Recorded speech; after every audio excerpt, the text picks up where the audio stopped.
Hear ye, man. Welcome to the show. If you would not mind, go ahead and find yourself a spot, get comfortable, grab a snack, do all that good stuff that we need to do, and we're about to get started. It's not important who I am.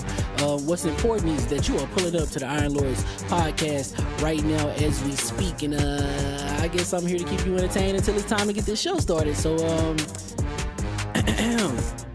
look.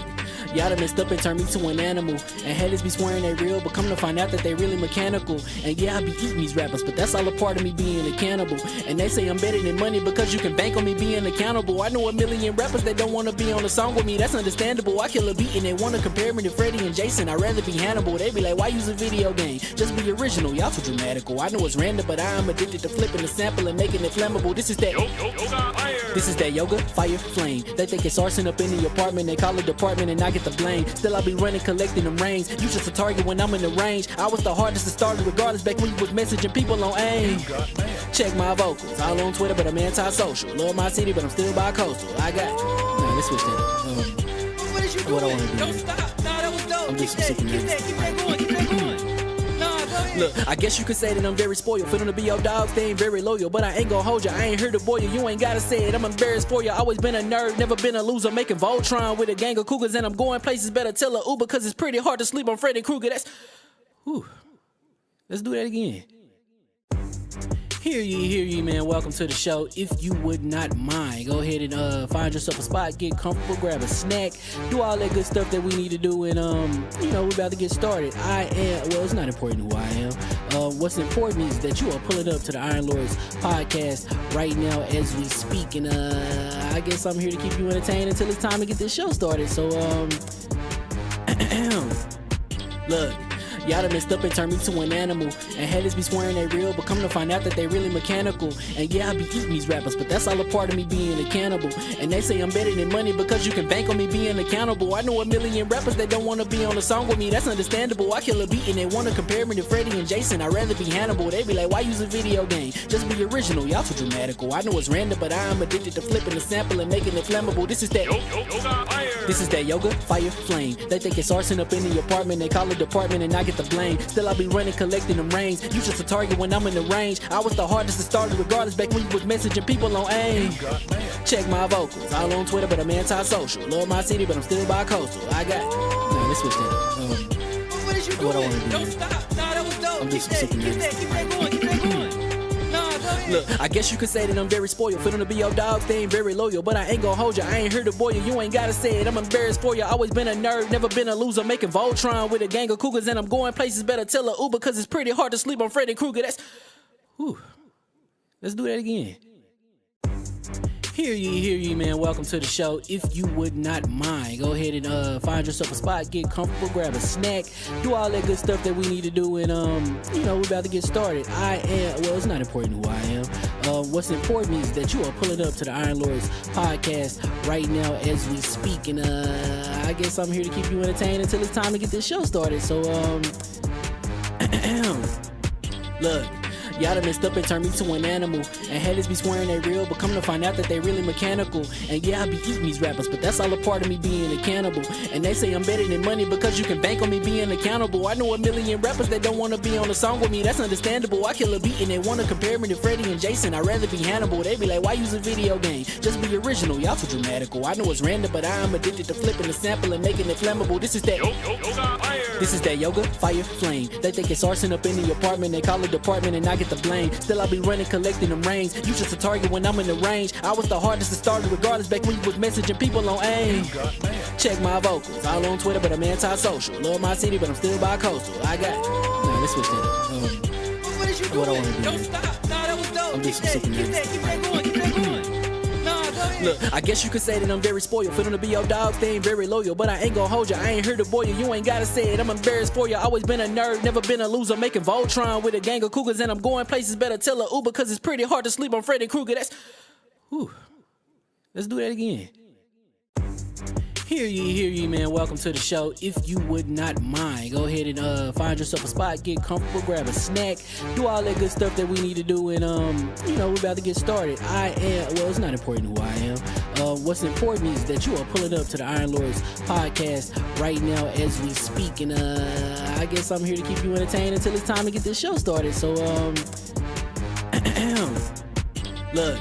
Y'all done messed up and turned me to an animal. And haters be swearing they real, but come to find out that they really mechanical. And yeah, I be eating these rappers, but that's all a part of me being a cannibal. And they say I'm better than money because you can bank on me being accountable. I know a million rappers that don't want to be on a song with me, that's understandable. I kill a beat and they want to compare me to Freddie and Jason. I'd rather be Hannibal. They be like, why use a video game? Just be original, y'all too dramatical. I know it's random, but I am addicted to flipping the sample and making it flammable. This is that yoga, fire, flame. They think it's arson up in the apartment, they call it department and I get the blame. Still I be running, collecting them rains. You just a target when I'm in the range. I was the hardest to start regardless back when you was messaging people on AIM. Check my vocals, all on Twitter but I'm anti-social. Love my city but I'm still bi-coastal. I got let's switch that up. What is you doing? What I wanna do, Don't man. stop. Nah, that was dope. I'm Keep just that super going. Keep that going. Nah, go ahead. Look, I guess you could say that I'm very spoiled. For them to be your dogs, they ain't very loyal. But I ain't gonna hold you, I ain't here to boil you. You ain't gotta say it, I'm embarrassed for you. Always been a nerd, never been a loser. Making Voltron with a gang of cougars. And I'm going places, better tell a Uber. Cause it's pretty hard to sleep on Freddy Krueger. Let's do that again. Hear ye, man. Welcome to the show. If you would not mind, go ahead and find yourself a spot, get comfortable, grab a snack, do all that good stuff that we need to do, and we're about to get started. It's not important who I am. What's important is that you are pulling up to the Iron Lords podcast right now as we speak, and I guess I'm here to keep you entertained until it's time to get this show started. So look. Y'all done messed up and turned me to an animal. And haters be swearing they real, but come to find out that they really mechanical. And yeah, I be eating these rappers, but that's all a part of me being a cannibal. And they say I'm better than money because you can bank on me being accountable. I know a million rappers that don't want to be on a song with me, that's understandable. I kill a beat and they want to compare me to Freddie and Jason. I'd rather be Hannibal. They be like, why use a video game? Just be original, y'all too dramatical. I know it's random, but I am addicted to flipping the sample and making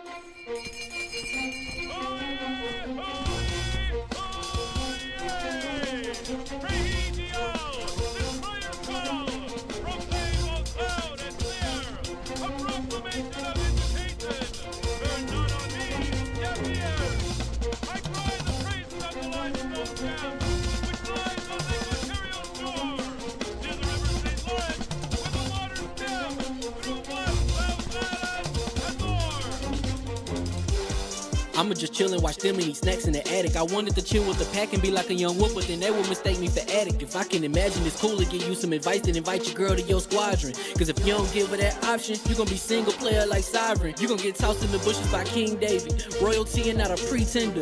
Detrimental to an elemental, what's an avatar to a knee bender. I gotta be me though.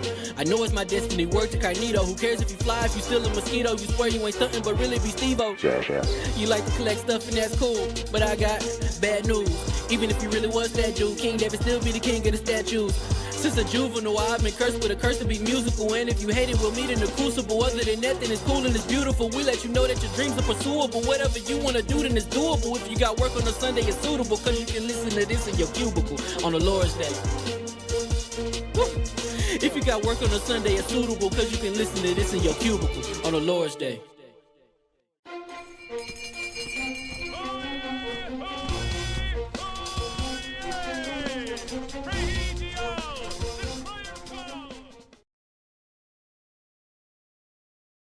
Second, we're gonna switch. We gotta get things fixed. The mics are hot. Give me 1 second. Oh, this joint. Why does this joint always do that? That's crazy. All right, cool. Addict, let's get a mic check, sir. Hello. Nice in the yellows. I like the yellows. So, do you have your correct mic, sir? Yes, right now. Yeah. You blasted. See, He's blasting in a good way. He said in a good way. Yeah, good to see y'all. No doubt. Hopefully, someone will be joining us in progress. That's good. How I come off surgery, and I'm here first. We gonna talk about it. Oh my god. Here we go. Give me 1 second. Make sure that's good. I see y'all in the chat. I see y'all. Make sure y'all good. He said King still hostage over at SoundCloud. Yeah. We gotta get his bail money out. All that PlayStation slander. We gotta get him home. We gotta get him out. And I leave him in there. Leave him there. Let him cook a little bit. Let him cook, man. He gotta learn his lesson, man. All that console warring, man. That's what happens. Anyway, we gonna start this joint. Hopefully the King will be jumping to join us soon. Hear ye. And we are live.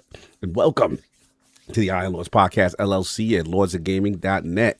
This is episode number 430. Another glorious Sunday. We're back at the round table on the Lord's Day. And today, we got that Forza Horizon.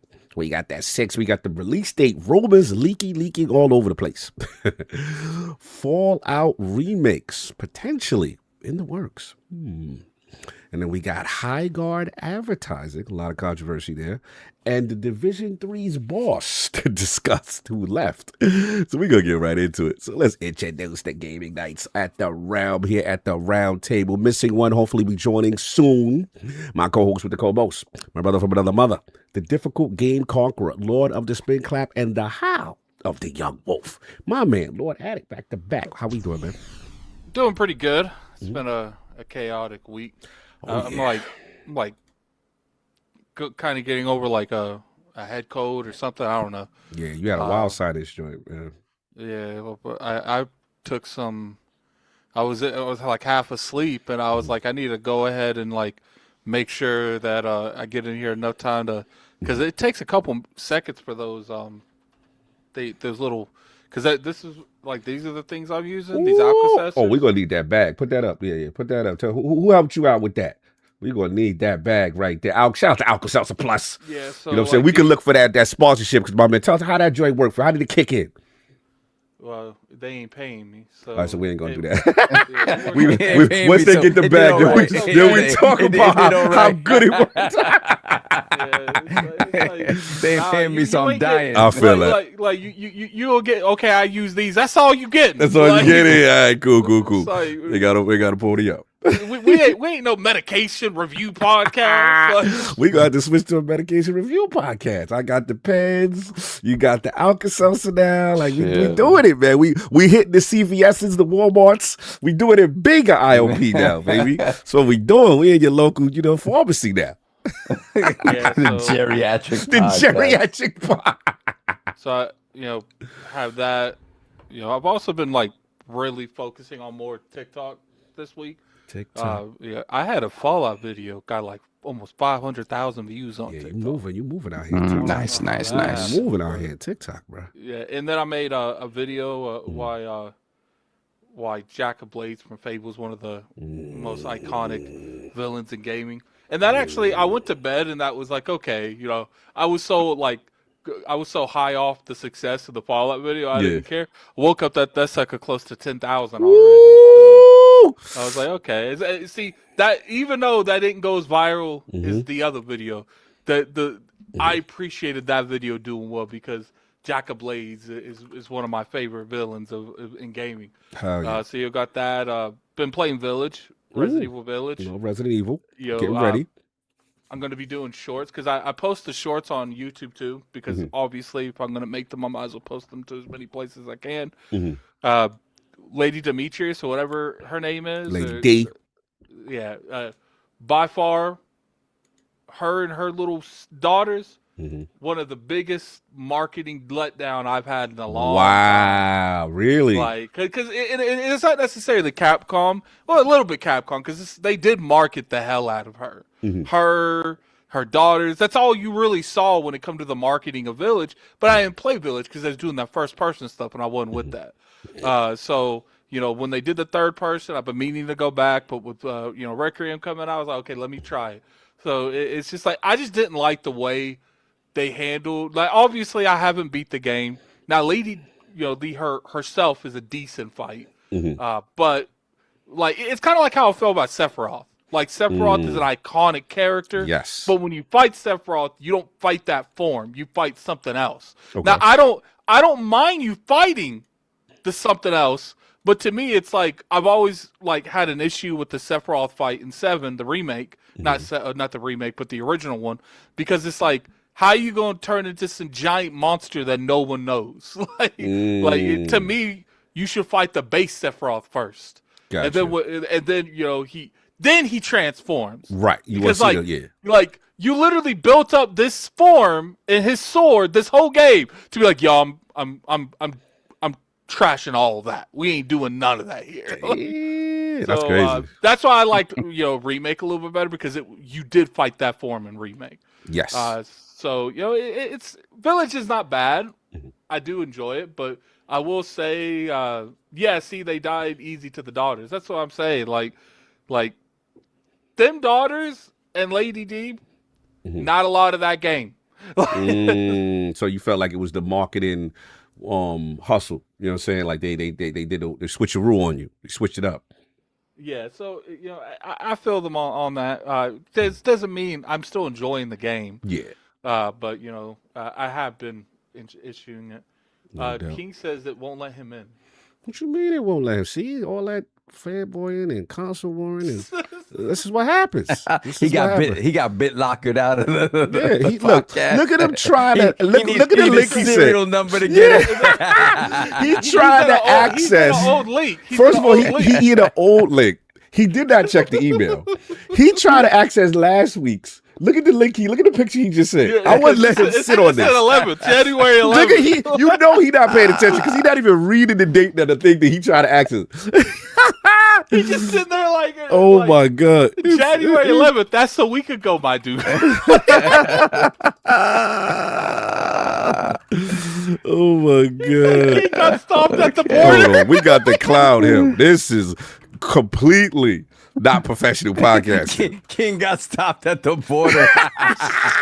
They're like, I need your papers. Oh my God. Papers, Hold on a please. second. Hold on. This is hilarious. Hold on. This man really.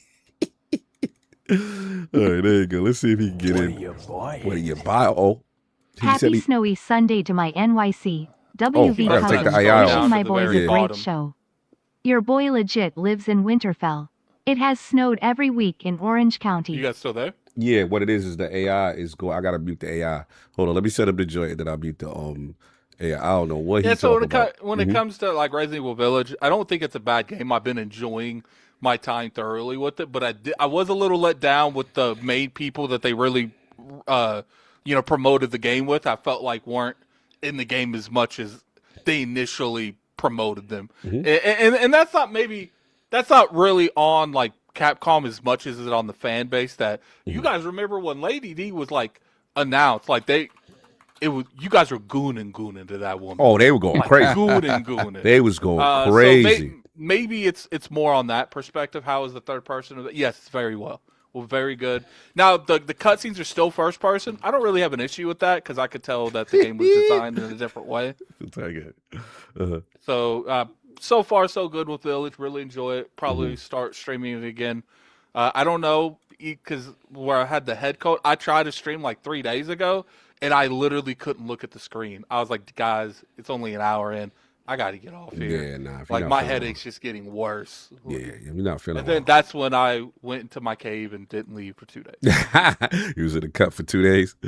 I feel you. No doubt. Attic in the building. And of course, we have our most technical gaming lord, the solo gamer who lives with a single player selfish experience. And also, the Nostradamus, the Lord of Clarity, Messiah, and Lord Patron of the Iron Bank. PC Master Race's own Lord Sour. How we feeling, man? Just right back to the grind and right back to the BS. Yep. I had every intention of playing Village this week. That didn't happen. Had every intention of playing some Fable this week. That didn't happen. I downloaded the Ernest Village Evans. was just put into Play Anywhere. Yeah. Really? Village was just put into Play Anywhere. Oh, wow. I didn't know that. And I think they added it to PS Plus as well or something like that. Yeah, like none of that happened. Because God forbid, like I can have a moment to myself. The fun police came through. Just came and kicked Said, my teeth in. so you can't have none of that. I also downloaded the I don't know if you remember these games. I'm you sorry. in? Okay. I know King probably remembers these games. Which one? the Ernest Evans games. It was Ernest Evans and El Viento. These are games that came out on Genesis. I don't remember these. Yeah, What's and they were like Ernest Evans and the El first one is Viento? the first one is Ernest Evans. The second one is El Viento. They both came out. I think they're both 91 games. Like, and then there was another one that I don't even know that came to. I don't recall if it came to the States. It was called Annette Futatabi, something like that. That was like the third game in the series. I've never seen this game in my life. Yeah. What is this? So we were in that Genesis sort of like going downtown, grabbing, grabbing stuff up. This kind of looked like King had a game. It was a side scroll. It was very difficult. It was called Valis. It looked like Valis to the side, like a very strong female protagonist, like anime style, side scroller. It was on Genesis and this looked like they was coming for your community. So it was, they were impressive to me because it was like those. They kind of had something over like the altered beasts of the world and the golden axes, and that it just felt like they had more animation. Yes. So these were like games that came out ever so slightly later, but I was always interested in them and kind of. But I didn't own them. Right. That was these were the games that I would rent. From the little the video store downstairs or whatever, and you rent them consecutively to try to beat them. But these games are pretty difficult. So I got the collection that they have all three games together. So that was cool. Wait, but there's again, an El Viento connection? There is an Ernest Evans collection that just came out. Got it. Yeah, so it's Ernest Evans, El Viento, and Annette Futatabi all together. So cool stuff for those of us that recall those games. No, I'm taking you down memory lane. I did not see that. So that's been it, sir? That's been it. And lots of like hoping and praying to play games, and that's it. Hoping and praying. Hopes and prayers. Thoughts and prayers for you. I took yesterday the fur baby got her first grooming. That was interesting. Oh, she came out adorable. But they were like, she was a little nervous at first. I was like, you mean she was effing things up, right? She was. I know her. I'm like, she was wilding out in there. I know she was. But they take their time and they're very patient with them or whatever. So she came out looking adorable. So that was fun. That was fun. But they were like, you should come back monthly. I'm like, no, because you want a bag. No, that's not. You're trying to monetize me like a subscription service. No. Thank you. She will see you in 2 to 3 months. Exactly. No doubt. And of course, fresh off the Border Patrol, we have the incredible Hulk of this, aka the Excess Gamer. Ooh. Oh, that was a low ooh. He ain't oohing. The prophet of Xbox. Swami. Oh, wow. He really the bad boo. King statues who demands nothing less than that premium experience and is the ascendant one of border the control did he use? Yes, did they use that right glove? Yeah, there's an inspection going on of the Xbox platform movement. Searches going on. What's going on here? Beloved, you home, beloved. Lord King, how we doing? Fantastic. What happened, King? What's going on? Talk to us. Let's get to these topics. Let's get to these topics. All right. So that was going on. But for me, it is, of course, the gaming ninja himself, the Shinobi, Lord Cognito, spreading that realness in the realm of the ILP, that telling you what you want to hear, what you need to hear. Shout out to everybody who reached out. Yeah, as most of you know from Define Duke, I actually had a procedure done. As you get older, it's that time. Unfortunately, the big C runs in the male side of my mom, on my mom's side of the family. So we had to do the checkups, and before we could do all that, there were some things they found. They were like, "You got to address that." So shout out to King for holding me down. Definitely pulling up. Scary. Yeah, pulling up to go get me, and your boy's recovered. I didn't, this is gonna be a tough one today. So if I have to get up, do some, moving around and stuff like that, please bear with me. I might, just try to see how long I can do it. But I miss y'all, I miss my brothers. Appreciate everybody who definitely reached out. And I just want to be clear, like, please, men, like, we have to, especially when we get older, as we get older lords, we got to do those checkups. You know what I'm saying? Colonoscopies are important. all this stuff is important because I think as men we try to tough out too much.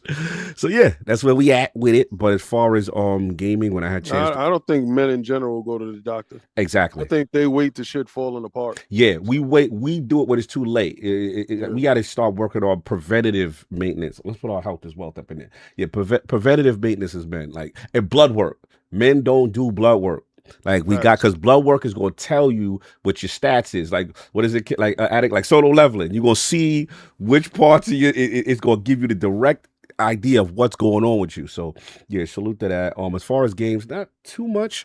I'm doing my Mass Effect playthrough. Because I've been getting really hyped for Exodus. So I did 2, obviously the GOAT for me, you know what I'm saying? And then I gotta give Addict some credit, man. I've been playing 3. I haven't played Mass Effect 3 in a long time. I thought you played through the whole Legendary. Yeah, I'm playing through it again. Oh damn! Yeah, I'm playing through it again. I'm doing Renegade.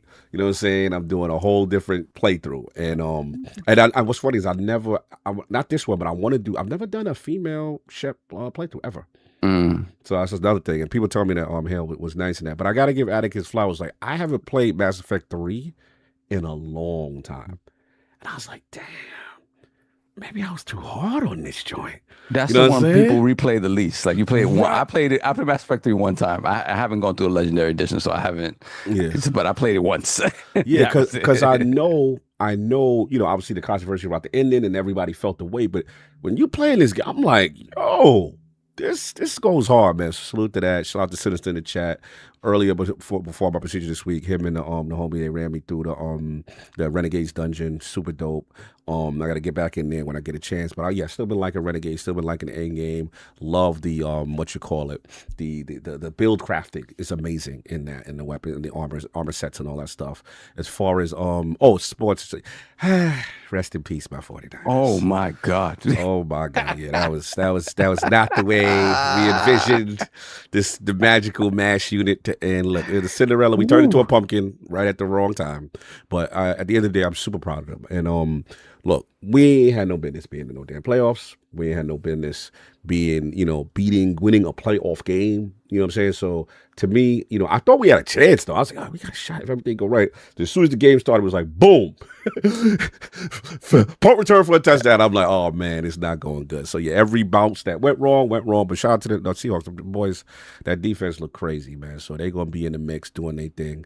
And we will retool for next year. But shout out to everybody that was arguing. And let me holler at somebody. Holler at some people. You know what I don't like?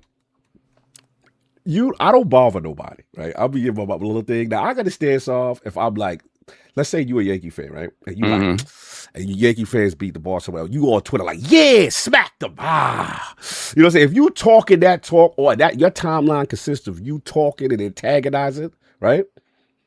It's fair game. It's up for you because your team lost now.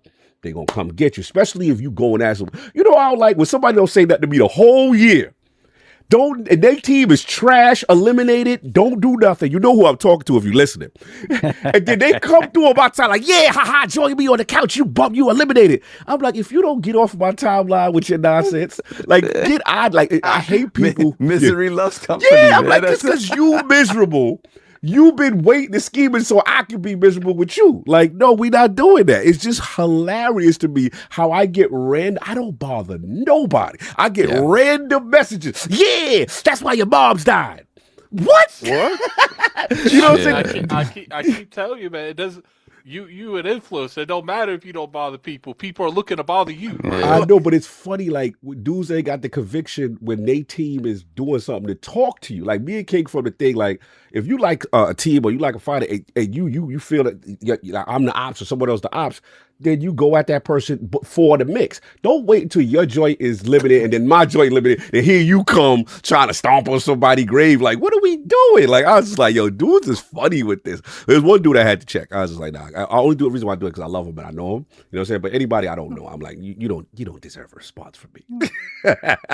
Anyway, shout out to everybody. Shout out to Greek Thunder. That's Seattle in the building. You know what I'm saying? Yeah, like Seattle. I mean, Greek, I know you. Shout out to I ain't talking about slow-mo. Shout out to Lucian. That's the homie. That's just funny. It's just funny. Sports talk and all that good stuff. But other than that, let's get some super chats. We get into the Patreon and the topics. We got Hollywood Rules, $5 super chat. Happy snowy Sunday to my NYC, West Virginia cousins. Wishing my boys a great show. Your boy legit lives in Winterfell. It has snowed every week in Orange County. Yeah, Nice. that's crazy. That's crazy. Then we got the legendary Yobi, $5 super chat. To hell with Cog. He trying to keep King out. Can't hold the Lord down. You're a bum, a Iron bum, a Super Saiyan 2 bum. Hashtag Cog is a bum. Look. Don't forget Lord Bum Needle. Listen, I sent your man the link. Everybody else got it here except one person. Yep. I don't know what happened. I don't know why you mad at me. Then we got Hollywood Rules. Yeah. We got Hollywood Rules, $2 super chat. We're not gonna have Lady D slander. Hashtag Peaches. Peaches. Oh, who Peaches? Peaches. You said Peaches? You funny. Then we got the Taco, $5 super chat. I heard KNN News reported confirmation that GTA 6 coming to the Switch 2. Lather up them knees, King. Hashtag hide your knees. Hashtag hold the ash. Well, you got a year for that to happen, and you already know how they do. So, me personally, I'm really good on that, and I'm glad that you tagged me in it and you got your hopes up. But while we're playing, you'll just be sitting there smiling and looking at us. That's it. Enjoy your wait. Yo, King, turn up a little bit. You're a little low because we got to hear you. We got to hear the crispy kid. Then we got Hollywood Rules, $5 super chat. Finally playing RE4 Remake. Love it. Started playing through indie DLC Order of the Giants. Stop messing with my boy. Salute, General. Feel better, Cog. Thank you, bro. Thank you, man. Definitely was a struggle to get ready today. Let's say that. We got Hollywood Rules again. $2 super chat. Played all of Legendary last year. So damn good. Salute. What about now? So It should be way better now. I don't know. A little bit. Lean that joint in a little, Shaun. Lean that joint. Oh, no, we're not doing that. Nah, you got to link it into that. Nah, buddy. Get into that. You gonna lean into the display. You gonna lean into the banana. We got Greek Thunder. This could be this one. Right? There you go. Yeah, it's that one. Okay. $5 super chat. Go Hawks with a nice little wink. Salute. Now, listen, bro. Salute. Greek, that's the homie. First of all, if anybody can talk, is Greek Thunder. That's the homie. He from the town. Bro, that defense, I ain't gonna hold you. Y'all offensive line suck. I sat there and watched the game. Y'all offensive line is trash. Our offensive line is good against everybody else except them. Yeah, no, they've got the greatest defensive line. Oh my God! And I'm looking at it and I'm like, I don't know how they're gonna keep the quarterback clean. And this is the first time I sat here and watched a football game ever. Oh, really? Because because we were supposed to be doing Lords After Dark yesterday, so it didn't happen. So I said, well, let me watch this game. So I watched the game and I was just like, damn, the team is good enough. The problem is the offensive line didn't match up well with that defensive line. At all. And that it's just if your blind side on your quarterback on his left side, if they would have just gave him at least 3-4 more seconds, he'd have been able to make magic happen. Here's the thing, like I feel you, and you are right. The problem is we have no wide receivers that get. There were times when he had a clean pocket, and he's sitting there trying to see because they old. The separation wasn't there. They separation wasn't there. That's where the Ayuk and the number one wide receiver situation really showed its head, and then they had no Kittle. They would have mashed it. Look. And what's funny is I'm watching it, and I'm like, damn, you kept getting field goals, right? Yeah. And I'm like, damn, if those field goals was touchdowns, this would be more competitive, and they could play positioning on the field. It was like y'all just kept playing from behind, and then the turnovers. Dog, terrible. The raw time. Once the way the game started, punt return, turnover, fumble, giving the ball back. I was like, said, there it is. I was like, you can't give them anything with that type of defense. So it was just gonna be a long night. Brock was out here, right? I saw the flag on the play. I was like, yeah, we're gonna take that back. We're gonna take that back. All right. So just for context, guys, I'm a Jets fan, but I've rooted for the 49ers and the Buccaneers in the past. Buccaneers because Keyshawn Johnson went over there. 49ers, they was the creme de la creme, Jerry Rice, and everybody. So, that's just how that goes. They said, King, you still got to get that mic up. It's something going. I don't know if maybe it's your Windows setting. Yeah, they still. I got to check the windows, but because they need you crispy and louder. They need you louder, no doubt. What else we got? So while you fixing that. Let me see. We got We got THX1138 _EXE. $2 super chat. Fable needs to bring the heat on Thursday. #hope. Yes, we all hoping. We all hope, especially Attic. Then we got Gaming Forte, $10 super chat. Now that I have to spend $6,600 to fix my Jeep, here's $10 to the best podcasters in the land. I love you guys. Also appreciate Attic for checking in on me during all these store closures. Blessings. Blessings. Was it his transmission that went, bro? Yeah, Yeah, you gotta let us know. 60. Damn, to fix the Jeep. What happened? That's crazy. That's crazy. 66. Damn. That sound like, what is it? Transmission? Yeah, or what you call it? What's that joint where you gotta this right now? Did it click over now? Oh, okay. So it's low on head. Okay. There we go. There we go. Yeah. Okay. There we go. And, oh, look at it. I'm watching it in real time. Dial it back. Yo, you watching it? So you looking at the Zoom or the Windows setting? Yeah, I see it. I'm watching it in Windows. Go pull itself back. So what you got to do? You have to go and tell Zoom to stop. Yeah. So when you go to Zoom, pretty much Zoom will tell Windows to stop messing. with it. So what you got to go to Zoom, right? Go to on the lower left hand. You see the get control. Get control. Yo, that shit is crazy. This is silence him. All right. So you see the audio in the Zoom call in the lower left. Hit that little drop down, right? Okay, and then from there, go to audio settings. We gonna do some live troubleshooting. Oh no, Forte said he didn't have to. Oh, thank God. Oh, okay, cool. And then when you're in audio settings, underneath the microphone. He did say that. We just didn't read it. Now I don't. Yeah, turn that off. Yeah. Get that off. They try to silence the gun. Yo, they said King is getting controlled by Cog. He said, now Cog, dipped out on your head. Cog, can you mute him? Hey, yo. They said, go wash up. Wash up, dip down. I can smell you from here. Oh, my God. State to state stink. This guy stink. What else you got? He's dipped in barbecue sauce. Then we got Forte once again, $2 for chat. Also go Patriots. Oh, yeah, y'all got it clean. Patriots are still playing? Yo, they gonna have it clean too because Denver won, and then their quarterback somehow broke his ankle at the end of the season. And, bro, it's right. It's so wide open right now. Patriots got a shot right now because who's crazy. left? Because Denver ain't got no quarterback. Seahawks, boy. You're going to see the heavyweight matchup is going to be between Ranty, the Bears. I mean, we're going to see how Bears and Rams, but Rams is nice. Listen, Rams I want y'all to know I don't watch football. Yeah. I stopped watching since Colin Kaepernick and the knee. So I'm being a being with y'all. But it's just the fact that my Jets suck. So no, but I give you give you this. Seattle, after what they did to us, they are definitely the favorite. They look really good. They are the favorite. Yeah. You know when you don't want to watch something because you don't want to get sucked back in? Yep. Well, pause. I think I'm like, damn. And I was like, yo, should I download Madden? That's when you know the disease has crept back into your soul. Oh, my God. What else you guys have? Oh, let me see. We got Mac22 TH54, $2 super chat. It was a kickoff return. #go Hawks. Yes, then I did that. Then we have Teddy _P, $2 super chat. 41-6 is crazy. I can't believe the Hawks lost to these bums. I'm assuming the Eagles. Eagles, sorry. Yeah, thank you. Shout out to the Eagles, though. At least we got one. Should have made it to the playoffs. Facts. And that's all I'm saying because, Kid, as a Jeffrey, you know what I'm saying? Like, I appreciate it. I know what it is to be a bad organization for a while. And, you know what I'm saying? Many people would love to have Kyle Shanahan. That's just I always tell people that.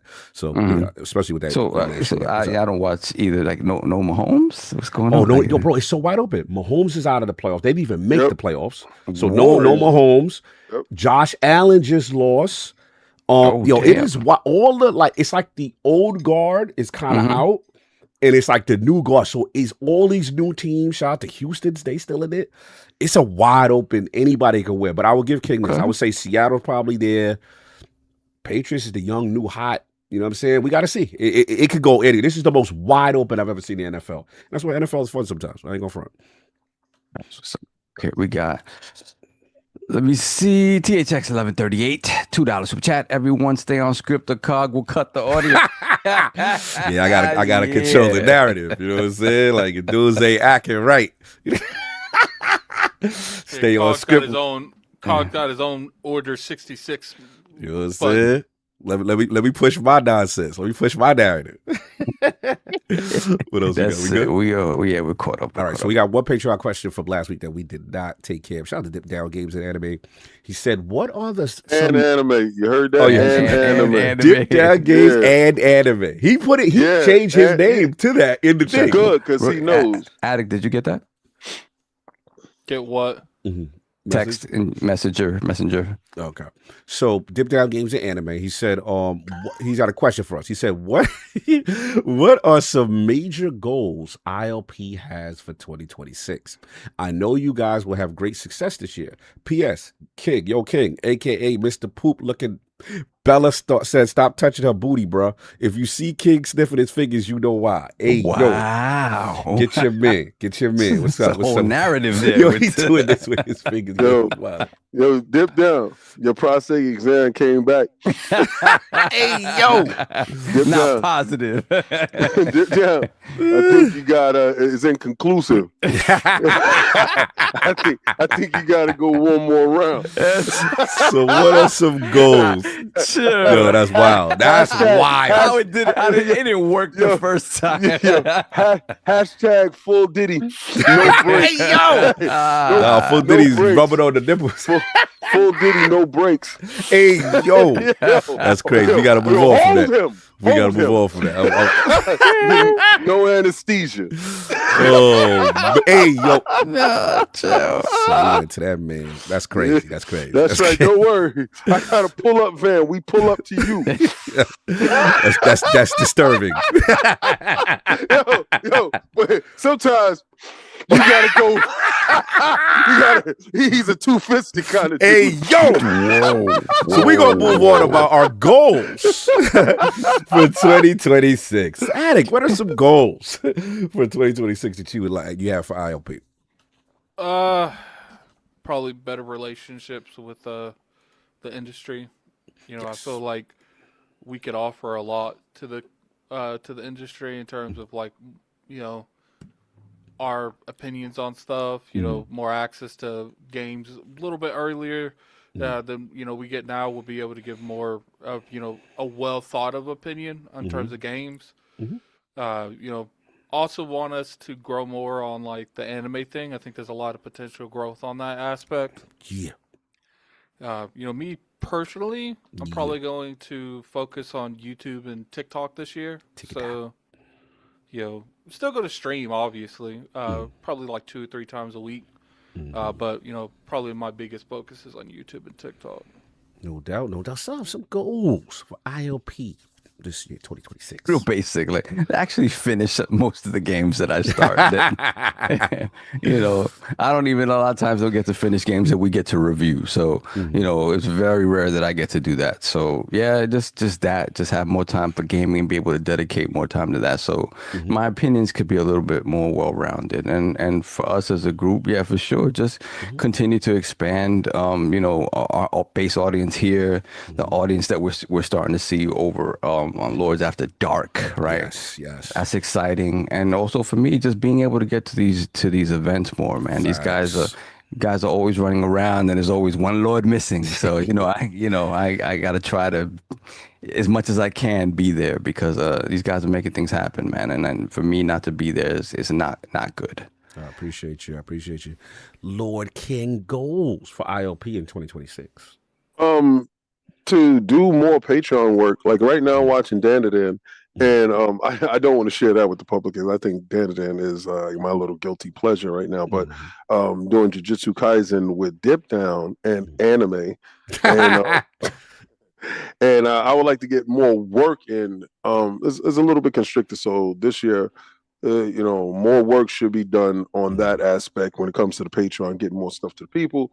But when we go to these events, I kind of think that it was a missed opportunity at TGS last year, based upon we were kind of overwhelmed with the first time being there. It was kind of like the first time we went to PAX, but the difference between PAX and TGS was, one, the language barrier was huge. Yes. Where Cognito was going after the big fish and Sovereign and I was doing a shotgun. Shotgun is when you get to the floor, you look and see everything you see you own. It was like playing a game of Skelsies. All boxes and lines is mine. And you see something, you get to a booth and you review all the games. Shout out to the Russian team that was there that spoke good English, good enough English for us to see all the games. They had 15 games there. 15 good games too as well. You know, let's not just say that they had trash. They had good games there. But we were able to shotgun that particular booth, but it was very few and far between. We had a lot of other games that we got a chance to do that with. So when returning to TGS, I want to brush up on my Japanese. That's front and center. You kill me because you be like, arigato. I be like, arigato gozaimasu. And then you don't put the rest of it. Yeah, but you just be like, arigato. They respect any type of learning. Yeah, you're right. Right. You're right. So I just need a basic gist of it so that I'm able to, please, thank you. Can we, do interview type of thing and study that thing to get into that aspect of it. And hopefully by the time I have the earbud translated so I can actually fluently have that conversation with them. And also just move forward as far as expanding, because I don't ever like leaving a show feeling that it was unfinished business. Yeah, I feel right. We didn't do the last day. It was just a couple of things that I felt that was unfinished business in Tokyo itself. So understanding that, I want to be better prepared going into Germany. I know Germany English will be spoken a whole lot more, but I also want to start having contact with a lot of content creators that have been there, so I can get a general feel of what that is. And as far as ILP, I thought that subscribers meant something. It does in a sense, but it doesn't, right? The way YouTube is filtering algorithms, it's more of a consistency of what you view. If you view gaming related stuff, then gaming related content will be fed to you. If you veer off that path, it's going to be fed in another way, even if you have your bell icons on. Yeah, I be noticing that with the bell icons. I don't get my people to show, consistently it doesn't pop up. my people. Right. A lot of that's YouTube's fault. I know. It's so because frustrating. they switched over. So what I want to do is build a larger members community, a larger Patreon community, so we can directly interact with you guys. So it's too many of you asking me, where can I get the Lords After Dark app? Right? And I'm like, damn. We went over it, but they was like, your YouTube wasn't popping up. And I'm like, okay, I get it. So I just want to have a more direct connection with the people that want to connect with us instead of the luck of the draw when it comes to YouTube, that type of thing. Because we keep the same numbers. And everybody tells me, oh, I don't understand why y'all not bigger. Well, talk to YouTube, because I don't understand it either. But the algorithm is it's been a little crazy lately. But no, I agree.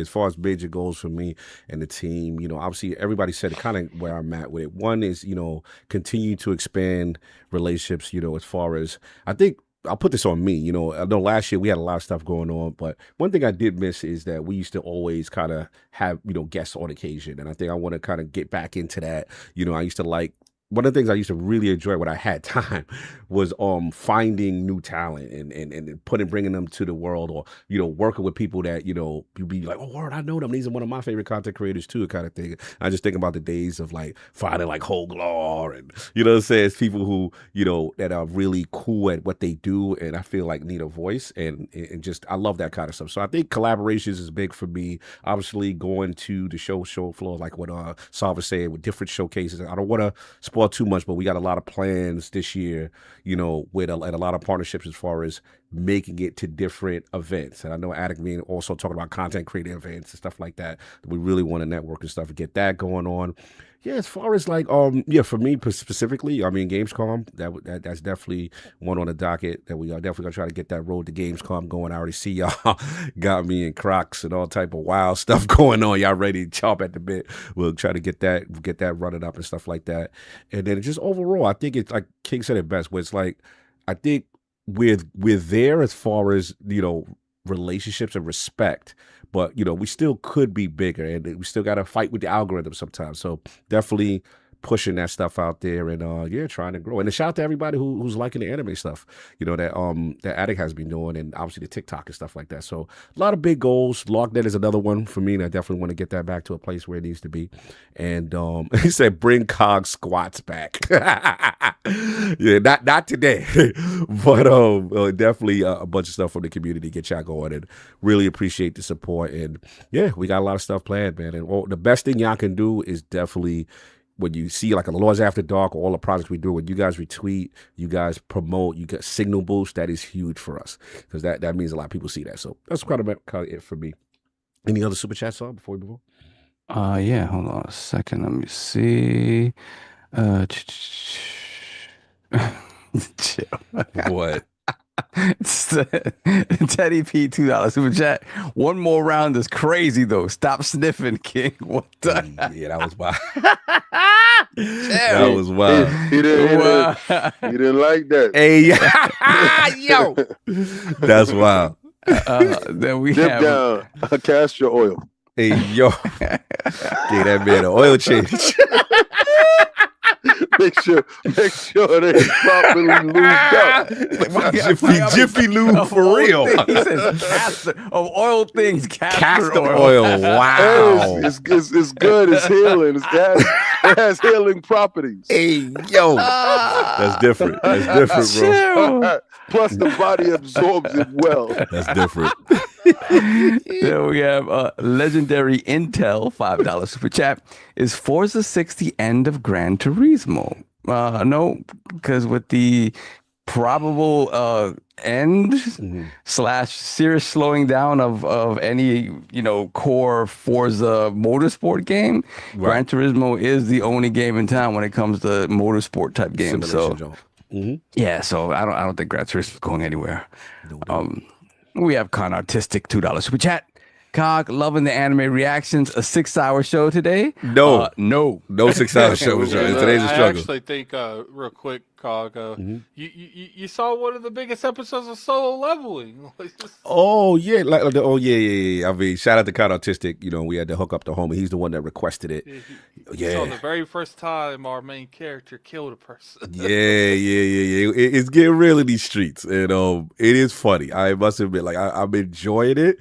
And they just so out of pocket with the things that they doing. But he be trying to do too much. He need to get a gang. He need to get a group. He be trying to do everything solo by himself. But I do love this show. I'm not going for it. I mean, the show's called Solo Leveling. Yeah, but it's like, bro, you solo leveling, but then you ain't supposed to be doing these S-tier dungeons by yourself, and you wilding out. You can't act like he ain't him. Like he's him. He him, but he got to work on his drip. Like that's my thing. Because I said he. You know what's funny? He literally never works on that drip. Like, yeah, like he don't ever. care about that. I'm like, bro, like you got like. I told Cog said something in the reaction, and I sent him a message. I'm like, they say he transmogs it. Like he doesn't want to walk around with like a big armor. Nah, see, he got to do what. Remember when he got caught with his little mans? They try to set him up. They put the C's and the D's, and they were trying to farm them dudes, right? But they ain't know who he was, right? So after the setup went down, I like the little mans he was with, because the man he had the armor. He was fly with it. See, I don't want him to dress like that. Yeah, I want to see the armors and stuff. Armor and stuff. Yeah. I'm gonna tell you something right now. Yeah. Don't ever expect that to happen. See, that's whack. I'm sorry. I'm going to get him smoke for that. He like to put on a pair of jeans and just beat you up. Yeah, that's it. Don't get me wrong. His jeans, yeah. He put on a pair of Nikes. Yeah, regular. Yeah, he will bring some trainers, some joggers. Yeah. I get it. I am kind of curious where you're gonna stand season 2, because it gets really crazy. It get crazy.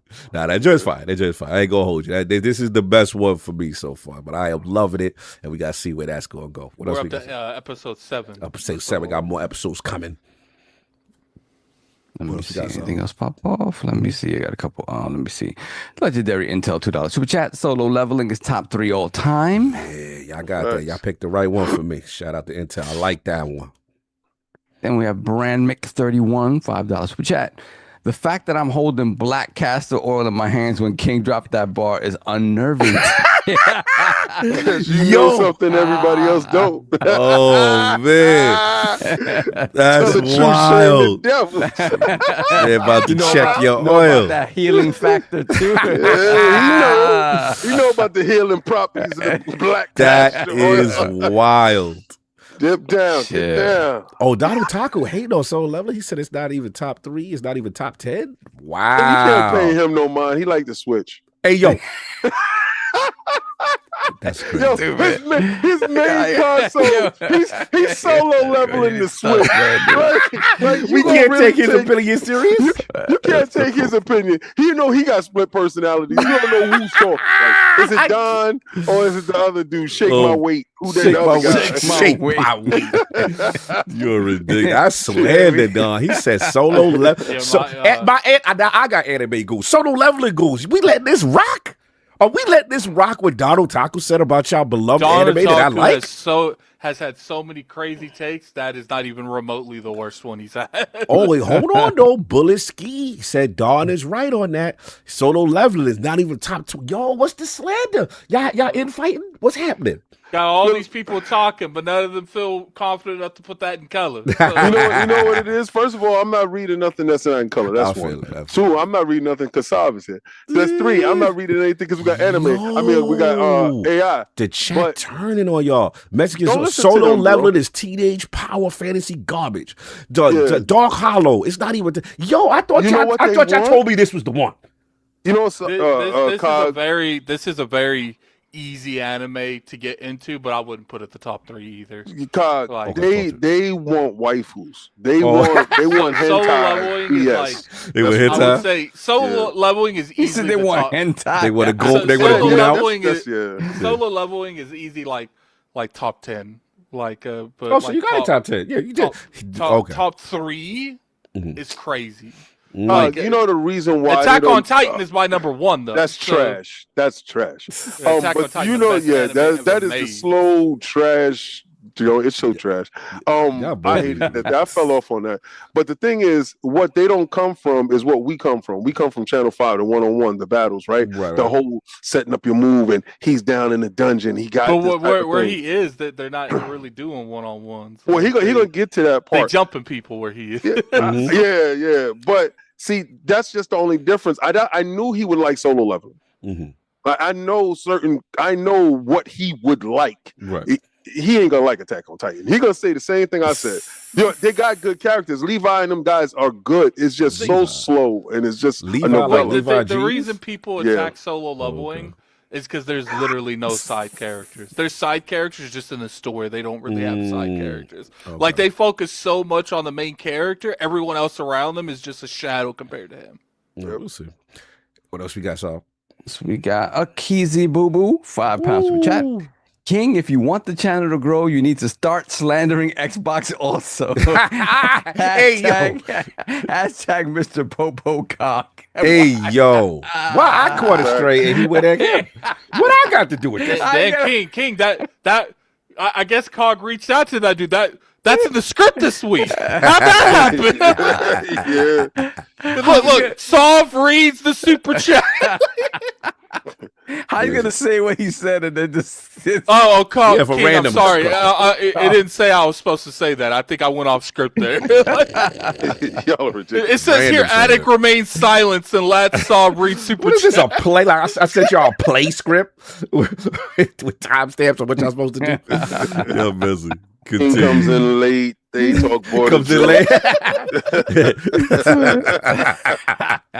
That's like a movie script. There we have Taku $5 super chat. Here we go. No, we want depth and good character development. We're not putting it up with the grace like AOT, Titan, Hajime no Ippo, FMA, which is what Fullmetal Alchemist, One Piece, Monster, etc. What is Monster?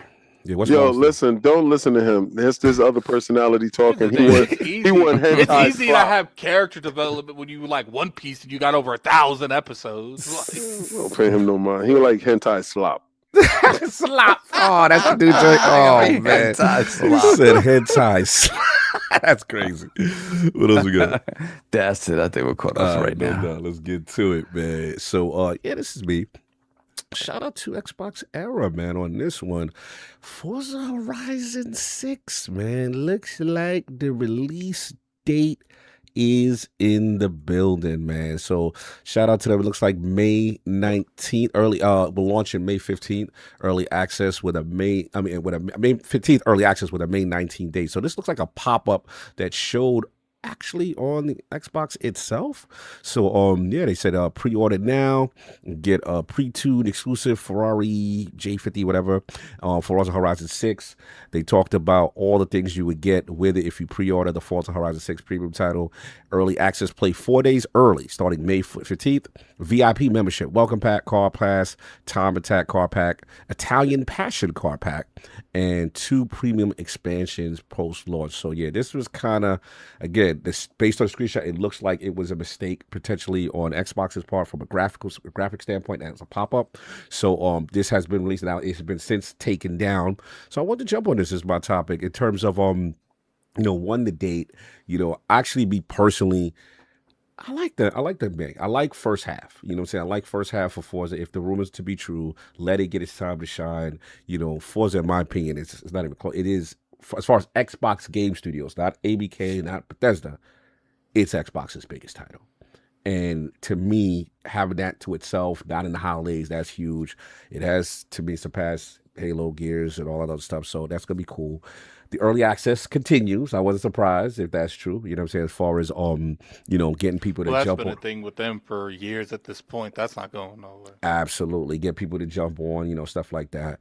And then, Playground, as far as them, the year that they're going to have potentially, they're shaping up to have a massive year with this, and then potentially Playground and Obsidian's carrying that whole ecosystem right now. And that's what I was going to say, because it's like, if they could pull, I'm pretty confident in Horizon, right? As far as the track record and what they do, I'll be shocked if they fumbled the ball on that. But it's like, if you look at it next to Obsidian, if they could pull this off, if you could pull off a Forza Horizon 6, quality title, and you pull off a Fable in the same year. I might agree, they're top 5 of the best developers in the industry. I saw people talking about them being one of the best as of now. They're really good developers, but in my opinion, in order to be considered that above godlike tier of developers, you got to be able to be a little bit diverse in type of gameplay that you can create. Just being able to make Forza Horizon, to me, makes you a good developer, but not a godlike developer. I agree. Yeah, plus, at the same point, what would separate them from Obsidian, in my opinion, is that, much as I love them, Obsidian, we could say they're more high-end AA, and these games that Playground's making, in my opinion, are AAA games. Now, again, it's going to be a huge challenge as a racing studio to make Fable, right? That's a whole new another genre, right? And I think, what was Guerrilla? What did Guerrilla make before Horizon? So they made Resistance. Killzone. Yeah. Resistance. To me, just doing that does put them above a Playground games. The moment you can diversify the way you make games, puts you on a different level compared to people that can, do what they do very well. We have to see that Fable. Yeah, that to me is when it separates it, and I'm just like, okay. You are not, and again, AAA. That's the other thing. That's a big but. You make 2 AAA games, different genres, and they successful. I got to look at you different. And the last thing I was going to say, as far as 2 other things. One, I ain't going for as far as Horizon, I'm legit excited about it. I think it's the Japan thing. I have to admit, us just being there, I got a job to Haneda King. I gotta go, you know what I'm saying? I gotta get my Shinjuku crossing, Shibuya, you know what I'm saying? We gotta race against a bullet train. I want temples. What else I want? Mount Fuji in the back. I wonder if they do some facsimile of the Mario Kart races. Obviously, they can't do Mario Kart races. That joint King would try to do it. I wonder if they do some approximation of that, right? I need kart racing. If they get kart racing in that there, would be crazy. That would look like Forza do that. That like I love this May joint. That would be a cool little side thing where you can kart race in Shibuya. That would be crazy. And then Attic, I need my. The next stop is Keiku Kabata. I need the KK line. I need the JK, the KK. What's our trades? What was the other ones we was on? The JK, the KK. That, you know, it'd be cool if they had like a train racing circuit where you can race the KK. You know? I need them trains. That's all. Give me some train sure names. they're gonna have the bullet train race. I'm pretty sure they're gonna have Osaka race. But I need them local trains. What's the other joints they had? What was the joint we used to stand on? Soft? Give me some other lines. Some Tokyo lines. I mean, the main one was always the JK and the KK. Those are the ones that I really remember because we on those every day. Hell yeah, I need that. You know what I'm saying? And the last thing, blue, green, red. Blue, green, red. Yeah.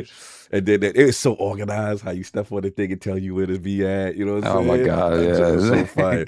So, and the last thing, this is an L. Forza, I'm coming for you now. If you don't put this, it's an L. Now, I'm going to give y'all a pass if it's not ready at launch. But if you don't have a Tokyo Street Racing mode, it's an L. You better have some expansion. You better have something. I need some nighttime Tokyo Street Racing. On some level, come on, kid. That is the culture. So facts. We know that in Japan, when the lights go down, it's a different town. It's a different place. Like that conservative stuff is out of the window. You got the freaks that really come out at night over there. And so, as far as racing, the cars like change too. In the States, there's establishments to party in Shibuya. There's whole blocks. There's whole blocks, sister. You know what I'm saying? Like the joint is crazy. The nightlife is crazy. And then remember, we used to see people. I think we was in Shibuya where we saw like people with dope whips and that drown. Remember that? What was that downtown? We was before we went to sort of see the Godzilla. You talking about when I was talking to those millionaires and they was driving past in the Ferrari? Yeah, the Ferrari. Like yeah. And I was like, it was good with that. Yeah, that pull up game was crazy out there. They got the whips. They got the whips. Nah, old school. It's not young dudes. It's old dudes. It's old school. You see Unk status pulling up. Clean Unk status, boy. And I'm talking about clean, clean moving. Facts. Oh, my God. So the question I got for y'all on my topic was, all right, now that we know, I mean, we know, but now that the rumors really hint that this is May, what about the rest of the lineup? What we got Fable? What we got Fable? What we got Halo? What month? What month we got Gears? What we doing? So, Attic, what you think the rest of the lineup is shaping up to be as far as Fable, Halo, Gears? You know, what months you picking now that we assume that Forza Horizon is May? I used to stand on that we'll see Gears. I mean, Fable in like September, late September, early October. But now I'm kind of on we might see Gears end of July, early August, and we'll see Fable then, and we'll see Gears end of September, early October, because I do think they are all going to avoid that GTA date. So you know, they'll delay something into 2027 before they try to compete with GTA 6. So we'll see on when it comes to that. Halo. So, you said Fable when? August, you said? Fable, I think we'll probably see late July, early August. Okay.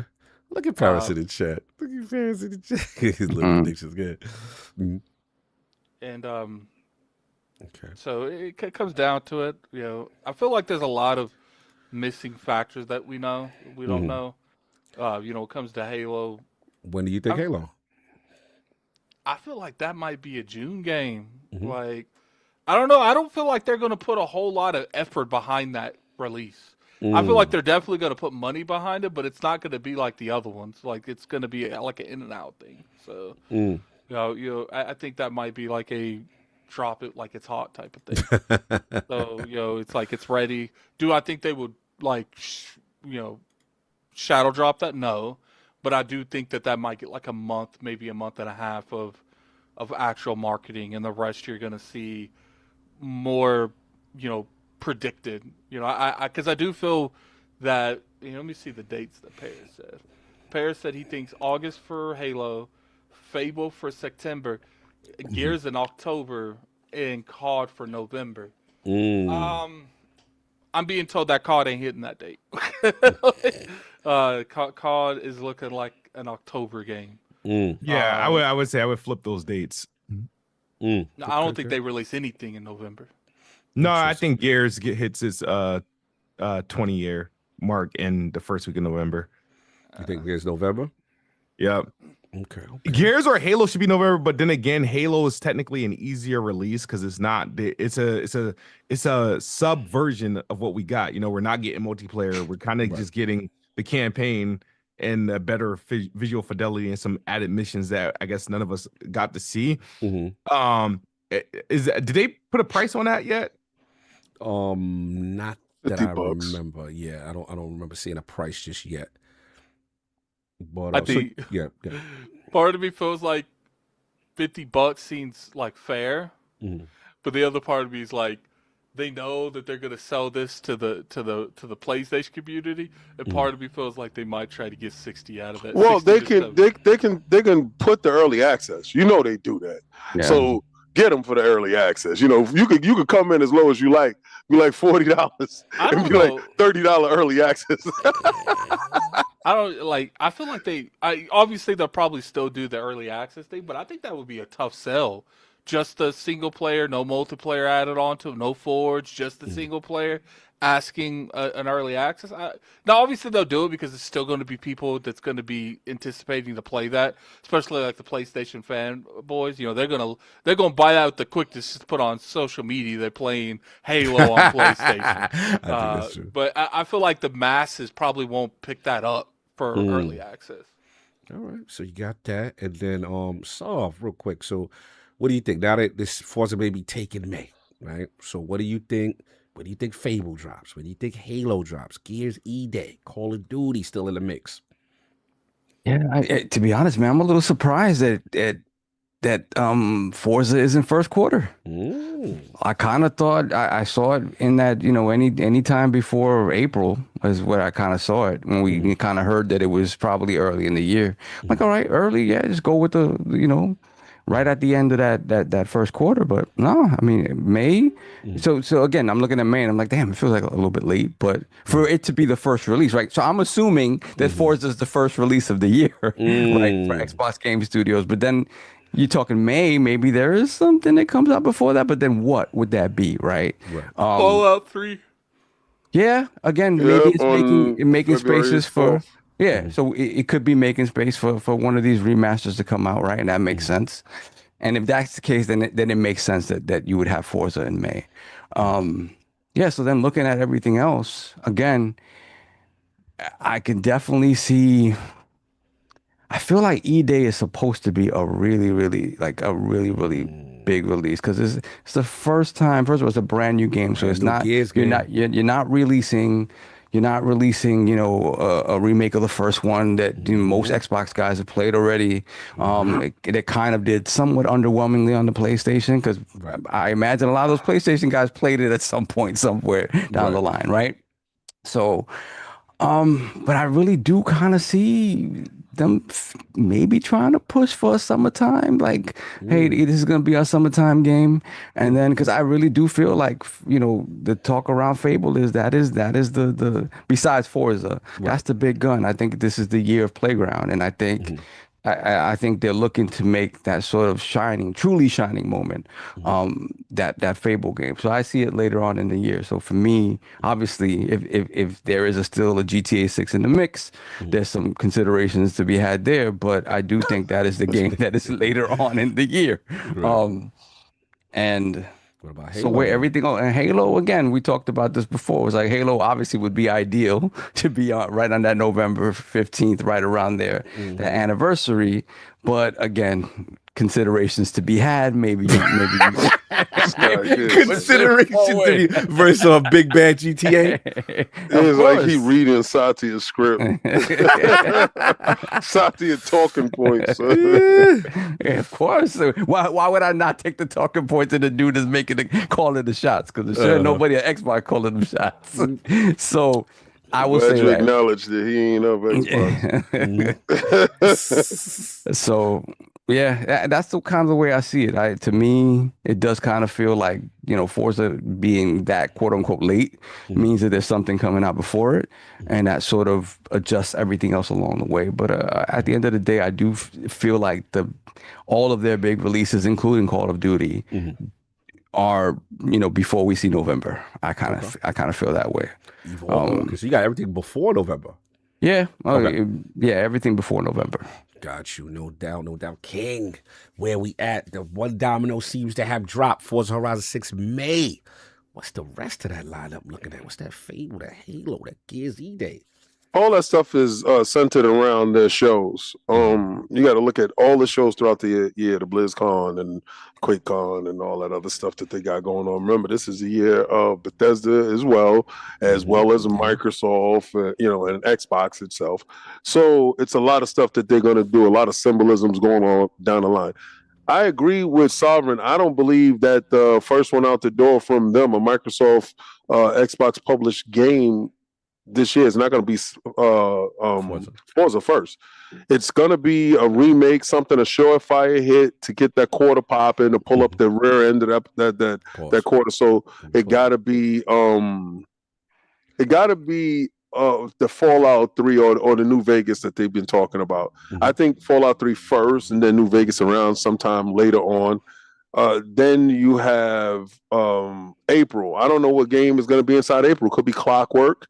And then you pull up with Forza in May, back to back, and then you take the breather for June. You might do August release for the Gears, with the September release of the Call of Duty.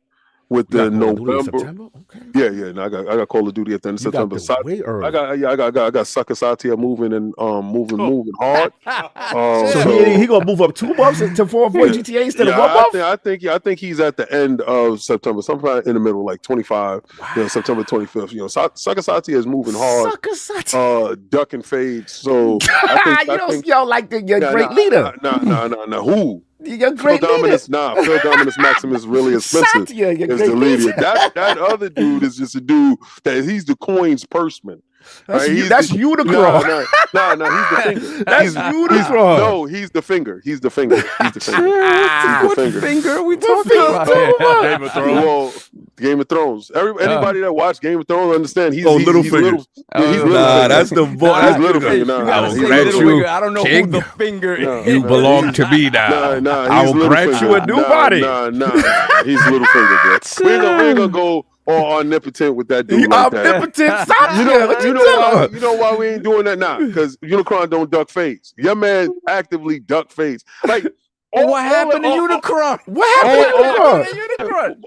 All his whole thing. Everything. Get out of here. All his whole thing is you can't. He's not that. Like, that's what I'm talking about. Like, he's not that. Maybe he's that for AI. Even that, he's behind, right? Even though they're giving him the side. He gobbled up all the planets to AI. They told him to go focus. Go focus, because you're losing focus and you're losing. Their stocks ain't been good. Anyway, getting back to what's happening. Him ducking fades is putting us in this position of weakness, right? So I'm talking like, and I want y'all to understand. I thought Lucen did that. If I was running the company, y'all would have been out of business. I'm just letting you know that now. Because you'd have been taking all fades. You'd have been putting your release date up against GTA. You'd have been taking all fades. We would have had all the brain damage. Now what it is King the kind of dude that, that's when Wolverine's coming out. Fable that day. Drop it on day. You heard that 50 Jay-Z, drop it on day. The whole thing is we're gonna go bar for bar. We would have stood on business though. like y'all stood out of business is more like y'all doing it and doing it in sucker fashion. Sucker fashion. Like y'all still doing it in a sucker fashion. And with a sucker controller, the controller, you gonna do sucker things. Like, you ain't gonna step up. There's no possibility to, let's get. Once they got punched in the face by a Battlefield this year, and they said, wait a second.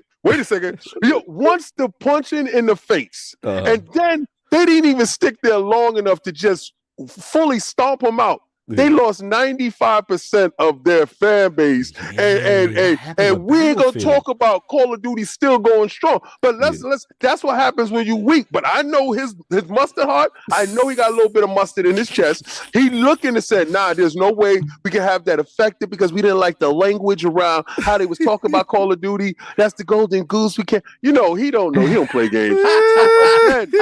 I'm telling you guys. But we talked about this before. The Game Pass pivot could be seen as a sucker move. Like you got out, you stopped doing what the other dude was doing. Listen. No, I'm a consumer. Listen. Here we go.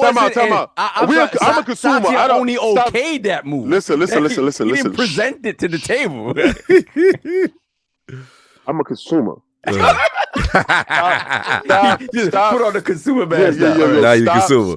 Stop talking. So I don't need them to take that away. All right. With game prices is high, leave me alone over here with the thing that's giving me what I want. Again, like I told you before, I ain't controlling the dates. I'm just protecting this crap. But knowing a sucker, when you know a sucker ain't gonna throw the fade, you know not to wait outside, right? You know not to wait for him. So in knowing how a sucker move, I'm looking like, okay, he gonna duck that fade. He ain't gonna be around that fade. He gonna move away from that fade.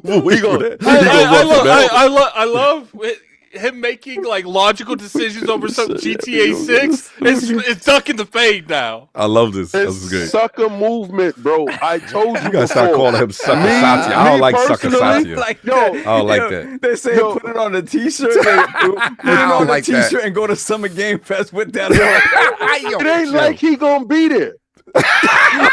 Like, you acting like he gonna be there. So I can wear Sucker Satya shirts all day long. I don't like this Sucker Satya shirt. It's not like he gonna be there. So again, you talk about see, listen, you gotta really represent the people that's there. Sarah's out in the field. Phil's out in the field. I saw a sighting of Matt Booty, but I know he's a shooter. He stays in the bushes. I understand this. He's doing what he's supposed to do. But when you talking about the guy that controls the situation, he ain't outside. He ain't shaking nobody hand. He don't care about you guys because it don't matter. What I'm trying to tell you is predicting a sucker move, I can understand where stuff is going to lie at, right? Of course, it just is what it is. Now, are we going to have great games this year? Hell yeah. But sometimes a real dude got to work with a sucker. How many people had to get a Drake verse and they was real dudes? Knowing Drake was a sucker. Right. He controlled the game. He controlled the game. So we ain't going to act like we don't understand what I'm talking about. Okay. Real dudes sometimes got to mess with suckers until suckers move out of the way. Now, I'm going to tell you this. If a real dude ever show up into place, if Phil ever got a control, a hold of that spot Satya got, if he ever, you want to see what his whole name mean, sit down and watch his gun smoke. And I will put everything on that. But knowing that I know what I know and seeing what I see, nah. Anyway, sucker movements. Halo, I think Halo is going to drop on their day, regardless to what. I think they feel that it's a large enough entity to garner enough sales after seeing the sales of Forza Horizon 5 on the PlayStation. They feel like it probably get somewhere, if not half of that, a little bit more than that. Definitely get Xbox guys to pull back up through Game Pass, new Game Pass subscriptions, and early access to that game. And then I'm just more curious about how they end the year. I don't know where Fable goes in at. So that's the interesting part about it. I don't know how much they value the IP. I don't know until after next week. Not to cut you, but remember, Jez had said internally that they're calling all four of them, including Fable, the four horsemen as far as their release. So that means they got it on the level. They got Fable on the level of Halo, Gears, and Forza. That's a big we deal. don't know where the sucker got it on his level, right? So we don't know. He said, nah, move it to the other part over there. We don't know that, right? And I, for one, as a Fable fan, agree with him on that. Do not compete with GTA. You delay that to 2027. See, y'all see how mustard's talk to put it to next year. So long as you understand, how you gonna call right? me and him all kinds of names, and you the one that said they go out of business? I would put them out of business because I stand on. he would make the series of worst moves ever. Just back to back. Look, he gangster. He's tough. He's tough straight into the game. Crave. Good. Look at that. King's talking sucker talk. He ain't even talking. Yeah, I'm the dude that the legends are talked about. They the dudes that tell you the story. You the Troy. They will remember your name. He's Leonidas, and then the spear's coming down. Yo, listen. But what it was is we stood on business, and history will be told through us. Those dudes that are there alive to tell the stories was the suckers that was in the bush. So understand the suckers gonna tell you, yeah, we want that to be pushed to next year because we scared of fades. Those are the dudes. I'm the dude going out at lunchtime fighting 5-6 dudes. They the dudes telling the principal, yo, it's 5-6 dudes outside. So understand what you listening to when you listen to it. It's just I'm just letting you know. No, but you keep it real. You keep it real where you at. I will run that company out of business. I respect that what you just said. You were like, look, I know I'm about all this smoke, and he's like, maybe my decision will probably run about a business, but we gonna go out the way. We gonna go out like it's not probably.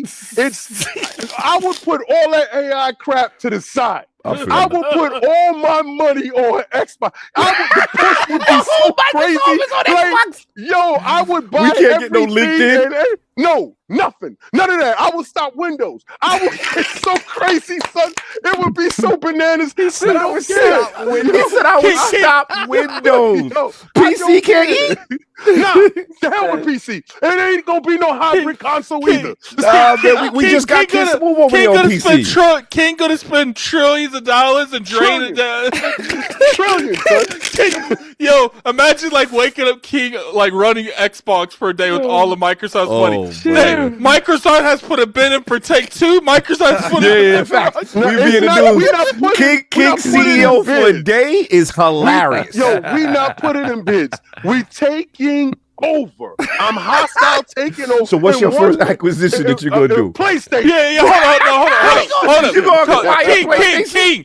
King, tell us your 30-day, the first 30 days you're going to do you on Xbox. There we go. If I was running Xbox, first day one, I'm buying out PlayStation. I'm buying PlayStation lock, stock, and barrel, and I'm putting them on the shelf. All right? You going to buy them up, now release their albums? I'm painting all the consoles black and calling them Xbox. That's day one. Next day, I'm buying Nintendo. We're going to turn this into a whole monopoly. I'm going straight to Japan, and I know what to do. I'm going to buy all the Yakuza, and we're going upstairs, and we're going to lock the door. We're going to do it like Rihanna and Jay-Z. We're going to do this the easy way or the hard way. You're going to sign this contract.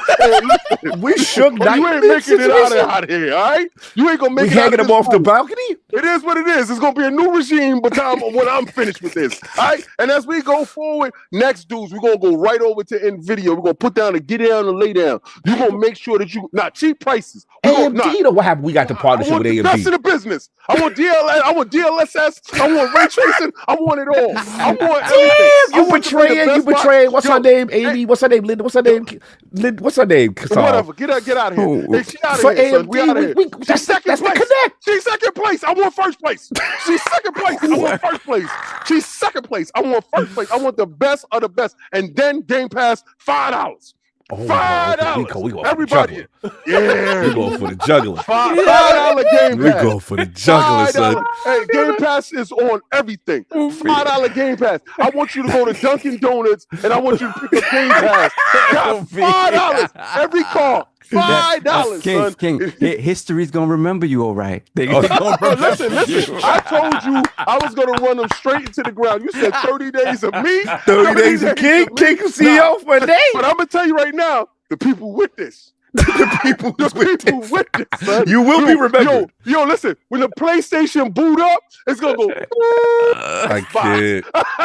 From the day one, you're gonna have an update, and it's gonna update your joint to what I say. That's what I say. You gonna update their OS to Xbox? Everything Xbox. You gonna have quick resume. We doing it all.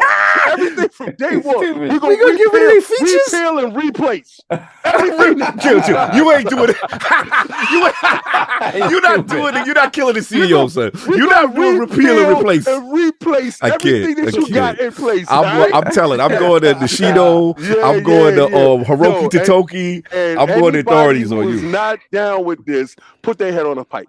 Right outside the front. Oh, you're doing the Game of Thrones? Yo, shit, you doing the Ned Stark? Yo, I did not tell you that this was a democracy. All right? All right? If you are not down with what I'm talking about when you walk inside the room, understand. We're going to have all the PlayStation leaders and Nintendo leaders, they heads on the pike. King gonna have his own Crystal D moments where everyone's just lighting up with a pink slip. Yo, listen, there ain't going to be no pink slips. It's going to be a moat, and I'm going to be standing in the front. All the people that is for, yay. All the people that is for opposed, nay. Remember when they did that? This sounds like some real end of times moment. It definitely would be. Remember when they did that? End of times moment. Astro Train? Oh, yeah. He said, those in favor? Hey, those again? You know what's going to happen? He's going to have that moment in that season 1 of Game of Thrones where they try to take over the city by force. Yo, Paul Rita said, yeah. Okay.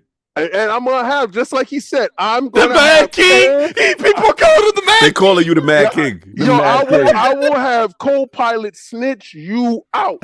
You texting something that is not favorable to the company, off with his head. I can't with him, Yo, son. I'm not playing with you. 30 days of straight tearing it up, making sure that we are number one. And if you don't like it, that's your business. But like I said, I will run the company straight out of business. There we have it. Listen, man. Run it straight out of business. The Mad King. That is a crazy run. Yo, you know what it is? Y'all all know for a fact, if y'all ask any of those PlayStation generals, they would do the same. They would do the same. No mercy. They would do the absolute same. So I'm not gonna lie to you. 30 days of me, it'll be a totally different regime. Almost 30 days of straight tearing it up. Yeah, 30 days of King, man. That's straight up. 30 no days sleep. and 30 nights. It'll be crazy. No sleep. Yo, it's King gonna do such devastating stuff. He's gonna be known as the pre-King era. Yo, he said King. I'm gonna be Dr. Doom of this. What every time they talk about King, be like, yo, did you work here before King or after King? Yeah, BK or AK. 2025, 2026, AK. After King, terrorized. King gonna be the person that after his reign is done, his whole family is locked up. He said, no castor oil. He said, straight raw. I'm done. Straight up. It said King the Impaler. The Impaler. I like Vlad the Impaler. I'm done. Listen, King. Y'all sitting there acting like that's not how you supposed to do in a dictatorship. Like, okay? And that's pure dictatorship. I don't want to hear your side of the There's got to be something left for you to eat off of, though. You can't. You know what's funny?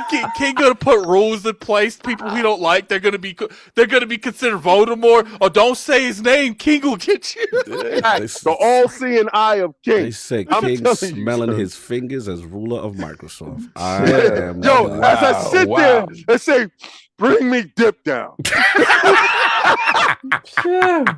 Unlimited castor oil. Bring me dip down. Yeah, that's a wild run right there, boy. I was at the Credo, unlimited castor oil. Listen, man, Kid, man, you done heard it, man. You heard King's rule, but as far as you, man, now the May seems to be the rumored, Forza Horizon. Where do you got the rest of the lineup, kid? Where do you got Fable? Where do you got Halo? Where do you got Gears?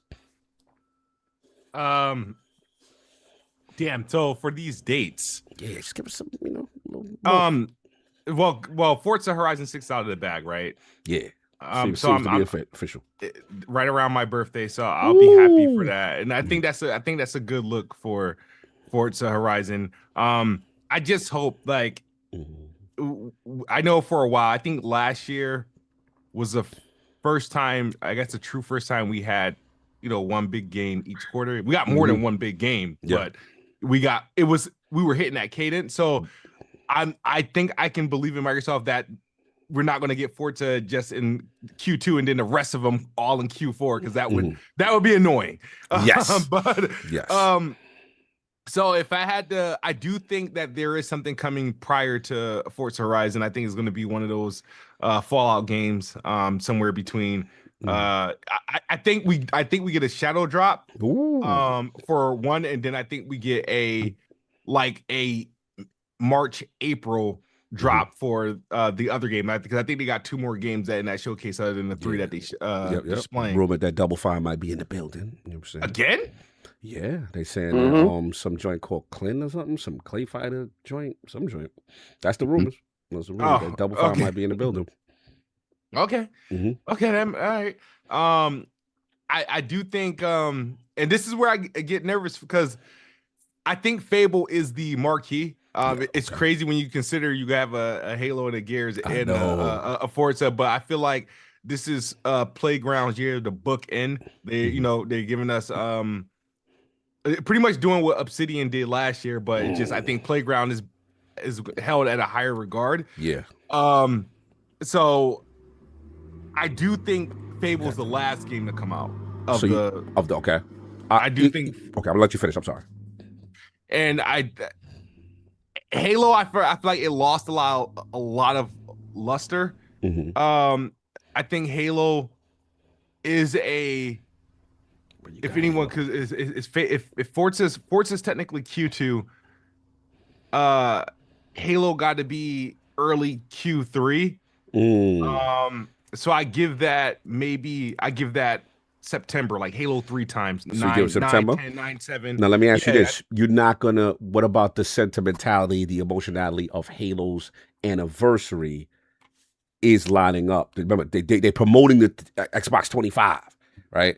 So do you think they may tempt that opportunity with the Xbox Series X release when you know what I mean? The Series X didn't the Series X release on like a No, but remember Halo's anniversary is always November 15th. November 15th, which is my birthday. But the thing is, so I think about that, but I'm like, does Halo earn that spot? If this was like a brand new Halo 7, that's one thing. But is Halo worthy of that spot anymore? So you moving it out of they spot? Okay. I'm moving it. If one, I don't think my thing is like one, I still don't think GTA is coming this year. But if GTA is truly coming, yeah, I just don't think. I feel like that holiday marquee title belongs to Gears or Fable. I feel like Fable for anticipation and just is absence out of the game, and I think they're gonna have a crazy showing next week of it. And I think Gears, just out of respect, it held its own, while Halo, the perception of Halo has been going down. I think Gears have been holding its own. It hasn't been as strong because Gears also went down. I think it was the Playground games that kind of been holding Xbox over of the big 3. So I give Halo September. Okay. I give Gears. This is where it gets tough. Where you putting Gears now? And where you putting Fable? It's tough, man. These are heavy hitters. Clockwork. I mean, we don't even know about Clockwork too, right? That's the potential. We don't even know. Like right now, this year. If Clockwork is coming this year, that gotta be like August. But then you got to also look at the release dates of South of Midnight, right? You got to start managing where they're placing those titles because they don't want to overlap those titles on PlayStation. So then, if a lot of those games that are coming out for Xbox are going to miss the PlayStation platform by a year, so if we're thinking Fable might miss, we figure that Horizon might miss unless Sakasaki will pull up and just be like, nah, day and date with them too. So we got to figure out what is going to be with that situation there. But if we're going to respect those launch days, then you want to give them enough space to sell. Because again, you don't want to look at the fan base and drown them out and you competing against your own titles on that platform. That's the biggest variable as far as being a third-party publisher when it comes to Xbox, the PlayStation and Nintendo variables. Which one of those big 3? Which one of these? Only Halo's really confirmed to be coming to PlayStation Day and date, right? Correct. So, as of right now, and Forza, we know for a fact right now. I mean, it's time. It's time. It's time. And I don't know if they have enough time with Fable. We don't know how long the development cycle. And then Playground's doing 2 games. You know what I'm saying? To have a PlayStation port ready to go might be a stretch. Yeah. So in that case, we know South of Midnight is what April, Avowed's February, and then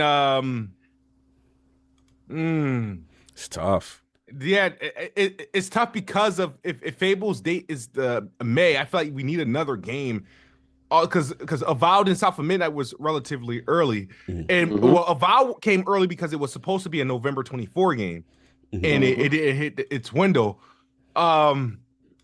And I just don't think Clockwork would be it's too soon to have that be a surprise to release within the first 2 quarters, because we got to see something on it kind of now. That's what I agree. I agree with you on that. Yeah, they're gonna bang us over the head in the summer with a release date for that, and that I feel like, even though I would love for that to be this year, I feel like that's like maybe a February 27. Just to like, it could still stay in the quarter. Yeah, late a quarter, let it breathe. You know what I'm saying? Yeah, I like that. Oh man, because my thing, I feel like one of those games, if any game's gonna hit its annual, I think Gears November 6th. I think Call of Duty's October.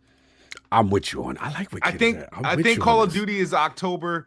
I think Gears is the first week of November. Okay. And so what in a world that GTA exists, Gears is still November? Yeah, GTA's current date right now is what, November 15th, or was it November 19th or something like that? November 19th, something like that. I think that the best case scenario is to come out before it. You know what I mean? Depending on how like you don't want. I feel like, I don't know. I hate when games like run away from games. Like, oh, you on that King? You tough? Yeah, I don't think any. That's why he's a general in my army. But he reran the PC. What happened? Well, you know what it is. What you mean the general ran off? No, Sakasatya pushed him out and pushed him over Sakasatya into a pushed my man situation. So what he did was he went to a place that he understood that they couldn't reach him at, and I understood that. He still had the vantage point, but he's still been sending he got the high ground. I told him get the high ground so he could take Anakin out if he act up. You understand? So, but that's what Sakasatya wants you to be. Well, what it is sometimes you got to play the fool to hang out with a fool. I'm done. You understand? Like, listen, he tells you, stuff might happen based upon, sucker movements. He knows. He knows. Listen, I'm gonna tell you right now, Kidsmoove will be the first dude in line over the shoulder yelling out, "Get him, King!" If I became CEO for a day, for 30 days, 1 day, give me 1 day. Give me one night. I was like, no, I feel like no. King gotta be CEO for a quarter, because we need to see his changes take effect. We gotta see the ramifications of all his moves. Give me 1 quarter, son. I turn it all around and burn it to the ground. Turn it all around. But at the end of the day, it's like, well, at least we got exclusives. Oh yeah, we definitely got exclusive to King. Yo, unless your PlayStation says Xbox when you boot it up, you're not playing none of our games. All right? If you want to go and you want to use that root code and have your joint offline, you want to play in offline mode, no Xbox games work with you. I can't. We want to see what you're doing at all times. Oh man. So that's your lineup, Smooth. Yeah, I don't. Yeah, I do think there's I know they're treating like Beast of Reincarnation as something, they're respecting that game pretty much. We didn't even talk about that game. That's so funny. Expedition. Yeah. But yeah, man, I think I have a feeling, even though, I would love Fable's my most anticipated. Of the, like, I mean, because I know what Halo is, I know what Gears is going to be, so like those are obviously lock-ins, but Fable, I'm just very curious. Yeah. Big pressure on Fable this week. I feel like Fable's going to be a situation that Indiana Jones had. That first week of, was it Indiana Jones came out in December? Yes. I feel like Fable might land in December, and then so they can get that and turn around and release it in April of 27 in PlayStation or whatever. I think that's what happens. Okay. I like that. All right, I see where you at. It's a big one, man. It's on me. Oh man, this is good. Now we got one domino. So we got Horizon, right? I love May, like we said. Fable's the question mark, because again, internally they view it as the 4 horsemen. They view it as a pillar, next to the burger, fries, and shake. I'm gonna go September, man, because it's like there's a part of me that's like, I don't see it coming out before Fable. Before Forza. I agree with King though. I do think there will be other titles, like Forza won't be the first. There will be other titles. We forget they still got Tower Boy. They still got a whole bunch of other Fallout remasters potentially. We'll get into the next topic. There's a bunch of stuff that they can film between January, and of course, we get some form of a shadow drop. There's no way we're leaving that thing. And there's even rumored that the 3 placeholders is now turned into 5, like which would be traditional, which will be 4 games and a bonus game. So they definitely got stuff cooking between that. And we ain't forgetting about Xbox global publishing, right? And the deals that they had. Remember, we got a Ninja Gaiden, we got all this stuff. They got stuff cooking. So I'm not worried about that. The question becomes where the core 4 horsemen lie. So I'm going to go, again, Forza now hits May. I'm going to go Fable September. Hopefully you can get out, let it breathe before that big holiday rush. Halo's interesting because I do think there is, even though I agree with you, Kid, it's the campaign. It's not a mainline multiplayer. I get that. I think you're right about that. So you could treat it different. But I do think the way they're just promoting Xbox 25 too hard for me. So to me, it's like you really try to lean into the sentimentality of the brand. And when I see that, to me, you going to be some form of proximity to November. Right. So I look at it like, okay, maybe you do the 2 weeks early. You get out. But let's say in a world where GTA exists November 19th or whatever it is, I could see them saying, okay, early November, the first couple of days in November, get it out there. It's campaign. It'll be multi-plat. We could rock. Obviously, GTA's marketing is going to be crazy. But I could see them kind of surviving that with a Halo campaign-only kind of remake, as long as you get out like a 2 weeks before kind of thing. So that's where I'm at. The one where I am going to be that long, but yeah, go ahead. Yeah, true, good point. The one that I am really confused, and I'll be honest with you, I don't have no answer for. I don't know what they do with Gears E-Day because it's a mainline Gears. It's super anticipated. This is what the base wants. The base wants Marcus Dom. This is I feel like it's definitely at the showcase. Most could potentially be the developer direct. The showcase direct game. It's definitely that. Absolutely. Yeah. It better be. Yeah, I think it's the heavyweight spot. You know what I'm saying? So me and King always have this internal discussion, which I do agree with him a lot, that we, no disrespect to Obsidian, but we do feel Outer Worlds was forced into that heavyweight belt for that year when it was really probably supposed to be Fable. Now that, Fable comes out, it's so many questions because I think what it is what confuses me is the importance of Fable, how important that is and highly anticipated, but also Gears is there too from a recognition standpoint. So who gets the actual spotlight game? Who comes out first? Or is it a situation like you said, Kid, where they do something that I hate what they do, but one of them games might be a December game. And I kind of hate when they do that, only because I do want Xbox to get Game Award recognition, especially if they have goods. And that's what happened to Indiana Jones. So for now, I'm going to stick with Fable September, Halo November. Man, Call of Duty clearly, I think, is October. They're moving up. As the name, the Satya name the King is, I think they're going to run from the fade. Call of Duty's going to run from the fade. The fact that they put out the statement, they put out the statement like, yo, this wasn't up to snuff. We will never do that again. What is it? No Black Ops back-to-backs. We're never going to do that. They know how important that is, and I think they will probably move up whatever the next mainline Call of Duty joint. Hold on, Gears got a Netflix joint this year. Bash it. Okay, I don't know. I got to see where that lines up. Yeah, and maybe Gears is December. So that's the latest. We'll see what happens. But I'm super excited to see as far as that Fable on this direct. But that's all I got. Unless y'all got anything else before we move on. Or y'all good? Y'all satiated? No doubt. Sorry, we want to get these super chats. Yep, we got. Let me see. Let me go back a little bit. Sorry, I'm late. That's festivals. Hold on. Fable first half. Oh man, we got a couple. Let me see.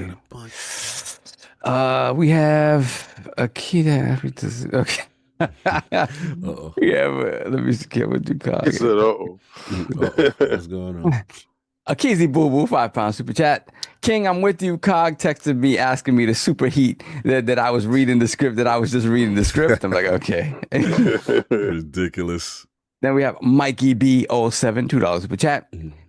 Hey, hey, ho, ho, Shanahan above. Joke job. Hashtag These are the thankful. dudes I'm talking about. You see what I'm talking about? They don't got no team, don't claim nothing, be quiet the whole year, and then one pop when my team lose. See? Sucker move. This is sucker stuff. I can't respect it. Then we have the Silver Squire, member for 2 months, Lord Silver. Blessed Lord's Day. This week is the week that I get everyone's knees for saying we won't see Fable and that it'll release in 2026. Shout out. Imagine they put it into the developer direct to say it's delayed. Yo, I mean, look.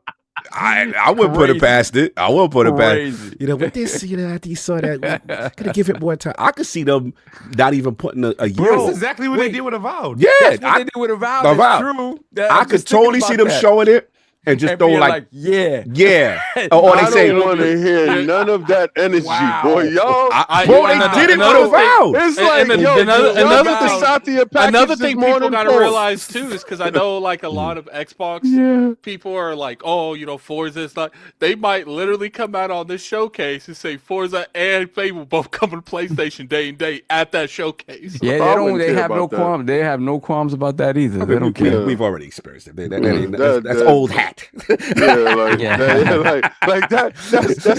don't pump no Kool-Aid over here. Yo, after seeing 5 million pony up, I was like, hey, yo, let's bring more over there. I don't care about that. No, that don't matter to me. Yeah, but the key is going to be that if they not say a release date or a year at the end of the showcase and stuff, that would be great. I think 2 of those games are getting I feel like 2 of those games, only one of the games is going to have a outside of the whatever the shadow drop is. I think Forza will get his release date. I don't think Fable and wait, there's only 3 games. Damn. Fable. Yeah, Fable's going to just say it's just going to say holiday. Full of holiday. Yeah, just full of holiday. Yeah, they could get away with it. They could get away with it. All right, then we got, let me see, Robert Kellett, 2148, $2 super chat. Fable first half, question mark. Well, yeah. I mean, that's what it's crazy. That would be insane. Wow, that would line up even perfect because you get Fable first half, question and second half. Ooh. Question though, Fable originally was supposed to release in 2025. It depends on how big that delay was. That is true. I mean, there is a chance Fable could be first half. It's not like it's out of the possibility. We could be thinking that, I mean. I think there is a chance that Fable comes out in like that, June range, but I don't think it comes out before GTA. I mean, not GTA. Forza. Summer Game Fest. That's a good point. Yeah. Forza. Now it might be like the. I don't think it comes out before Summer Game Fest, but it wouldn't be surprised if it comes out a couple weeks after Summer. What Game if Fable? What if we come watch this joint? Fable be like, yo, boom, March, what's up? You'd be crazy. That'd go crazy. It comes out. No, I'll be upset because I'll be at Summer Game Fest. I won't be able to play it. No, I'm saying if Fable came out March, let's say they just say it's super earlier than we thought. I don't. Ooh. I just. Question. What's up? The direct last year was Outer Worlds 2 premiered there? Yes. Did it have a show there, or did they? No, Outer Worlds 2 had a release date there. You sure? It had a release date there? I thought Outer Worlds 2 was the games. So I can't it was remember. Ninja Gaiden 4. Ninja Gaiden 4 was there. Were the surprises, right? Yeah. No, we heard Outer Worlds was coming out last year at that event.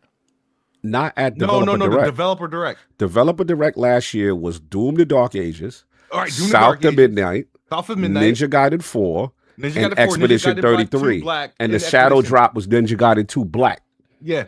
So, okay. So in that case, these events just all those games together. all the games that were at the showcase of the Developer Direct, all up with the exception of Ninja Gaiden 4, were released before the summer showcase. Everything minus Ninja Gaiden 4, but yeah, Doom. Oh, that's what I'm saying. There is a chance because South of Midnight came out before it was announced at Direct. Came out before the showcase. Doom announced at the Direct came out May before the showcase. Expedition announced at the Direct came out before the showcase April. The only one that came out after the showcase was Ninja Gaiden 4. Yes, that is correct. What's going to make this the exception? I think this is one of the games that is going to be past June. Because here's the thing. This is the way I think they do things. They like, okay, Developer Directs before the June showcase. But what we show at the June showcase that has its own direct, that's after the June showcase. But I think they had to choose between Fable and Gears of War, and they chose Gears, but the other one's still coming after the June showcase. I mean, I see what you're saying. There is, but Kid is on to something. There is a chance, based on history, that Fable is ready before the showcase, which would then slot it in that first half, and then that would free up Gears. I would be smooth if they could pull that off. They could free up Gears in the September or whatever spot, and have a crazy lineup. But then, how would y'all feel if the proximity of Fable and Forza, or people say, "Hey, that's two different audiences," and they won't different audiences won't affect them? Yeah. Let it rock. I don't know about that. I mean, but here's the thing, said the same thing about Halo and Forza before. True, but Saul, remember, it still didn't affect Forza's sales as much. I mean, Halo initially did well, from my understanding. Yeah, for sure. So we didn't like it as gamers. It wasn't about Halo doing well. It was about Halo folding Forza. Yes. Right. So it's like, yeah, and my thing is just it was that was it, right? Not long tail of that game. It was the zeitgeist moment. Everybody's talking about it. Everybody's talking about this is like my game of the year, and then you drop Halo essentially almost on top of it, right? Right. And instead of getting the effect of having double that, oh my God, Xbox is killing it right now. It's like, oh, everybody's talking about Halo multiplayer, right? And the talk about Forza is done, right? No, I get what you're saying. I'm just saying, like, what if, let's just say, like Big Bad Bo just said, like, what if Fable was March, right? Then you got March, boom, it got 2 months to itself rocking, and we know now with the strong rumor from that it May, that's enough distance, March and May. Yeah. Even that's enough to, and you pull that off. That's Q1 and Q2. Q1 and Q2. Then you still got Gears, Halo that's lit. Yep. For the whole year. And Beast Incarnation can hold you over for the summer. Like, you know what I mean? Like, yeah, that'd be crazy. It's a big ass, but the only reason why I say it's a possibility being the fact that Fable was delayed already, and maybe we are not taking into account that it could be ready. But we'll see. But I see your point, son. You made a good point. You don't want them too proximity to overlap. No, but if that is the case, right, something like that is the case, then they start finally adhering to that game a quarter type of cadence that they were talking about, right? Because you still, you know what I mean? Like, if they do that, right? Hell yeah, that ain't sucker move, kid. That's lit. No, I'm laughing. I'm laughing at the super chat. Oh, the super chat is good. All right, no doubt. Let's get the super chat. All right, let me see what else is. Let me see. Fable first half. SlomoBackSlap, $5 super chat. Agreed. I'm sick of the festivals. I want drifting, street racing, chicks in mini skirts, and Bow Wow midget ass hyping me up in the back. This is true. This is one thing I thought about with Fable, right? Talk to me. I'm not sorry, not with Fable. With Forza. Talk to me. It's just like the way those games are structured has been the same pretty much since the first one, right? Generally, right? Festival. Is this the one that people choose to start hating on? Oh, I see what you're being samey in that regard.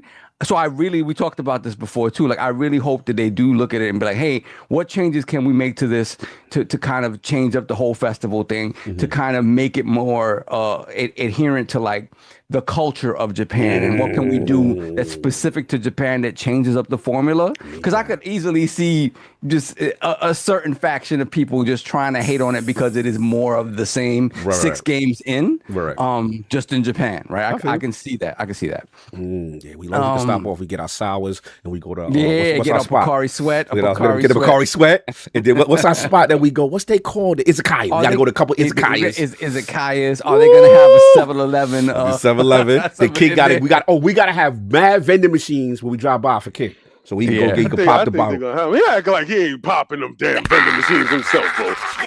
vending machines. Your Pocari Sweat was only sold in certain zones. You know how in Forza you hit the boards, right? The boards, the different boards that give you bonuses and stuff like that. Okay. I could see it being instead of boards, I could see it being vending machines all over the place.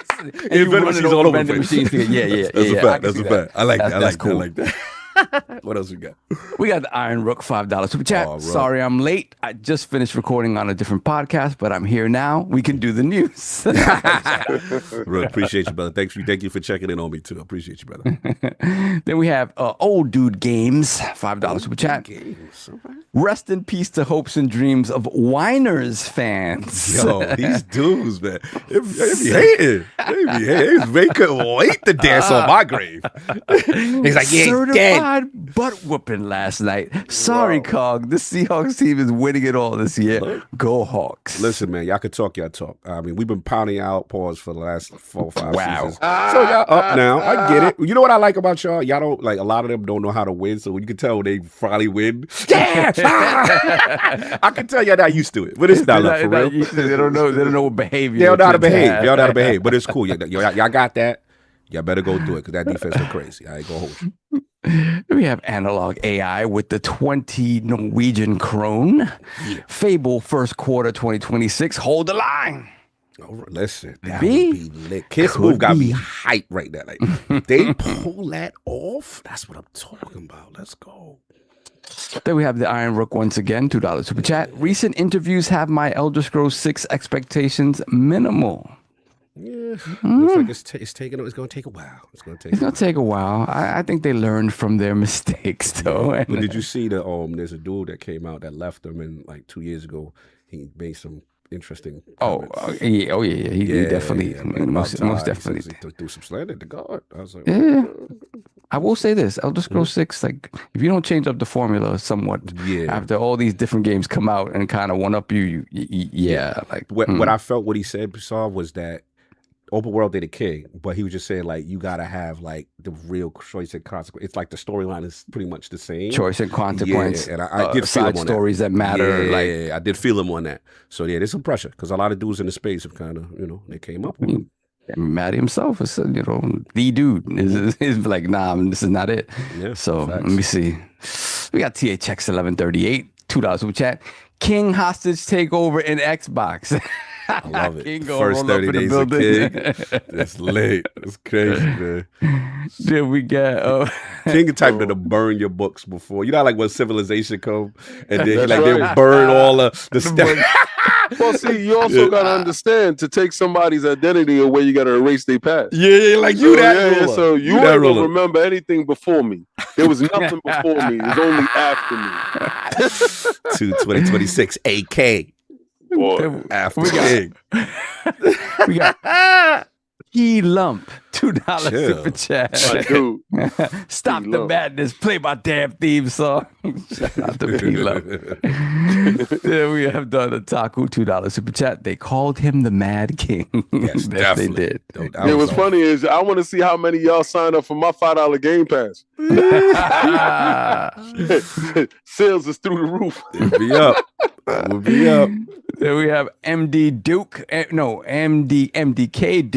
$2 super chat. King, we will remember you. Hashtag Mad King. If you're not with me, you're against me. Throw him in the brick. That's it. Son. Then we got Robert Kellett, $5 super chat. 2026, the year of Mad King, making Cortana real, owning the industry, and holding the line. Thanks. And that's the day. The first day, my first acquisition is 500,000 alligators to fill up the moat. Fill the boats. That's right. Bad enough you beheaded everybody. You put their heads on pikes. I mean, those are the people that didn't vote my way. I don't think we will have any opposition here. Now, will we? This man is savage, man. Savage. Father, what? Vote his way. This man is crazy. This man ruling the game of this shit with an iron fist. You got something you love. I can't. You can't let this happen.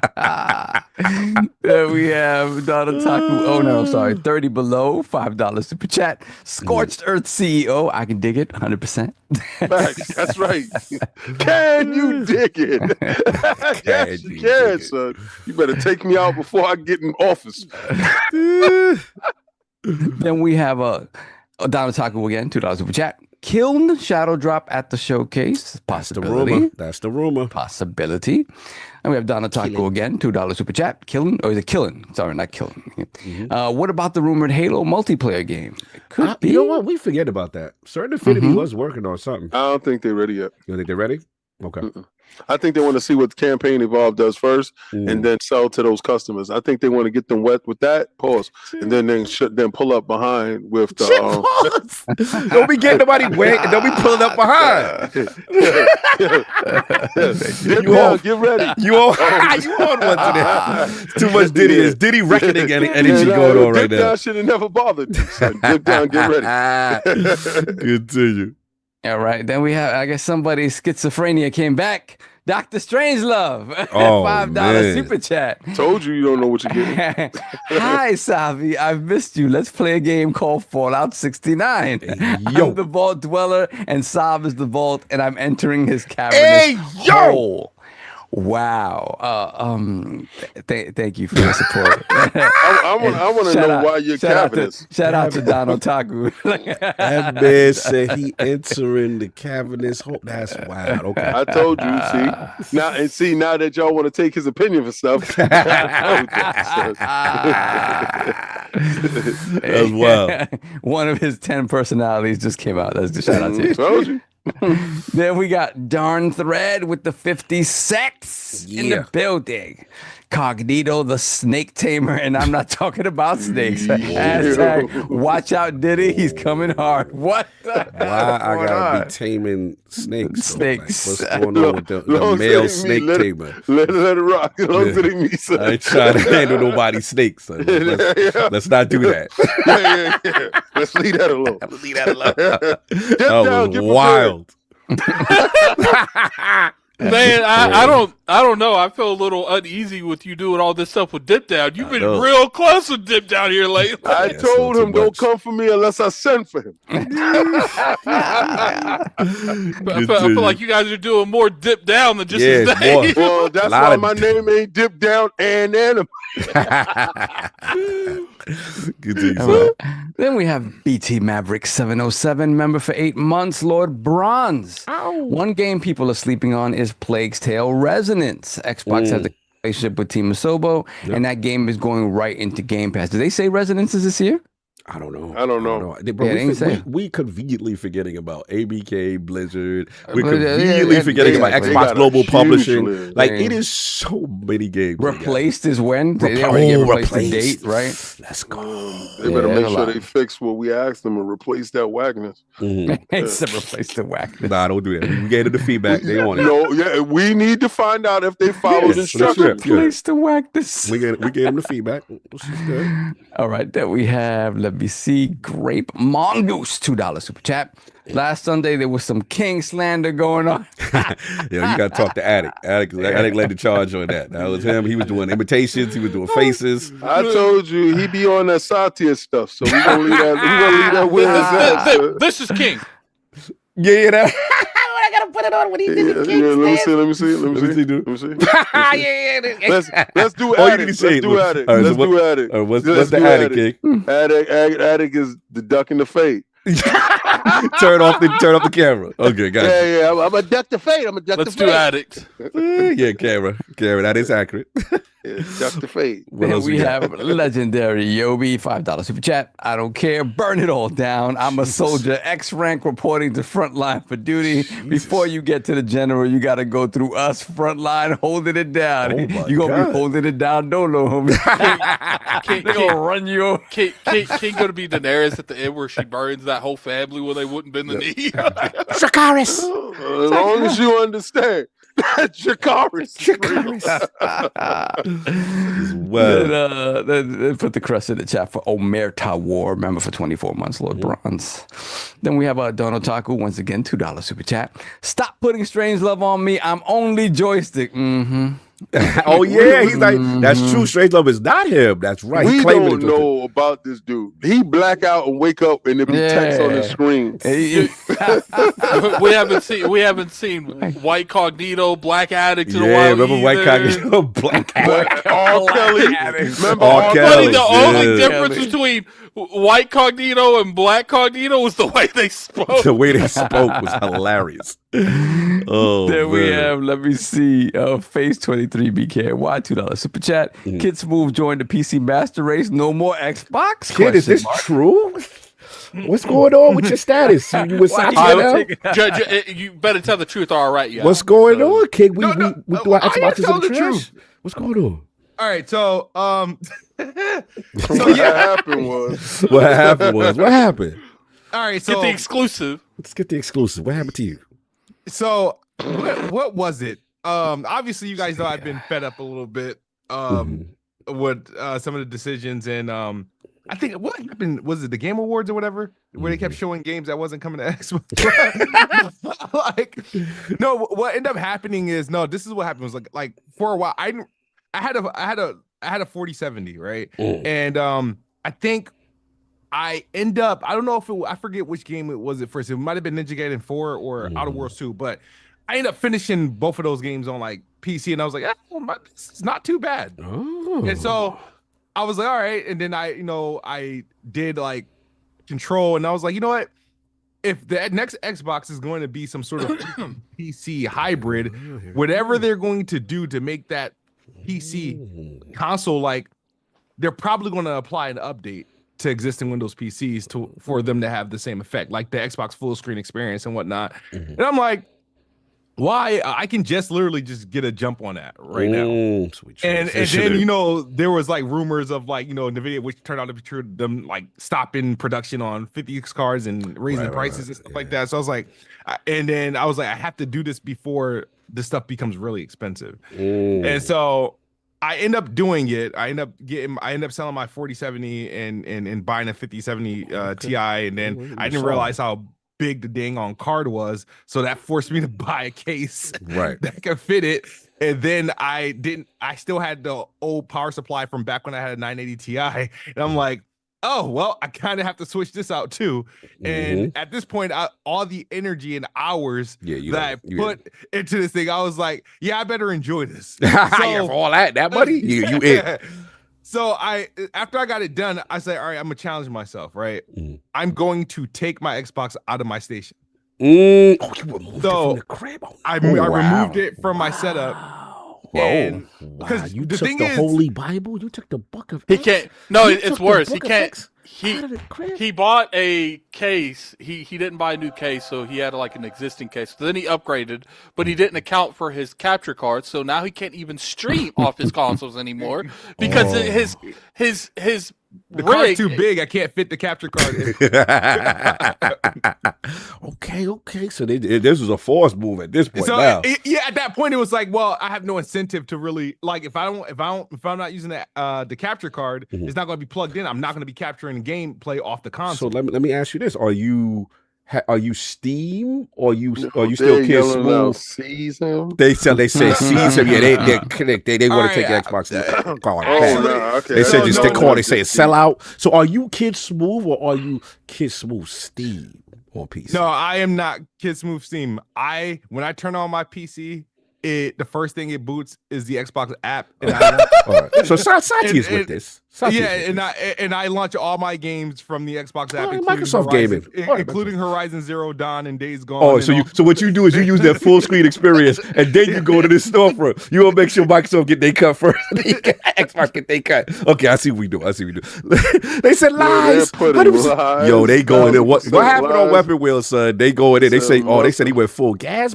Gas. Weapon Wheel isn't back till next week. Okay, all right, got fair enough. So I understand why he was a little nervous and trepidatious in explaining his transgressions against the Xbox brand, especially in light of me for king of a quarter and knowing that I would reign with supreme iron grip. Yes, and hearing his voice wavering as he explains his treason to the brand.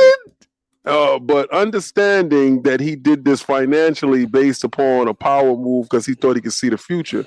So not knowing that if I get in control, I'm going to drop all RAM prices on only Xbox products. I'm gonna make sure that we absolve all tariffs when it comes to our. Okay, I'm gonna need a meme of King as the head leading it all. Like at this point, we need a meme. Someone make one. The problem Where's is Astro Parrot? Where's Astro Parrot when you need him? the problem is you can hear the fear and trepidation in his voice. But I'm saying, right? He understands. But you want him to you know at that part where they tell you, yo, you effed up. Like, you know he effed up, right? But that's what Satya wants. Because he went to go stream and he realized, oh no. We got the explanation. You're just wearing a different jersey now. You know what I'm saying? That's all. See how Kyle wants to transform you and brand you as this.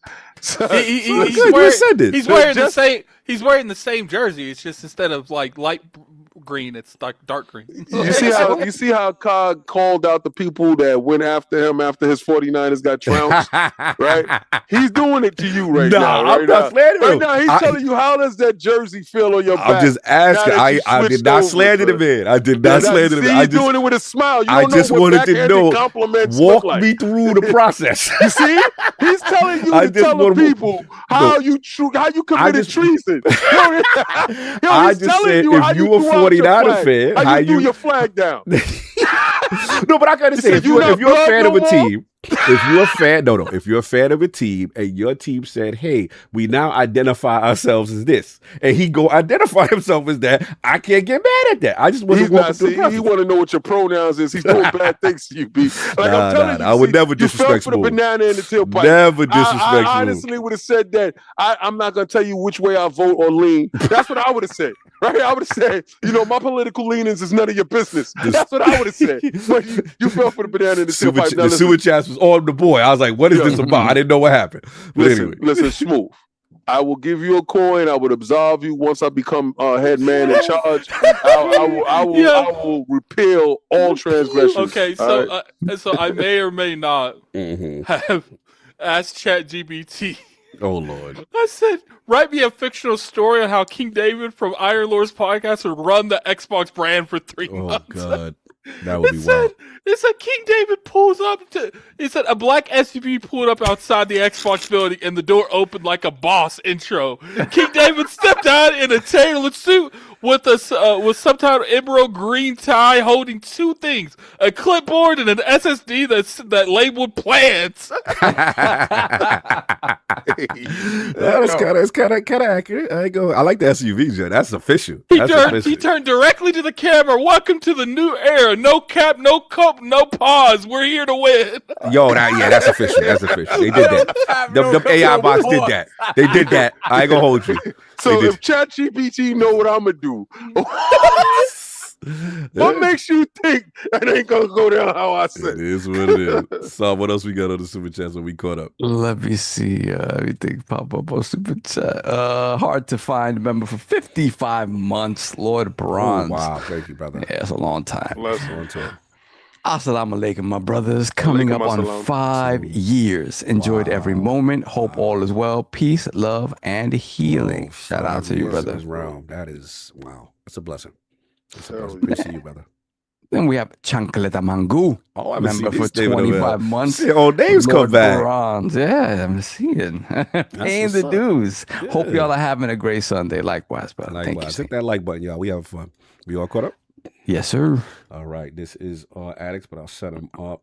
It looked like some interesting news has popped off with the Fallout series. So shout out to Screed Rant. I'm using this article for this one. Fallout Remakes accidentally confirmed on Steam. Let us see. So it looks like I'm gonna take it with a pinch of salt for now, but the latest discovery is certainly just another piece of compelling evidence or proof that these Fallout remakes are coming down the road. Over on the Fallout subreddit, fans have noticed some irregularities with Fallout 3 and Fallout New Vegas. User Homer4A10 was alerted to some odd going-ons when they attempted to leave a review for Fallout New Vegas, only to be blocked by a message that said, you must wait until this product has been released before writing a review for it.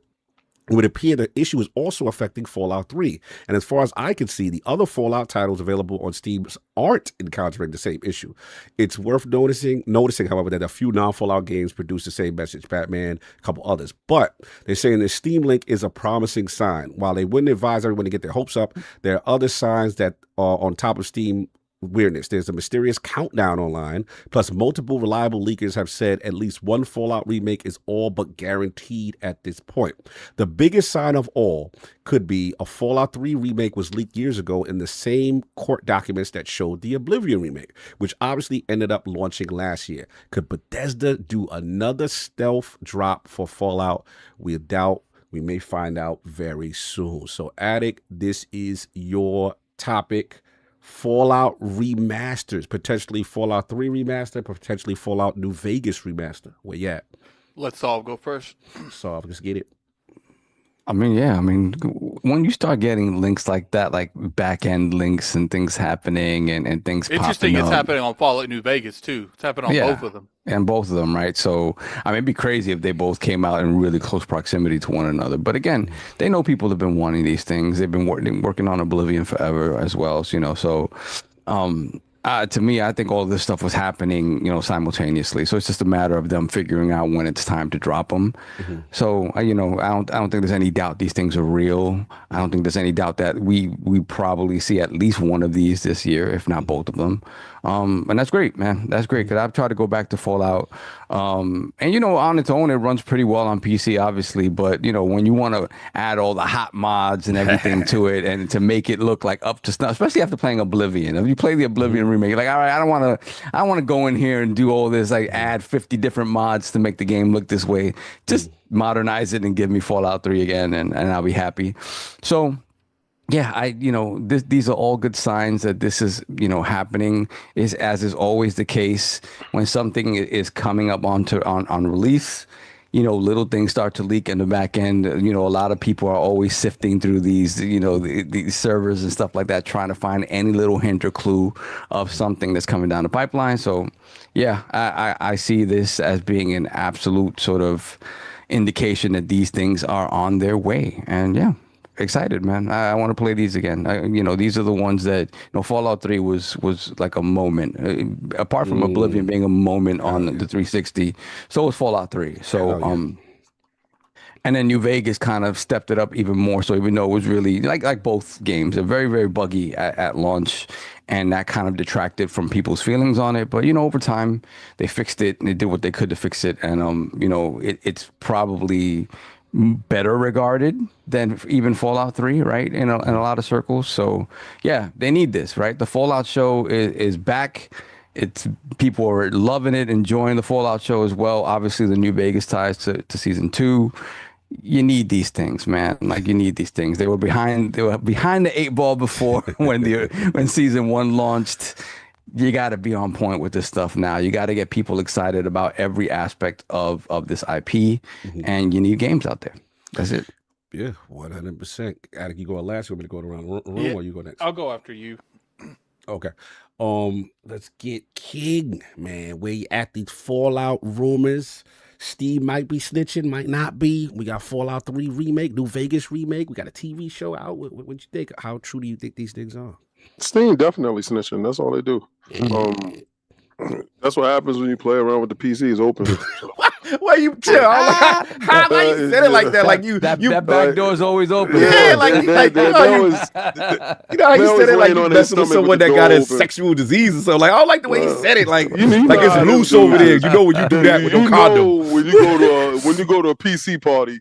Ain't no party like a PC party. Hey, yo, don't do that. That's wild. You trying to say Kidsmoove living a sinful life? Well, hey, I'm not saying anything. I'm not catching no. You trying to imply that Kidsmoove? Because Kidsmoove over there.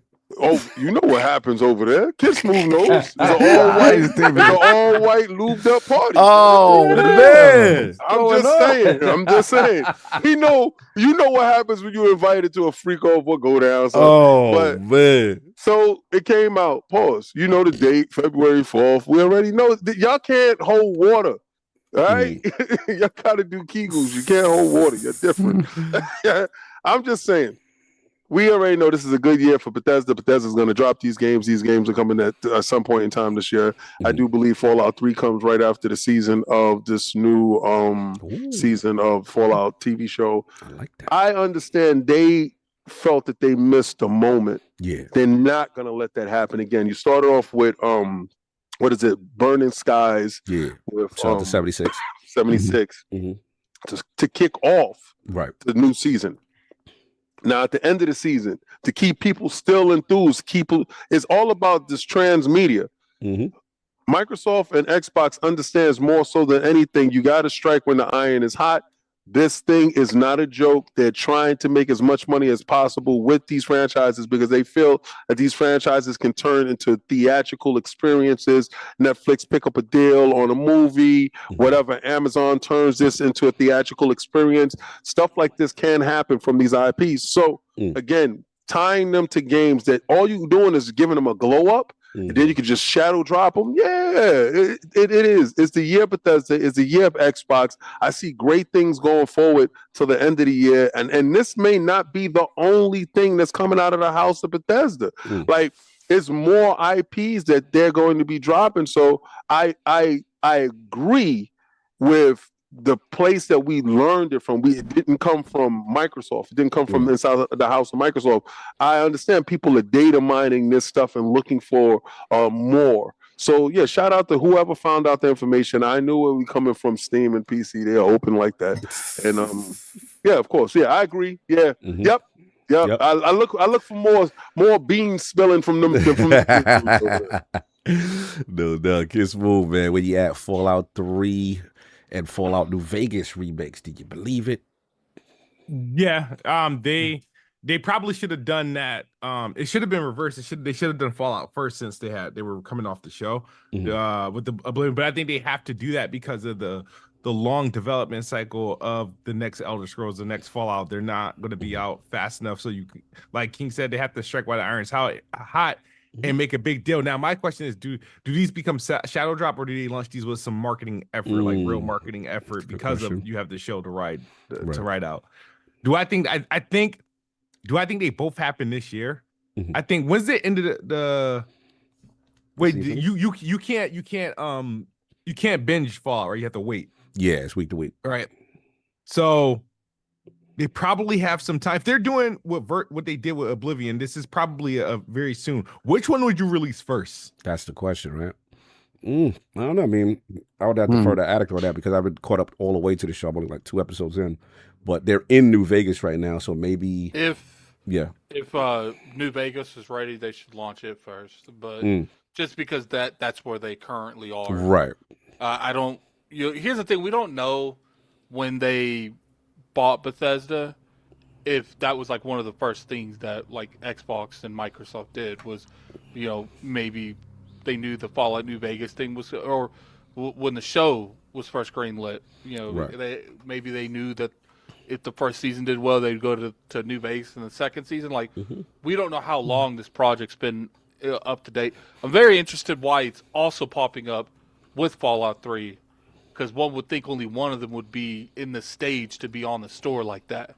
It's interesting they're both on the store like that. Yeah, no, I hear you. I hear you, kid. You good? Yep, he's good. All right. Yep. And now, it's me because Addict, you going last, right? Yeah. No. So this is good. This is interesting. I would love this to be true. I love this to be true. I know that PC Gamer kind of has some conflicting comments about this article, like, yo, Batman, this happened before. That doesn't necessarily mean there's a new Batman game coming out. So they try to say keep expectations in check. But at the same time, Jez kind of confirmed. We know Jez confirmed that Fallout 5 was greenlit, right? But that's gonna be a minute. If that's greenlit now, we seeing Fallout 5 like next generation. Like we ain't seeing Fallout 5 no time soon. So to me, that gives that window for what's happening currently. I agree with King from the transmedia standpoint. They definitely were not ready. I think hindsight's 2020 when you look at how successful the TV show is. I don't think they knew the TV show was going to be that. Now that they know it's that, 76 was up first. Okay, boom, that injected life back into kind of a dormant base. Now people are playing it, and they did all these revamps. They got Burning Skies. But for the single player guy that wants the experience, there is no mainline new Fallout game. So what better than to remaster Fallout 3 and New Vegas? Now, me personally, I love what they did with the Oblivion remake. That UE5 glow up is... I would love Fallout 3 in New Vegas with a UE5 glow up and VATS and a nice engine. Man, I think that's the only thing I would say negative about Fallout. I always felt like graphically it wasn't nothing, crazy. But you put that look on it, that could do crazy. Now, as far as who comes out first, I probably would say 3 because I remember the remember the FTC leaks, it was on it. Fallout 3 Remastered was on that joint. So if I had to say the order would probably be 3 first and then New Vegas. And it probably makes sense too because I'm assuming they may be in New Vegas for a while based on the show. I defer to Attic on that. And if they are, you can afford to have New Vegas come out after, you know what I'm saying, kind of thing. So yeah. I like it, man. I like it. We'll see. Well, shout out to Dark Low. Yeah, Oblivion Remastered was badly optimized. They got to work on the optimization for sure. But as far as like the graphical fidelity, the improvements that they made, man, nice gunplay. That would be nice to see. And they put all the DLC together, one package. I'd like that. And they kind of did that with Oblivion. So that's what I got. Attic, where you at with these Fallout remakes? I think Fallout is definitely craved. A lot of people want it. The biggest thing I will say is like it's just a combination of a couple things. Like for instance, we've been seeing, people be kind of teasing what's going on with Fallout. People have been kind of teasing the Fallout 3 remake. Now I do think a Fallout 3 is in the works. Now, as far as like Fallout 5 being greenlit, just because it's been greenlit, we don't know who's making it. For all we know, it's been greenlit for after Elder Scrolls 6. Yeah. So, we don't know exactly the logistics on something like that. Fallout 3, I would say it's probably going to get shadow dropped Thursday. And then New Vegas probably gets the trailer teasing around the end of Fallout New Vegas's trailer, because to me, sometimes coincidences are just that, but this is too much of a coincidence. And what's interesting is like there's a placeholder for both of these games in Steam, when realistically, if you were to think, one should be way further along than the other. Fallout 3, and so it kind of makes me think that they've been working on Fallout New Vegas longer than we think. And that might maybe not drop this year, but early next year. Okay. I like it. We will see. A lot of Fallout news. Everybody satiated. We'll get these super chats up. Yes, sir. Hold on. We got Teddy P, $2 super chat. Kid fumbles his explanation like the 49ers laid down. Everything is a fun. They did that, but like the 49ers got blown out. Yeah, they weren't happy with your reason for going to the PC Master Race. Why not? I have no idea. Satya wants him there. Exactly what I'm saying. He wants him there. Xbox said they want him there. This is an Xbox. He good. Then we have the Iron Rook $5 super chat. I think it makes sense to release New Vegas first because of pop culture relevance. Yeah. Look, I wouldn't be mad. I'll tell you that, Rook. I wouldn't be mad. You do that on brand with the show, that line that up. Yeah, I'm with it. Yeah. It's just that when you think about it, it doesn't really matter. But Fallout 3 really was that watermark moment. That was the step out moment. It was the step out moment because they took that franchise and turned it into something completely different. Yeah, so it was that moment. So I mean, we'll see how they consider it. Yeah. I think both paths are valid though. So I agree. Dr. Strangelove, $5 super chat. If they get rid of the green filter and the piss filters from the Fallout remasters, I say we riot. They add so much to the vibes of the games. Yeah, I mean, Xbox 360 games have a penchant for being very gray. Yes. But it fit Fallout in a way that maybe not necessarily other games, but I'm sure I know there was a lot of questioning kind of the color palette changes to Oblivion a little bit, but I think that world in general is a lot more colorful. I think for Fallout they're gonna figure out that how does this translate to a modern engine? How is this supposed to look in a modern engine? I don't think you're gonna be seeing like super colorful palettes in Fallout. Yeah. Maybe New Vegas. Obviously, New Vegas has lights, stuff like that. But yeah, I hopefully it does not look like a totally different game in that regard. No doubt. We caught up?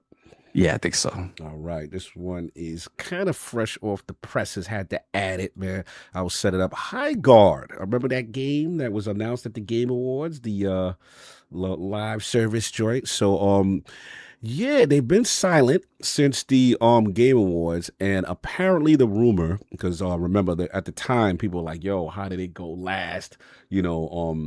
it didn't. Some people felt it was not worthy of the spot. So it's like people like, yo, they must have paid crazy for the spot to Jeff Keighley in the show. So this has been going viral. So as the gaming world continues to see, shout out to gamer.com arenas from Wildlife Entertainment. That's the people that made Highguard, the live service title that is closed out last month's presentation at the Game Award. They have yet to break its radio silence regarding it. Now, shout out to Paul Tassi. He put out a tweet that he said he learned that Highguard did not actually pay for the Game Awards finale spot. It was just the show putting it there. So then that went a little bit viral. His comments were echoed by our very own Lords After Dark insider, Tom Henderson, who in a separate post said, this is why these shows need to have ad disclaimers, just like any other forms of media, if they are paid placements. Surprised the FTC haven't enforced it yet. So ahead of the Game Awards presentation, it was reported that the cost of running a 60-second advertisement at the Game Awards show would reach $450,000. A 3-minute trailer, over $1 million. So that figure was up from a previous report that was related to Summer Games Fest. And so initially that was some of the rumors on that. They said, so even with the silence of Highguard, the company that makes it, and again, this game is supposed to launch in like a week. There's been yet to no advertisement, no information, and one of the developers, somebody said on Twitter, they was like, hey, being that it's upcoming, what are we going to hear from it? They say, hey, we can't wait to show you more. So it's still saying it's coming out January 26th. And then the last thing I want to add, there is some pushback. Shout out to Fran Marabella. He's formerly of IGN, when they were talking about that Highguard did not pay for the actual spot. He said, I do wish Jeff would Jeff Keighley provide more transparency, given how much doubt and disinformation has been spread on the topic of Highguard paying to be the final trailer revealed at the Game Awards. I'm sure it's tricky, but for some, there may be sponsorships to just be in the show somewhere or the back half. And for others, there's a straight up branded placement, but it's become very fuzzy, adding all the doubt. Speculatively, I've said numerous times on this topic, I know Jeff, and I can never imagine him ever allowing just something decent enough to be at the end of the storytelling and celebration of the Game Awards. It's a crafted spectacle that he's dedicated most of his career to, perfect or not. All this said, do I believe Highguard could have paid to be part of the show? Sure. Could be a lot of trailers that take some part in that. But there's never, ever been a single-sourced or multi-source report that anyone has paid to be the final trailer in the Game Awards. My point is, you shouldn't believe this so readily, nor spread that, even if you don't like Highguard's reveal tone, game genre, or style. Finally, as I have to keep repeating, I've never once said Highguard will be successful or will be good. I've always simply fought for seeing real gameplay and hands-on for the depth of discussing game quality before we send the game to hell. So this is a very spicy topic. People are defending it. Some people feel a certain way about it. And then obviously the game itself. So yeah, I want to bring this to the realm. Addict, man, where do you feel about this whole Highguard situation? Now it's being confirmed that they didn't pay for it. So did Jeff Keighley just look out for it and for the team and to give them that spot as the just one more thing for the Game Awards? What do you feel about this whole thing? I feel like if it wasn't paid for, I don't understand where Jeff Keighley didn't, like, out of all the stuff that they showed there, I would say that would probably be the last one not the last one. I feel like they should have opened up with that. If he wanted to give it like some pull, give it some exposure, maybe some of the developers or his friends or something. Mm-hmm. Because to me, putting that at the end like that, it's got to be something personal to someone that created the show, mm-hmm. because that just seems like a very weird game to end a show with. Mm. It's nothing against the game itself. I actually think that the game looks fun. It's just, mm-hmm. I think a lot of people are tired of like those type of games in general. Look what happened to Concord. Right. So it's just like, whoever decided to put that game at the end, you did that game a very disservice. Because that last game, people expect, they expect to be hyped. They expect to like go crazy. It's not that people weren't going to get that from that. It's that when you have a showcase where you're showing Leon come back to the Resident Evil franchise for years, mm-hmm. you're showing that other game. Like, there was a lot of good reveal trailers and announcements at that. but then you show this new IP that's like kind of the games as a service type of stuff. Like, I think we knew during the moment it was being shown that this is not a good game to end it with. Right. How did people there in the event didn't know? The people that ran it. And to me, and it's just like, oh, Addict, here's the thing. Like, regardless how you feel, we live in an industry very, very big on first impressions. And when you get something like Highguard that might not necessarily be a bad game, one, it's in the games as a service, and people are tired of that. And two, let's just be honest here. People expected something like a brand, like a new IP from someone that, the God of War creators present, or like, because that's generally what you end these type of shows with. And is it fair to Highguard? No. But in my personal opinion, Jeff Keighley and his team should have seen this coming, because if some random podcasters saw this coming, I just find it hard to believe that, like, they didn't see, like, it was bad. Like, and it's not even just from us, because we didn't even really say much. It looked okay. Right. The internet was flaming this game. They went ham on it. Went ham on it. When you ended that show on that, so it'd be different if it's like in the middle or the beginning, because there's like a bunch of other games people are gonna like slowly put that out. You ended something no one wanted to see, and then it went to the end credit screen. Guess what happened after that? They went to this. Like, when you make the last thing, where afterwards the only thing they can do is this, that's not good. No, let's be honest here. The first thing they did when people saw that and it ended was right on their phone to Twitter. Right on their phone. Let me ask you this before I give it this up. What about, because again, the rumors, everything you said is true. The reactions were crazy. People were like, yo, that ain't it. So my question at the time, people were like, yo, they must have dropped a crazy bag to get the final spot to end the Game Awards with, right? So if now this is not the case, according to Paul Tassi and according to Imran Khan, he corroborated the story as well, that they didn't. And let's just assume that Jeff looked out for this team. Because remember, it's like ex-Titanfall devs, like this team that's making this game is like highly respected. So like, what do you feel about, like, does Jeff get props for like not taking a bag and trying to promote something, or you look at it as a negative thing where it's like, yo, you still did them a disservice, even though you may not have taken a bag and put them in that spot? In my opinion, did they pay for it? I'm still going to put a question mark on that. People can say and tell me till they blue in the face.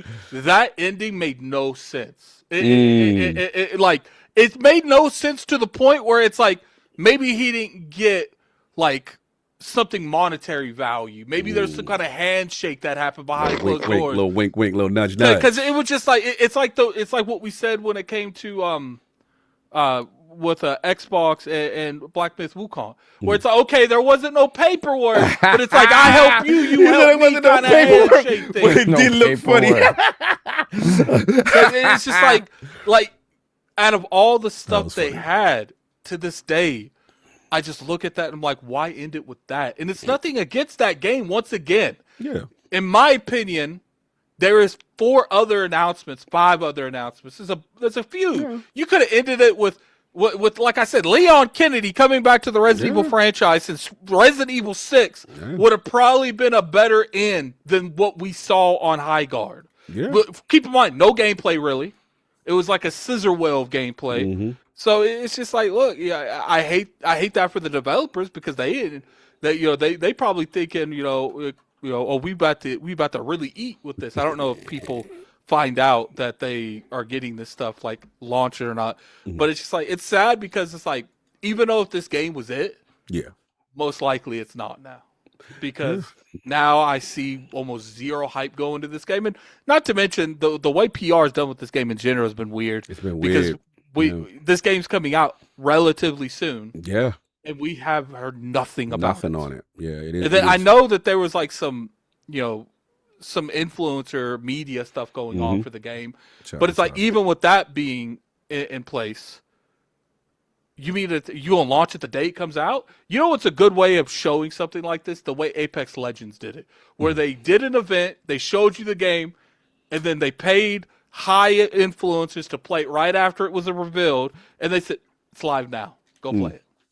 Like there was no putting on other people's stage. Because here's the thing: if that company would have set their own presentation up for it, or anything, to me, what you should have done is have your own presentation, and you should have been like, Jeff, would you just put us in there, and would you mind if we put the date when we're going to do our presentation to give a real big what this game is? Yeah.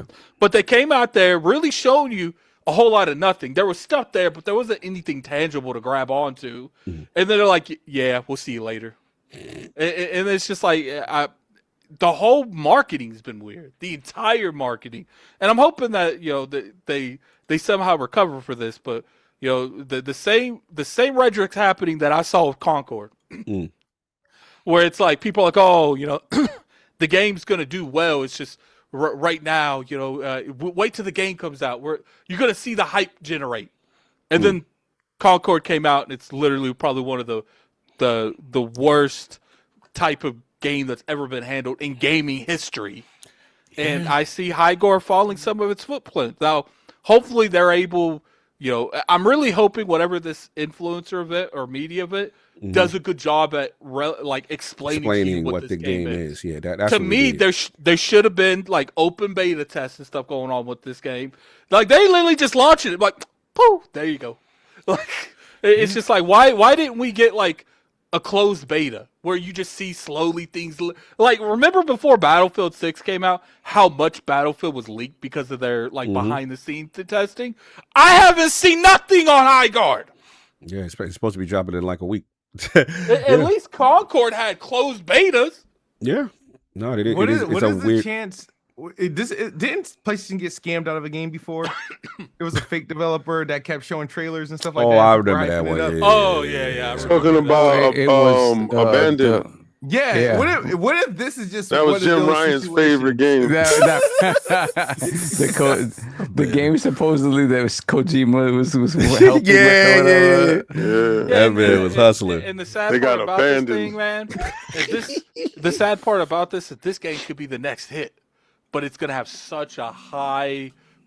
Like most games probably launch in the middle of the hill, some a little bit higher because of like name recognition and stuff. But these people got kicked to the bottom of the hill. They got to climb that whole bastard. Like it's a weird rollout for sure, no doubt. Solve your thoughts on this whole Highguard didn't pay for it. Now coming out that they didn't pay for the Game Awards final spot. Where you at with this?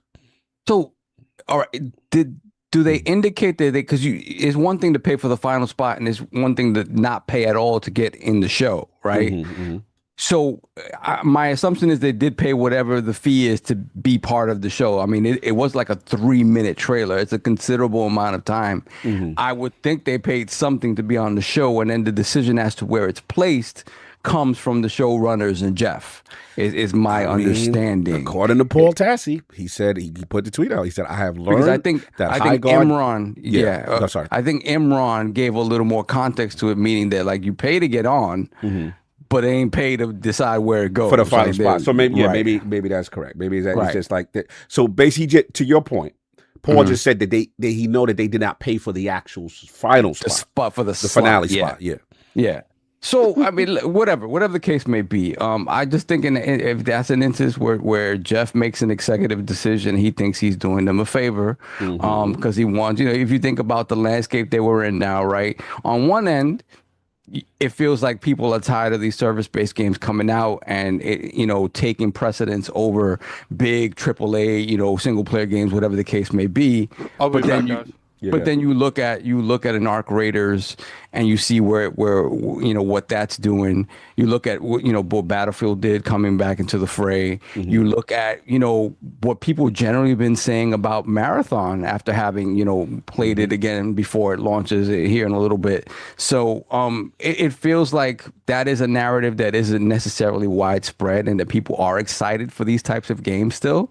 So I could see him looking at that saying, hey, let's give this one that's new. It looks different. It has like, these guys are on horses and stuff like that. I saw some things that it's like, okay, it's cool. It's changing up the formula a little bit. Let's see what it does. But yeah, absolutely. I think when you think about what the status quo has been till now, a status quo that he created by putting these big reveals at the end of the show, it is underwhelming, and he, absolutely did a disservice to that game, even if it is good. Right. And so to Addict's point, yeah, the game has now a big hill to climb, right? The weird part about it is that it's like, if there have been some issues with development here down the stretch, it's put under even a bigger microscope now that nothing has been talked about, because it's one thing that you let people run around with these narratives after the reveal and nothing is said in the immediate moments after it. But now, weeks on, we're in the new year already. The release is supposed to be imminent, and nothing, no previews, people, nothing. And that just it's not a good look. And it wouldn't have mattered then. It wouldn't have mattered as much if that game had come out and been shown in the middle of the show, and people are like, "Hey, that multiplayer game that looks a little different than everything that we have out there is delayed, or it's not really. It's going to be a while before we see it again, right?" I think they would have done this game a disservice if they had announced it as at the end of like the pre-show, like you see it as like the big thing that you show at the end of the pre-show before the proper show.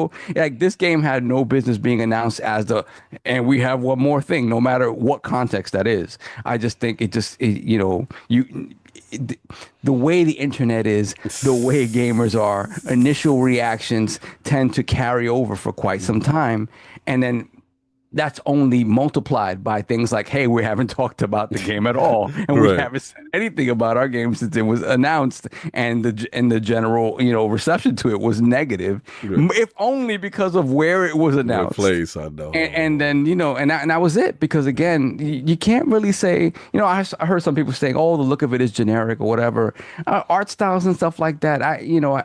Maybe not. Whatever. I thought what I saw seemed unique, especially when you think about what's out there now. I think it felt a little bit unique. So I was like, okay, cool, man. Maybe this is it'll find the place, because at the end of the day, like, you need something unique out there to sort of pull people away from what they're playing. If you're not that, then you're almost dead in the water already, right? So, but we'll see once we finally get some word on what this game is and whether it's enjoyable or not. And obviously, he talked up the people that were making the game and the people behind it. So if that is the case, these are the types of people that have made these type of games before and understand what it would take for a game like this to be successful. So, to me, it was just a bad call. If it was Jeff's call, I think he did it with the best of intentions, and he just didn't really, maybe should have really, looked at his team and be like, hey, what do all of you guys think about this, doing this? Again, I don't know. I'm assuming. We're speculating. Speculating. Because again, it just feels like one of those things that if you had some input from other sides, it's maybe a decision you don't make. Because again, and beyond it being what the type of game that it is, it's a new IP. Yeah, it's a new IP, and it is one of those things that unless it's something that really it looks like the best thing I've ever seen in my life or anything like that, it's gonna have a lot of scrutiny behind it, and you're not gonna have the desired effect. So let's see. We'll find out soon, right? I guess we'll find out soon. Yeah, find out soon. King, man, I know you didn't care to watch these kind of things, but these award shows, but it was a big controversy. And when we watched it, even I remember me, Addict, we were sitting there, what was it? We were like, okay, what's this? And we was like, there's got to be something after this. Yeah, you're like, okay, this is because it wasn't even like attacking the game. It was like they're ending like the video game awards with something like this, because it just seemed out of place, like something you wouldn't normally do. And just to paint the picture for kids, I know we didn't watch, but it's just one of those things where it's like, Jeff comes out and he's very exuberant. He's like, hey, I can't wait to show you guys.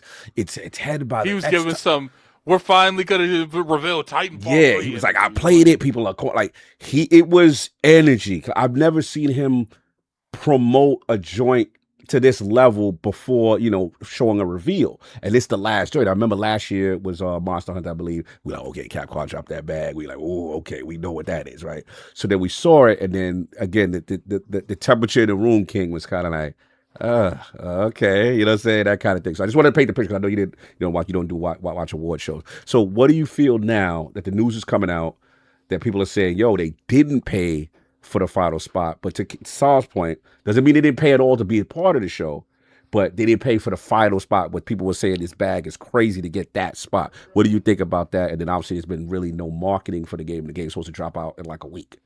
Good for y'all. Good for all you idiots that sat there waiting for the last trailer. Good for y'all. Good for y'all. Listen, as a fellow dictator, I don't give a damn how y'all feel. Oh my God. All right? It's his show. He run it how he like it. He liked the game, and the game got the spot. And I'm glad it came out that nobody paid. He liked it. He was exuberant about it. This is the shit he wanted to see, and y'all gonna see it last too. And I'm glad that y'all went to your phones to hype it up and to say whatever, because you know what he knows? Any news is good news, because y'all wasn't talking about this game before then. Oh, but guess who's talking about it now? You all, because y'all waited. Yeah. What do you think the last game?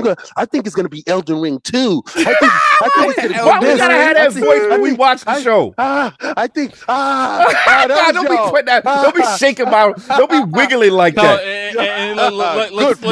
Let's keep it a buck. King watches those shows, but they gotta have Xbox attached. Guess what I was doing? Sleep. No. And you know what? Xbox does not have an award show. They don't have an award show. Right. So I'm not up watching anything from Xbox at no award. They don't have a show that say, look at me. They don't have that. But if they did, maybe I might watch. I don't know. But I can tell you this. But he watching.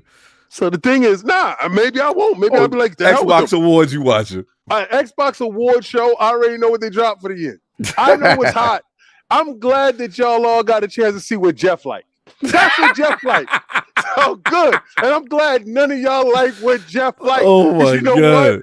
Good for you. He held y'all captivated for I don't know how long that stupid show was, for like an hour or two. And y'all was sitting there on pins and needles. What do you think the last one would be? You ain't see this coming. Oh my God. And shout out to Jeff, the best promoter and marketer in a business, because up until it's still a week out, we haven't seen anything. Yo, this is the best. He's the absolute best dictator. And guess what y'all gonna do this year? Tune in again. And guess what I'm gonna do this year? Go to sleep. and guess what y'all gonna do again? Be upset. And guess what's gonna happen? We're gonna have another podcast about how I didn't like what Jeff did this year.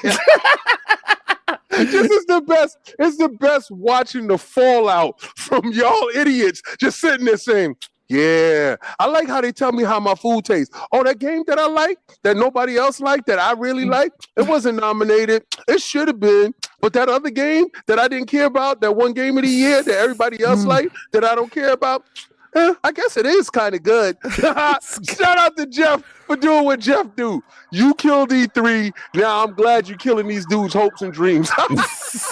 You are ridiculous. I cannot with him. He the best. He's the best dictator who'll ever do it. And you know what? I'm glad he took not a nickel. He didn't take a penny.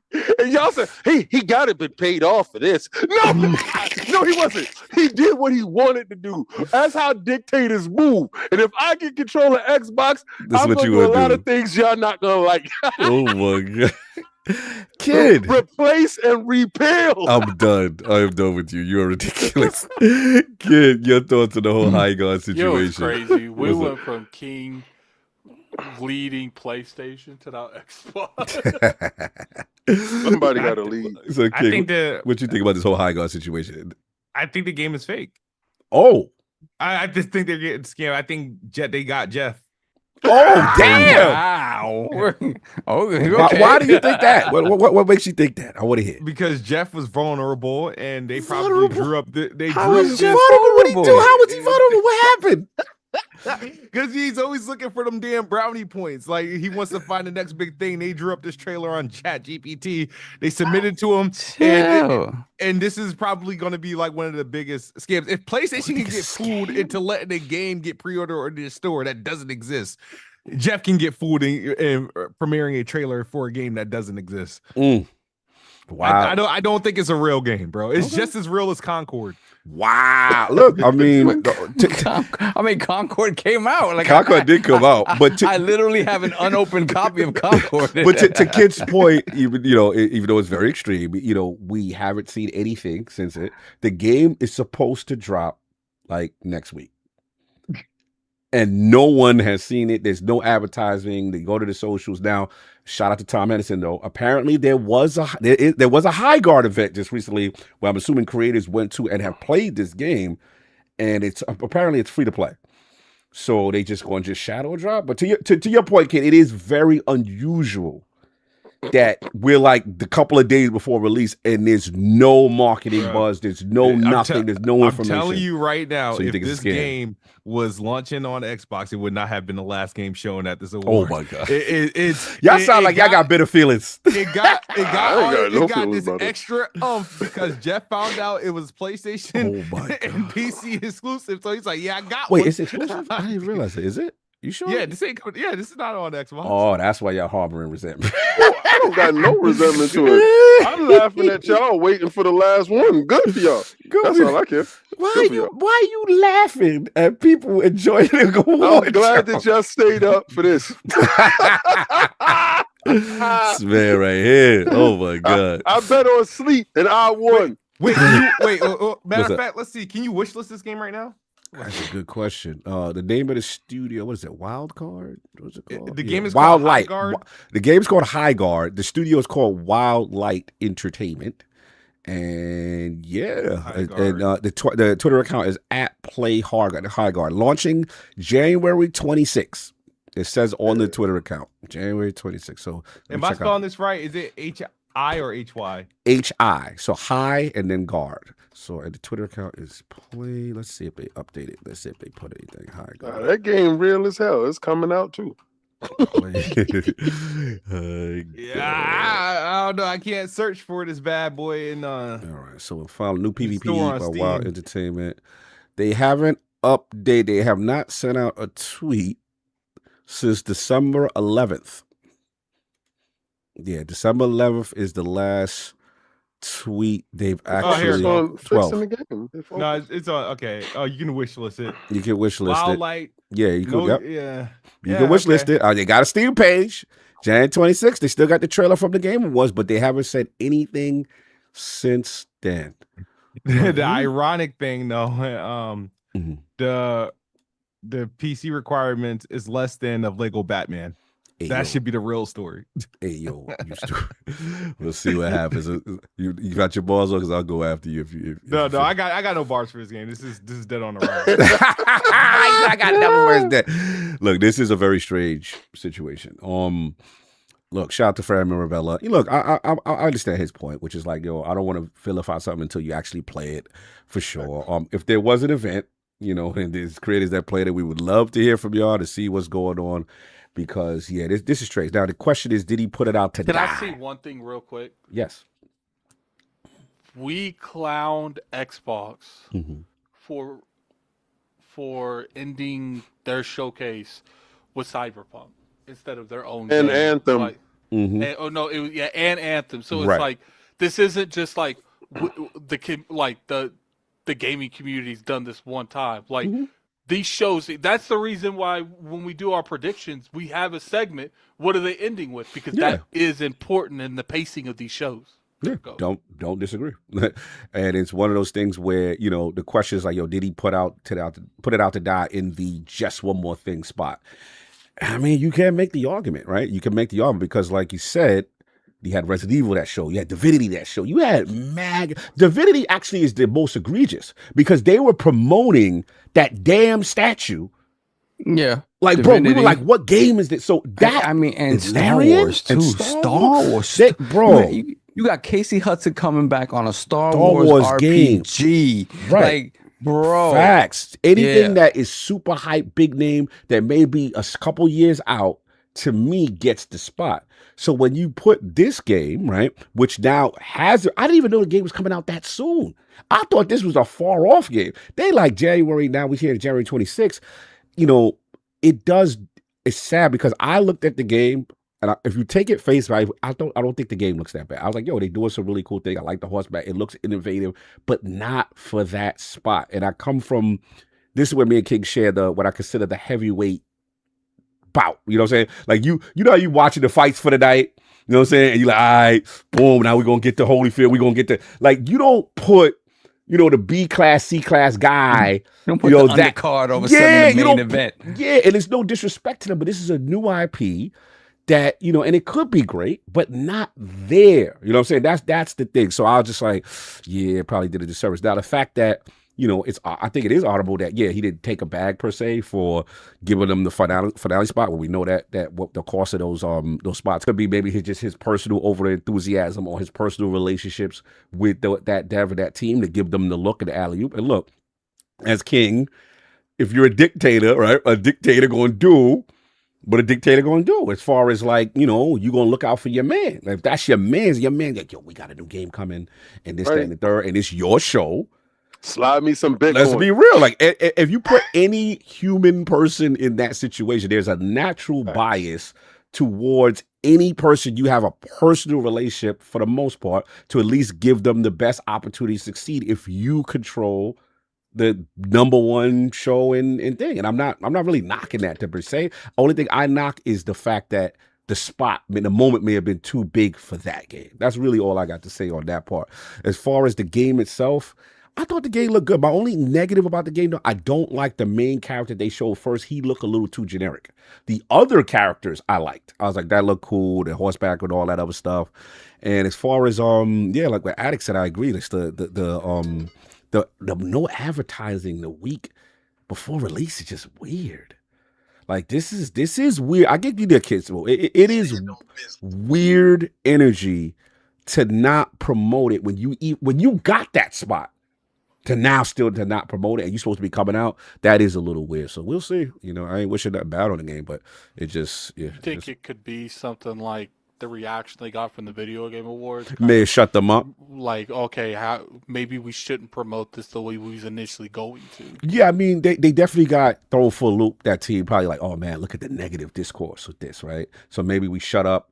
But, I mean, at the same time, you got to promote. You're coming out. So it's just like, yo, you just gonna drop? You gonna shadow drop with no, like, that's weird. So that's the only thing now, like, well, maybe it needs to be delayed. I don't know. It is very strange. I understand being quiet, but once you get close to release, it's time to get that rollout, baby. It's time to get this marketing. It's time to let people know, yo, we in stores, you know, that kind of energy. So I don't know, man. We'll see. Very strange situation. I have no idea what's going on. We will see next week. And kid, I'll give you credit. If this joint don't come out delayed, Kidsmoove said it first. It's a hack. It's a fraudulent joint, but we'll see. It's a crazy team that's part of it. And to Kid's point, I mean, but Concord did have a demo though. I remember Concord had a joint. The only thing that is similar to Concord is like this team of X. It's the people, the resume of the people that was behind it was crazy. Similar to this. So I don't want to put that energy on that. Hopefully this game is good, but we'll see. I want to give it a shot. Saab, I know you got to go, but let's get the super chats and then get your blog before you head out. Yes, sir. Let me see. Donald Taco, $5 super chat. Battlefield 6 and Arc Raiders just showed that no one's tired of live service as long as it's good. Highguard looks great and will probably be due. Yeah, so that's it. Like, yeah, if it's good, it'll, you know, that initial stuff, it'll probably survive that, right? Yeah. If it's good. So hopefully that's the case, right? Champagne Supernova, $5 super chat. Hey, Lords, I'm going to be a first-time dad in April. So excited to meet them. Shout out to you. Salute. That's what's up, man. Blessings. Lord Saab, can you call me Poppy just to prepare me for the life change? Yo! No doubt, Poppy. No doubt, Poppy. You got it. That's crazy. Then we got the Taku $5 super chat. Highguard Discord sounds a lot like Switch 2 Discord. Oh, damn. Why are you making this correlation? A lot of FUD being thrown around, but the real story will be when the game is in hand. Yeah, no one is not disagreeing. We're just saying the way it was handled was questionable. Are we not saying that's not questionable? And it has not been talked about exactly. Is that not strange? Like he sounds like he's caping for this game, but you don't even know it. Did you work on said game? Did he work? Do you have a member of the team that you know on a personal level? Damn, dog. This guy's writing for this. When is this game out? This week? This coming week? January 26th. Next week. Okay, so next week we got next week. No marketing. Nothing since that original trailer. You go to Steam page. Jeff did all the marketing for it. I guess we're gonna talk about it next Sunday. Yeah, we're gonna see. We're gonna see. That's gonna be a topic for sure. We have great Mongoose $2 super chat. I think Kid is on to something. That'd be funny. That would be hilarious. That would be hilarious. And then we have the Iron Rook $5 super chat. A free-to-play game that everyone knows about doesn't really need marketing. People will try it out of morbid curiosity because it's free. There we go, right? I think in some ways Jeff might have killed the morbid curiosity part about it by trying to big it up like it's this thing. Maybe he will. Maybe it'll actually have the desired effect. The fact that Jeff brought it up, that people, because it's free, will play it. But I don't know, man. Sometimes it feels like the free argument isn't enough anymore. People are like, oh, it's free, I can play it whenever, and then wind up never playing it, and then a month later the game shut down, right? So it's like, I don't know. And that worked back in the day, but there's so much more free stuff now. Like in these times, people are like, oh, dude, I don't got time to play. I don't care if it's free. Like, obviously, if this game comes out, it does stuff very differently. It's a huge, in terms of like trying the industry standards in a different way, then if the game is good, it's good. That's going to surpass everything. If the game is good. If the game is good, no doubt. So Don Attack says it's not strange. He said it's good strategy. How they're handling it is what Don is saying. Okay. Oh, we'll see. We'll see. We'll see how it looks. They got a lot of trust me, bro energy. Yeah, trust me, bro. Trust me, bro, it's coming out.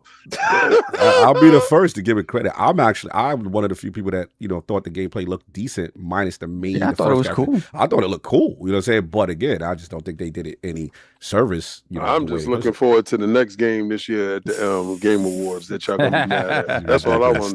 What y'all gonna be upset with this year? Stop being miserable. I'm not mad. I don't care. I'm just glad that y'all stop laughing at us. Yeah, this is the best part of the show for me. This is it right here. Yeah, it's mad months later. Go, Jeff. Go, Jeff. Ridiculous. What else we got? Then we have the Iron Rook again, $2 super chat. And Highguard is multi-platform, not exclusive. That is true. It is Steam, PlayStation, and Xbox. Oh, it is Xbox. Oh, okay. Gonna be everywhere. Thank you, It's gonna be everywhere. See, Smooth, you don't got to stop hating now. Oh, man. I think they omitted it from the Xbox. Oh, my God. That makes sense that they might have omitted it from that. Then we got the Rook once again, $5 super chat. I agree with you that being free isn't enough, but it's not just free. It's free at a very hot topic, for better or worse. That's right. Just having the spotlight on it, for better or worse, might be enough. So yeah. The Jeff effect might actually work. It's funny. It's working. Yeah, it is working. I want to see what it is now. Go, Jeff. Go, Jeff. Right there. Go, Jeff. What else we got? Then we have done a Taco $2. Which had streamers will do more marketing than events. That is true. That is true. Again, I'm with you, Don, on that. Where I push back on you. If they actually paid for that marketing. Oh, that's another thing. Right. We don't know how that went. But the other thing where I'll push back is look at every major successful live service recently that came out. Arc Raiders, Battlefield 6, all of them had open betas. All of them had, advertising leaning in. You are doing as a new IP. You're doing yourself. None of them had Jeff. That is true. That is true. That is true. Millions looking in. Jay did the oop. That is the best oop in the game, son. He said, I got you, my guy. And if this was put in place because of his personal bias, you know when that game comes out, he gonna be tweeting the hell out of this. But the problem is now, again, he did it a disservice because it's so much negative discourse around it because it was in a spot that many people felt it. Now it's behind the eight ball. If the game is good, yeah, that'll erase a lot of stuff. That'll get people think. I just wanted the best chance to win, like how the more popular games are. Like the ARC Raiders, you had to open beta, you had to release, you had all that. These dudes all talk out their culo, bro. It's just the fact of the matter is this, man. Jeff understands how to market, man. He's the master mold of this. We got to really start looking at him. Let's put some respect on Jeff's name, though. Like he had the world in the palm of his hands, and he served you up Highguard. Yeah. That's market. He's a genius, son. He's a genius because it's months later. Before the game is about to come out, we doing the marketing. Oh yeah, Jeff, it's free. Oh, no, Jeff, it's free to play. It's free marketing. Jeff done gave him the craziest oop. And you know what? Everybody on the 27th is going to be looking for that day to see if it dropped. Because you got conspiracy theorists like Kidsmoove acting like it's an AI slop game and it ain't even real. So when the game do drop, we got to look at Kidsmoove. You know, they're going to be at that Kidsmoove. Yo, Jeff, this year, I want to know what game gonna be this year. I want to know. I'm down with Jeff this year. I might watch this year because of what Jeff. He's a wild card. He's a wild card. To me, it's just not a smart thing to do a multiplayer game without any beta and testing and getting input from the community if you want to survive. Yeah, because even if that game comes out and it's really good, it's the greatest. That they got problems. Comes out and it's broken. Yeah, then what? It's done. Exactly. Right. Not a smart thing. Good. Awesome. All right, let me see what else we got here. We got Champagne Supernova, $2 super chat. Cog, point that cam down and show us your Highguard. Hey, yo. Seize him. Seize him now. He's too loose. He's too loose in the realm. Yeah, that's it. We're caught up. All right, so we get your balls on this. Then you gotta head out. We got the homie Slomo in this, and I definitely want to get his balls. But shout out to Slow. Shout out to Slow in the building. This is a big one. No, I don't. Let it go. I wonder why you're here, Slow. I wonder why Slow is here. But look, we got a big one, man. Julian, am I pronouncing this right? Garrity? I think it's Garrity. What's your great leader name? Garrity? How you pronounce it, Slow? Is it Garrity? It's Julian Garrity. Okay, yeah. I got you. All right, so Julian, I got you. I'm gonna set it up. Franchise director. I'm gonna set it up for y'all. So, Julian Garrity, overseer of the division, departs massive for DICE. Stop laughing, King. 12-year studio veteran leaves amid staff cuts at Ubisoft Swedish studio. Company describes ongoing creative leadership as exceptionally strong. So, obviously, the leader he announced his departure from them in a social media post. It's time for me to hang up my go bag. I'm keeping a watch as I go on another grand adventure. The division's future burns bright, and I can't wait for you to discover what the teams have been working on. Garrity has been the face of Division for many of years, serving the creative director on the Division 1 and 2, then becoming executive producer, overseeing the franchise following a stint as creative director on Star Wars Outlaws. Last week, he had been out a tweet, a social post the week before that Division 3, which had yet to be formally revealed, would be the biggest impact since Division 1. She's stupid. He is now moving on to EA's Battlefield Studios. Why is Sucking laughing? And an unspecified role at fellow Swedish studio DICE. His departure follows the announcement this week of layoffs at Massive and Ubisoft Stockholm, following a voluntary... It's so funny. Following a voluntary redundancy process last year among ongoing cutbacks at Ubisoft. And then as far as it looks like the managing director of Massive, Thomas Andrew, and he starts to talk about him. He says, "We are incredibly proud of everything Julian contributed to Massive. His move to DICE reflects the unique strength of Swedish game development." There's Pro Sweden out here. In an industry built on collaboration, shared heritage, and a passion for creating unforgettable experiences. We look forward to seeing how he continues to elevate our craft on a global stage. And then they talk about, his whole history. It's a long article on that, but I did want to also cite the actual studio themselves. As far I believe it was Massive, Ubisoft Massive. They put out a post after he left. They said, "Today we want to share that." Yeah, I got you. That Julian Garrity, executive producer on the Tom Clancy's The Division franchise, is heading off to a new adventure at Battlefield Studios. We will miss him. His mark will live on at Massive. We'll continue to bring the world he's been part of creating to our players for years to come. Julian, your legacy is part of this studio, and remember, once an agent, always an agent. For our players, don't worry. Our teams have built this world with Julian.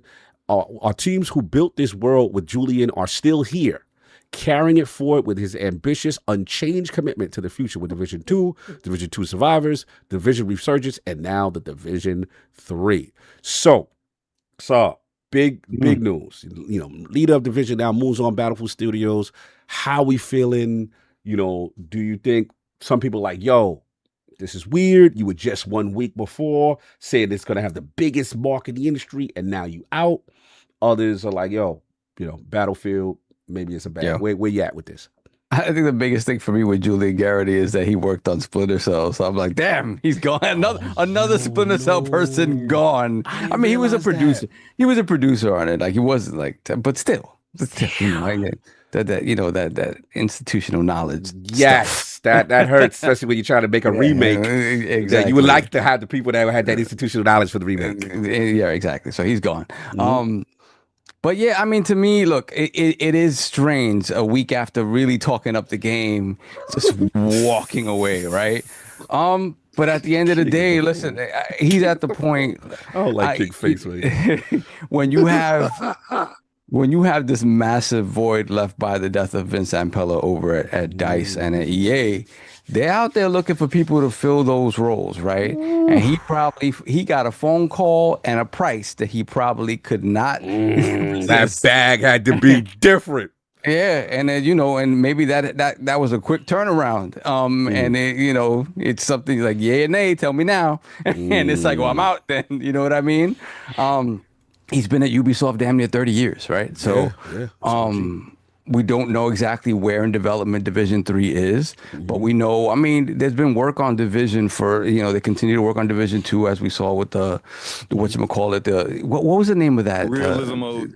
Realism mode? Yeah. The realism mode, but that the New York-based, whatchamacallit? Brooklyn. That's for Brooklyn. Brooklyn. Yeah.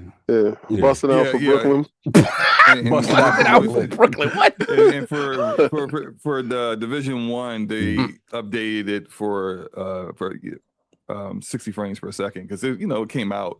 Yes, that was a nice update. 30 FPS PS4 and Xbox. All right, and they're also doing the survivors, like a survivors mode, right, or something like that. And so survival mode from Division 1 is now coming to Division 2, and that's going to take place. I think that might take place. Actually, it might take place in DC, but it'll have the same themes of survival where it's like it's freezing. You need clothes to kind of stay alive. Typical kind of survival stuff. So my thing is, like, you would think that the vast majority of people that have been working on this series are still there, and obviously they obviously have an idea of where it's going. You just worry about how far along Division 3 is in terms of what it's going to be, and that sort of overarching sort of control of what that product's going to be. You would hope that most of that work is done, right? With somebody like him leaving. So what can you say though? But I really do think that it is, DICE and EA are trying to fill the void left by Zampella's death. Battlefield is now in a great place, and they want to keep it there. And obviously, that a lot of that came from kind of Vince's direction. So you're trying to put people in place that you think can continue on with that.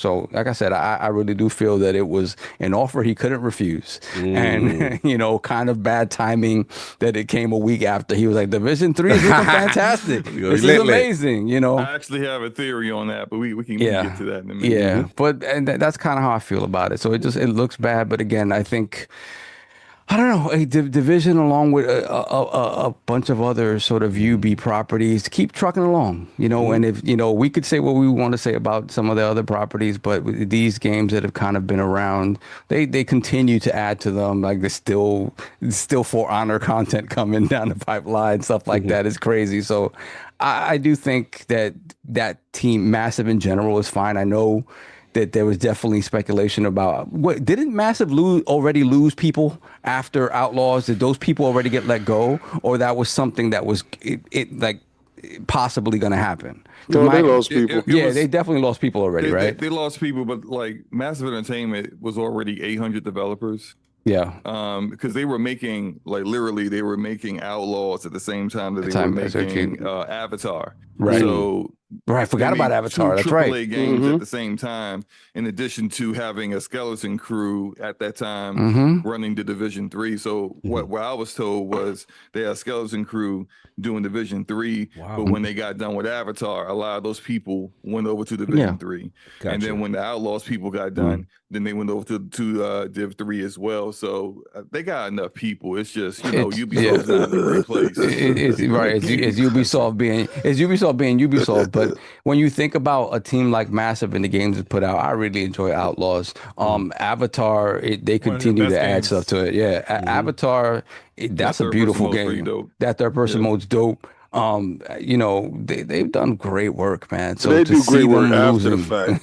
They after the fact, dude. After the fact, they like Batman. They like Batman after preparation. After they go that first offering wasn't it? I mean, after they go get their back the PC broke, version of Outlaws is fine. I don't know about them other versions. I know. After they go get their back broke, they come back and then they got third person mode. They got automatic Nixie pickups. They do a lot of things after the preparation. I like how they look after they get lumped up. They the best after they get up off the ground. I will say there was a lot of course correction. To King's point, there was a lot of course correction. That game was not received. It was a lot of feedback. All of them. Avatar, everything. All of it. I can only speak to Star Wars. Everything they do, they the best after they get punched in the face. Avatar. I think Avatar was just one of those things where people were like, "Oh, King coming in hating." There was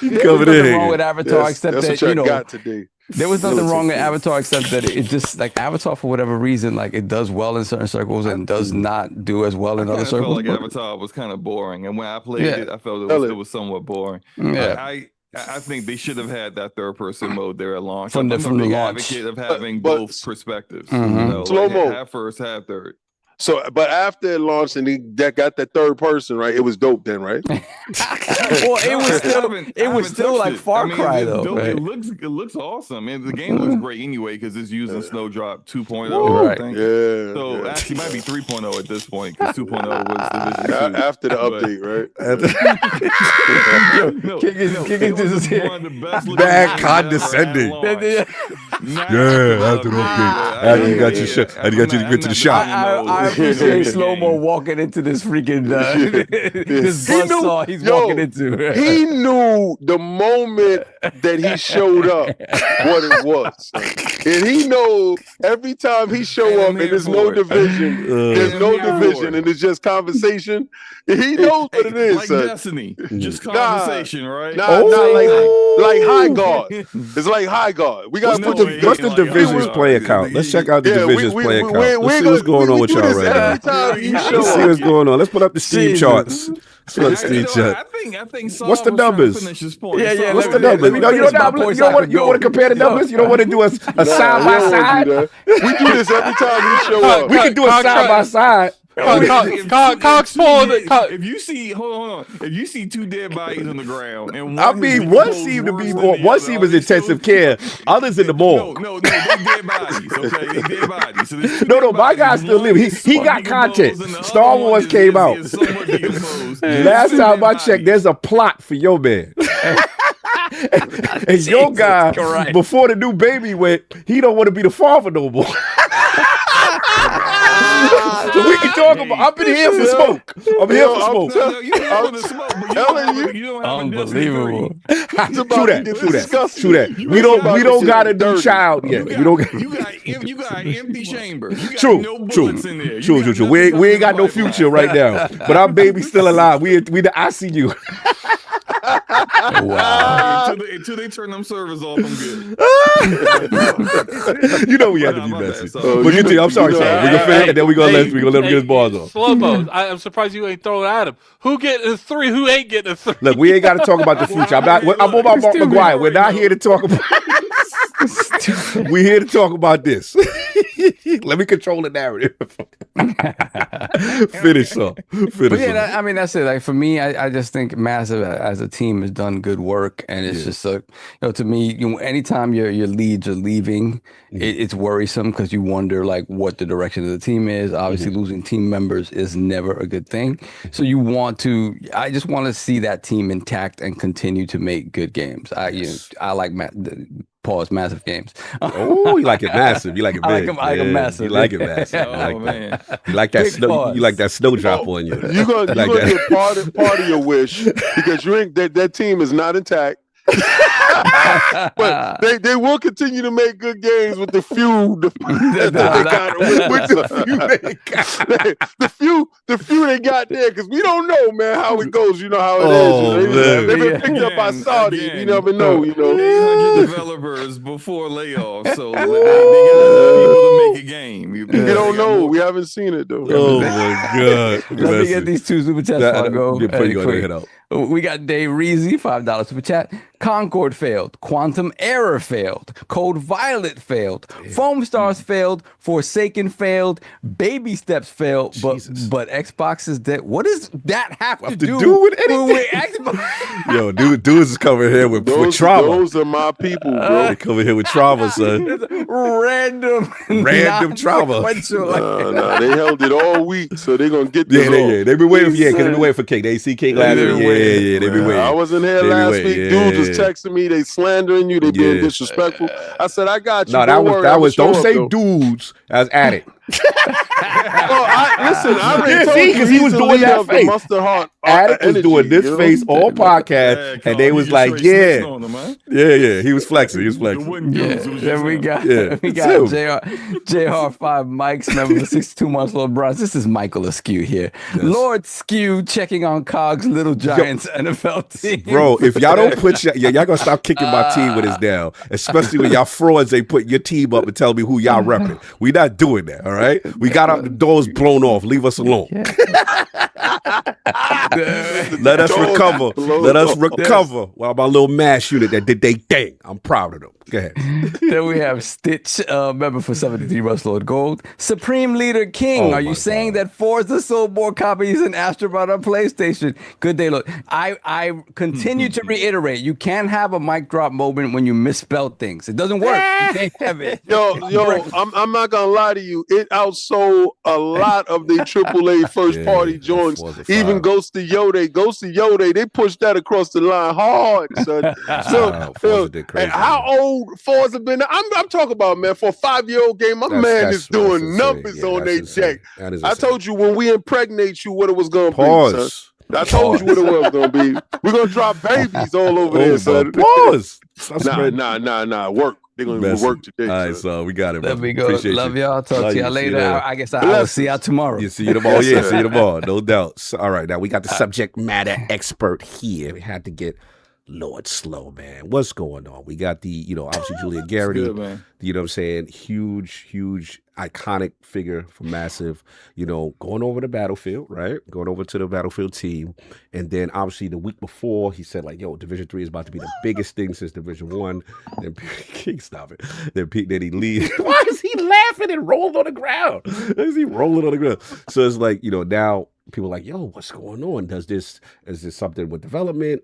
Or as the division guy, how do you feel about that? Are you concerned, or is this a nothing burger and it's like, nah, everything is cool? How do you internalize all this news?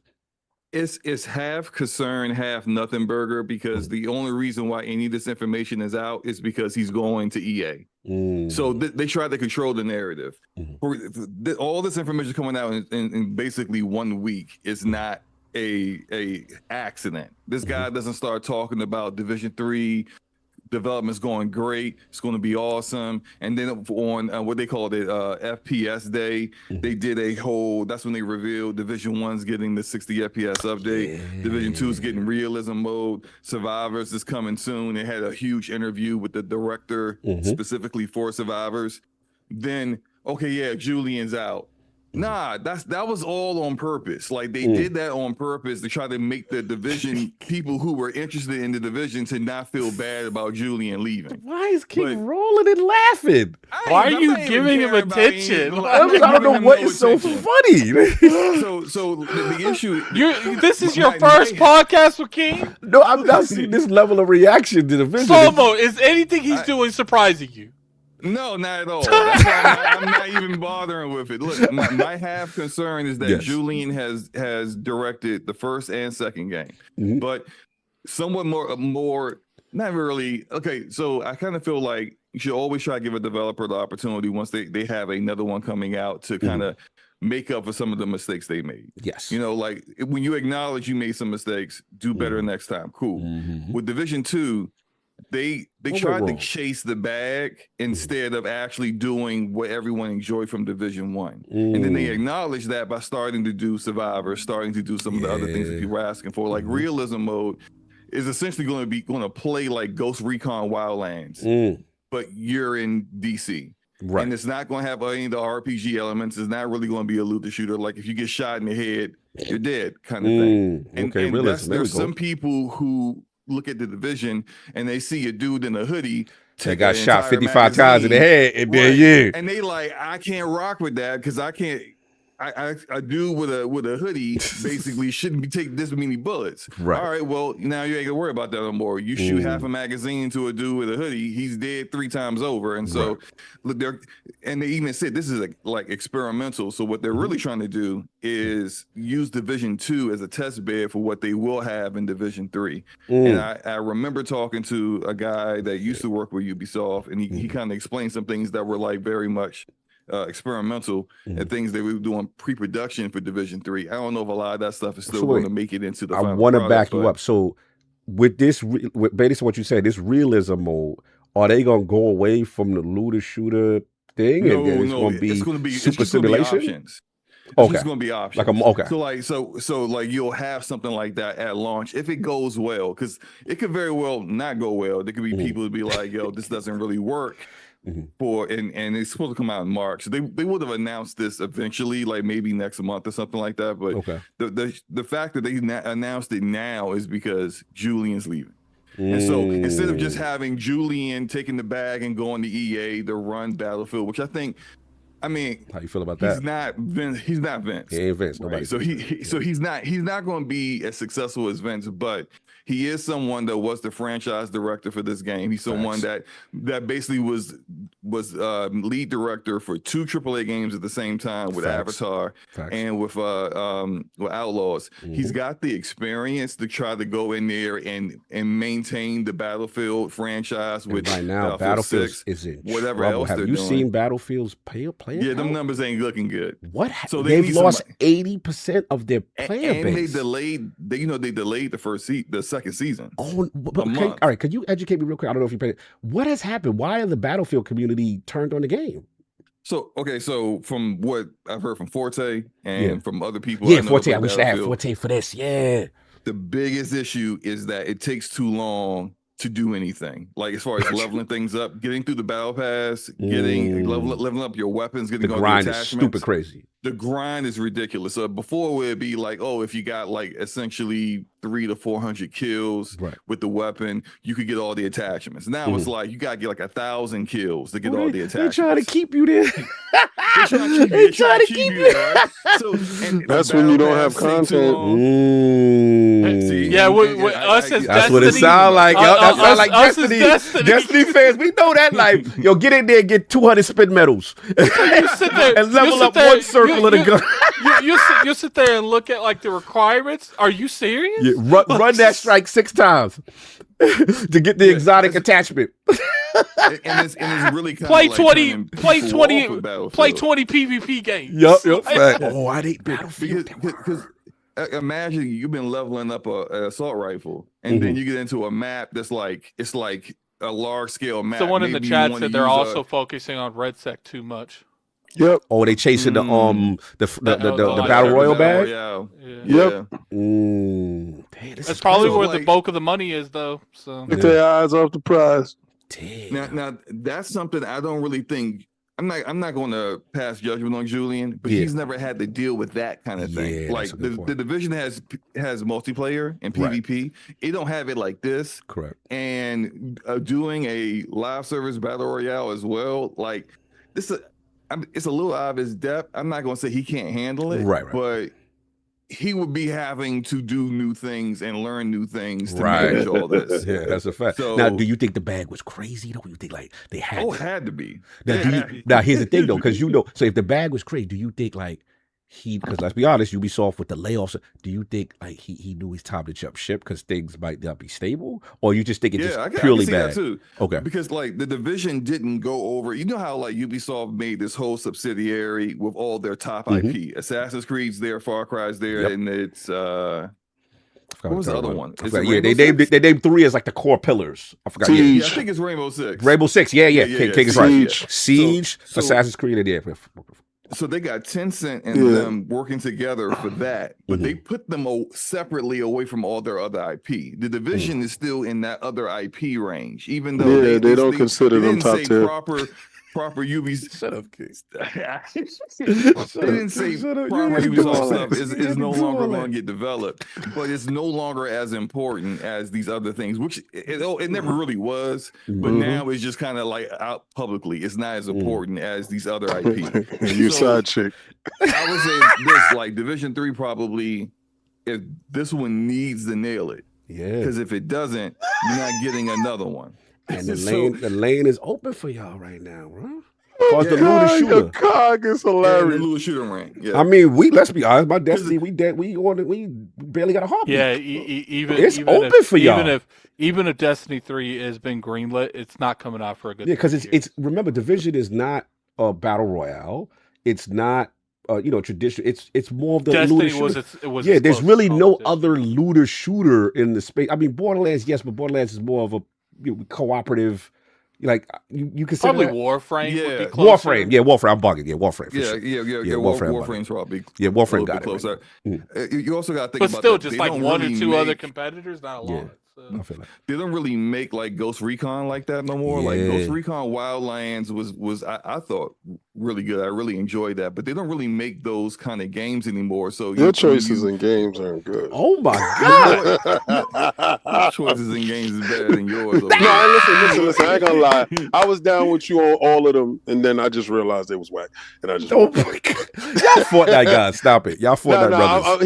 Listen. We down with the same games. All the games that he played, I'm down with all of them. Hey, you used Division on body. We gonna get to you. No, for real. You had a fight. No. I was so mad at you. You betrayed the Destiny. What? And you went to Division. All y'all left. I was like, God damn it! And it's good. And I hate them. Y'all was popping off. I like messing with slow. That's all. Oh, no, y'all messing. Continue. So finish. All right, that's why I'm just ignoring them because I know it's just King being King. You know, you missed me. That's all. That's right. I miss seeing your face. I forgot what you look like. Oh my god! Continue. You can imagine. And so some of the other things that I think that they're finally realizing is that, like I mentioned before, Division 1 had like so survival mode in Division 1 is like basically what a lot of extraction shooters in the Dark Zone itself turned into being. Underground mode was pretty dope. But see, the thing is that like they created so many like interesting and unique modes in Division 1 and then didn't carry them on. So I feel like Ubisoft is like realizing after the fact, as they typically do, that we had some good stuff here, and then we didn't cancel Division Heartland because it was a extraction shooter, and then Arc Raiders blows up. So now there's a lot that they are like, I guess, kind of kicking themselves over, and so.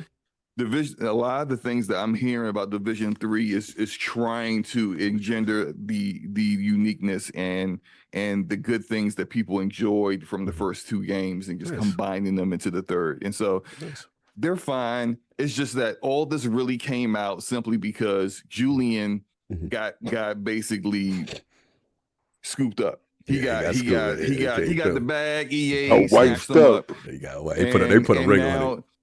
Yeah, and so what I am somewhat concerned about is who's taking over for Julian. Yeah, and can they actually keep the ship going so that Division 3 actually turns out to be what they expect it to be?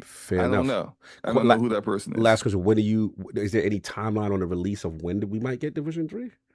So, I mean, I heard like 2 years from now. Damn.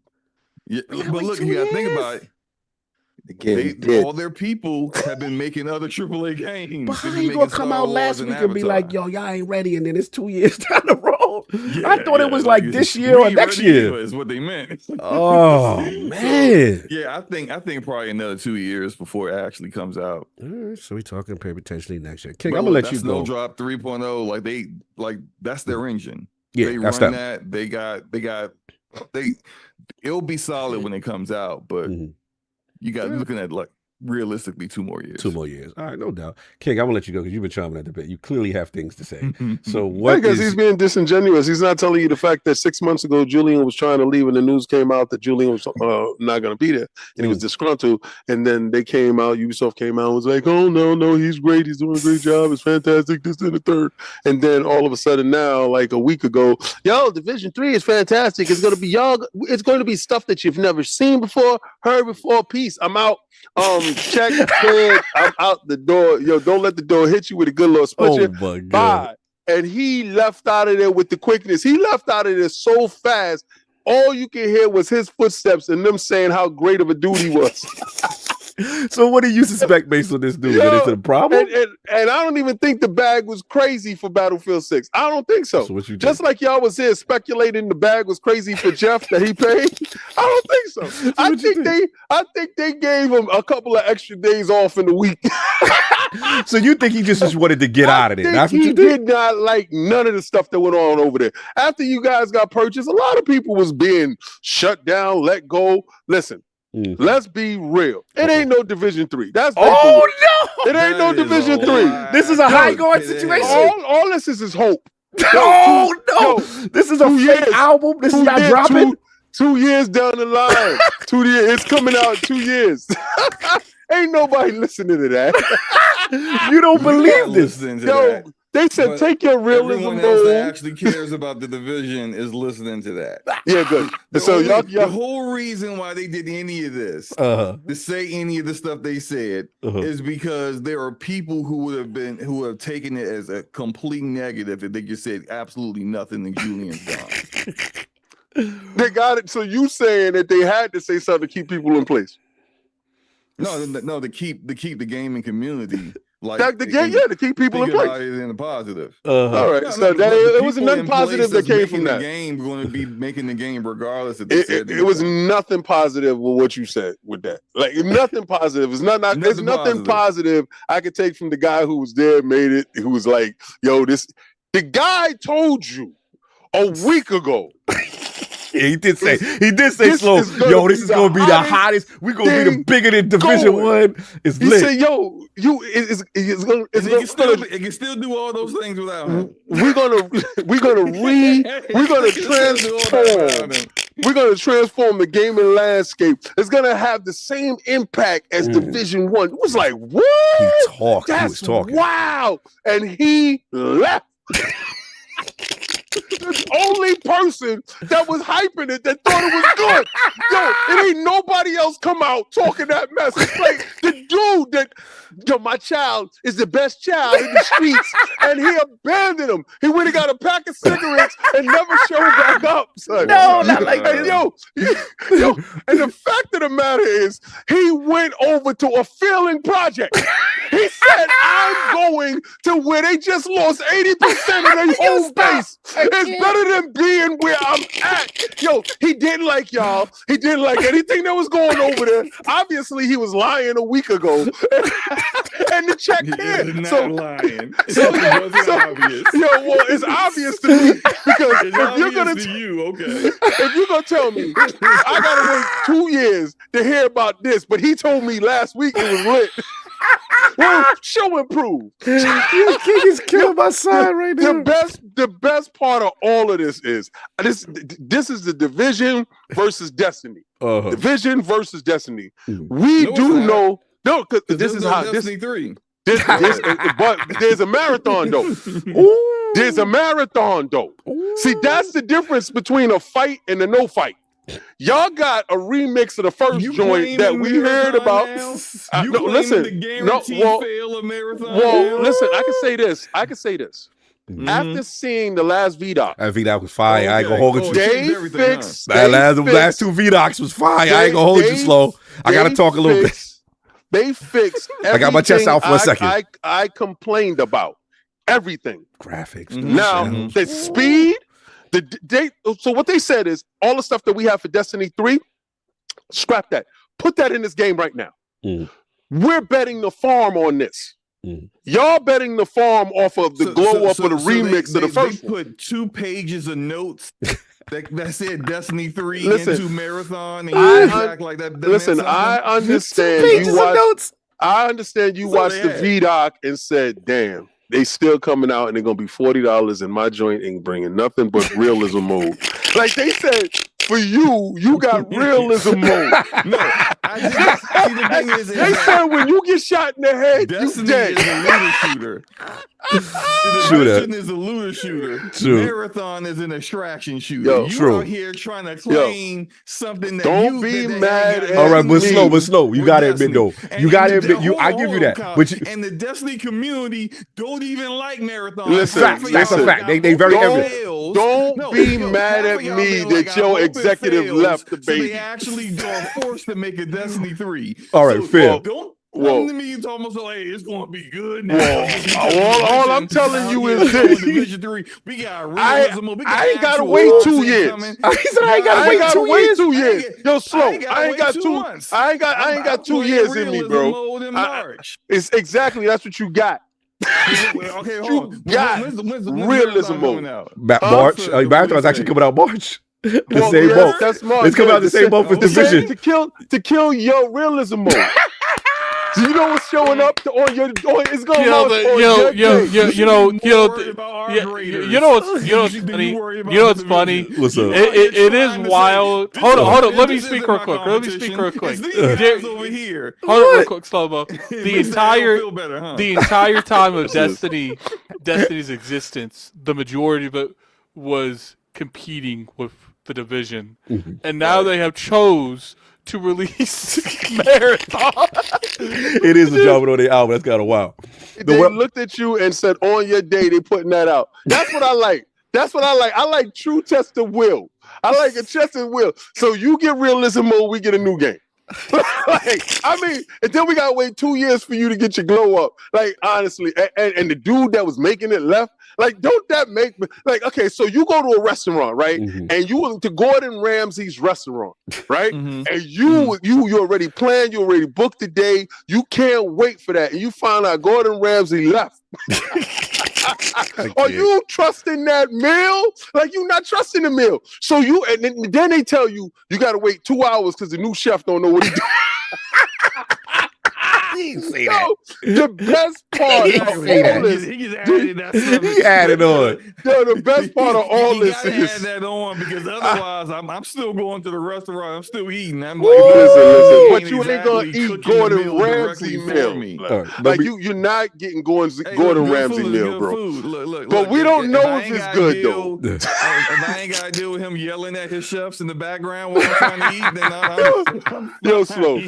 Yo, slow. I'm glad that you admitted that you kind of afraid because I honestly, I'm not gonna lie to you. When Vince passed, I was terrified for what was going on for Battlefield. Yeah, bro. And then I seen the fan base just leave. I don't know what's happening over there. Going on? But for your man to look after saying I got the best thing smoking, and then to look at the fan base leave. I'm going over there. I gotta say you in trouble. Oh my God. Like I gotta say, that's But honestly, King, what if it's a Ubisoft thing versus a Division thing? What if Division is actually fire and Ubisoft is Ubisoft don't believe so? Because if Ubisoft would have put them in that other group, that upper bracket, they would have put them. They would have put them in the upper echelon. What they did was they left them in the bottom. So now they still got to prove themselves. Every week they got to prove themselves. Every week they got to fight to prove they love. And I'm just like, I'm sorry, you're slow. Go play Arc Raiders, bro. Go play They're doing the Dark Zone better than y'all. They got a real Dark Zone though. It's a real Dark Zone. The Dark Zone is better than Arc Raiders. Oh, come on, slow. The Dark Zone is better than Arc Raiders? You just invalidated yourself, man. Oh, you was doing so good. You just invalidated yourself. You was doing so good. I was going to give you your props, too. Nah, but you gotta take them back. Take them back, God. Take those props back. He being messy. I have played both. And my enjoyment in the Dark Zone is more than look. I only got about 10 hours in the Arc Raiders so far, so it can change. Okay, it can change. Hopefully, because the rest of the world feels that this is getting the best weapons. The rest of the world ain't playing the Division, so they don't see. This is the problem with Division fans. See, this is the delusion of the Division fan. You try to have a conversation. So now you can go in the Dark Zone because there ain't nobody there. Yeah, it's literally dark because there's no online population. Nobody there.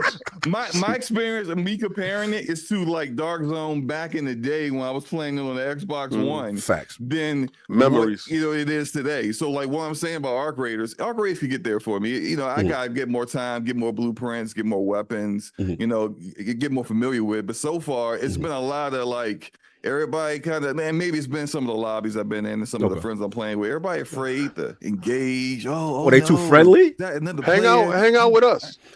Oh, wait, so it's not gangster enough for you? Arc Raiders is too friendly? Well, see, here's the thing. I also think that's part of it, but it's not necessarily really everyone's experience because they got this aggression, skill-based matchmaking thing going. Yeah. But it's not really skill-based matchmaking. It's more about like kind of like what GTA used to, what Rockstar used to do with GTA Online. If you was always the kind of dude that's trying to kill everybody, they put you in a lobby with other people that's just trying to kill everybody. The killers go to the killers.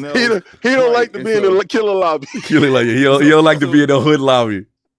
No, I want that stuff. But you want the smoke? I'm playing with people. I'm kind of newer to it. I just started playing it. I'm playing with people who just be like, they just farmers. That's what we should especially call them what I heard because Ibaka told me solo queue. They farmers. They tend to be more friendlier and like join us. We bust shots. We just trying to get a couple wrenches here, a couple screws there, and we gonna head back. We're gonna work together. We're gonna extract that kind of energy. But that's the kind of energy my friends was on. I was like, it's. They kind of bucking off over there. Y'all don't want to go. No. Let's get back to the Division 3 being dead. Yeah, let's get back to that. Let's get back to that. I just before my closing arguments, I just want to say I'm gonna do just like Julian did. Oh no, I'm out. You gonna leave? I'm out. I'm out. You leaving right now? I'm taking my talents someplace else. All I'm saying is. I don't see it slow. If the company don't believe in them and they just keep on giving them shine ups on old stuff and a realism mode, I think the writing's on the wall. The company did say that they are good. We're in good hands. Don't worry, guys. And the dude also said that the game was dope and then left. Right, but I'm saying after he left, the master was like, "Yo, we're in good hands. We lit." The game would not even be in development right now. Like they didn't believe in like some really good game, like Immortal Phoenix Rising. That game was good. They didn't greenlight a sequel. That Prince of Persia game that was the side scroller. That was dope. That was a really good game. They dismantled that team before he even got a chance to win awards at the video game awards. So like, if they don't believe in a project, then it ain't in development. Like the fact that it's in I agree with you. For them is it's kind of like an executive being there talking about how hot it is until he's not. Yo, you stupid.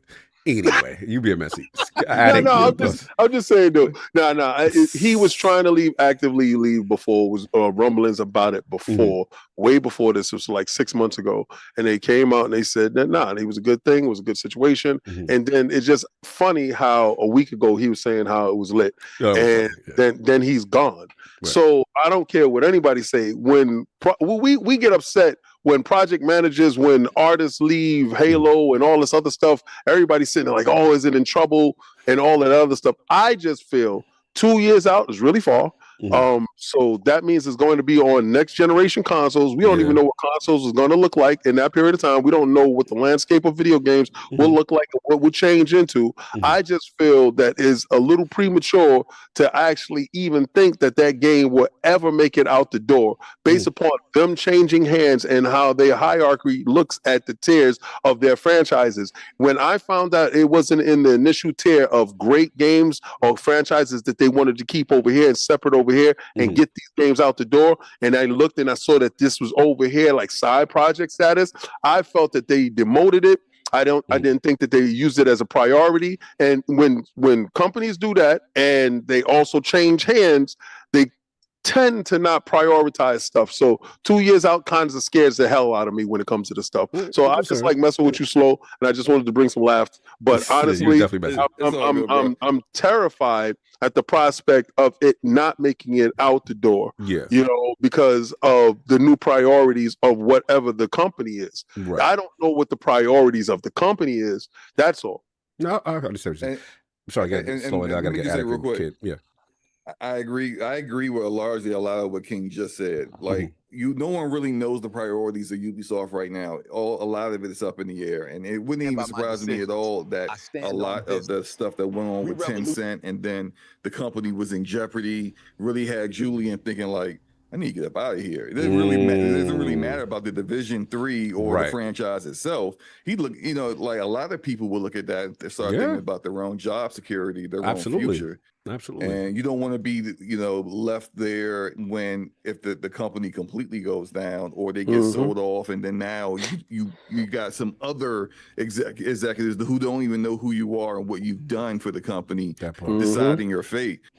Most people want to actually be the driver in the seat.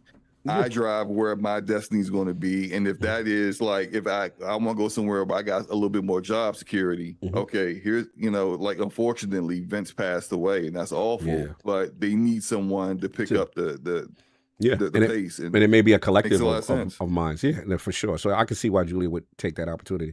I want to get Addict's thoughts on this, kid. You know, what's your thoughts on this whole Division 3 Julian leaving? Are you concerned, or is it such a thing where you like, you know what? They should be fine. I've never seen like a publisher or studio like kind of like speak super highly of someone outside of them retiring. You know what I mean? So that's why I'm kind of like mixed. Is this like one of those things where they probably was going to let them go anyway? Because of like after the acquisition, there was a lot of like turnover stuff. And there's also, you know, your PR stuff where because how many of us is actually paying attention to who's who? You know what I mean? So if you're tuned in with Ubisoft in those games, you're a big fan, chances are like they had to time this right. They probably spoke with the dude like, all right, we know you about to go do this EA gig. Can you do us this solid? You know what I mean? As far as like making sure that all that comes through in time so they can get like some excitement around it. I don't think Ubisoft should be afraid of I'm never afraid of anyone's leaving Ubisoft. I've been a big fan of Ubisoft for a lot of their content. Now I'm not the biggest fan of the Division. I'm not because I don't like the Division. It's just that I'm not into that tier of games. Yeah, like you've never been a looter shooter. Destiny.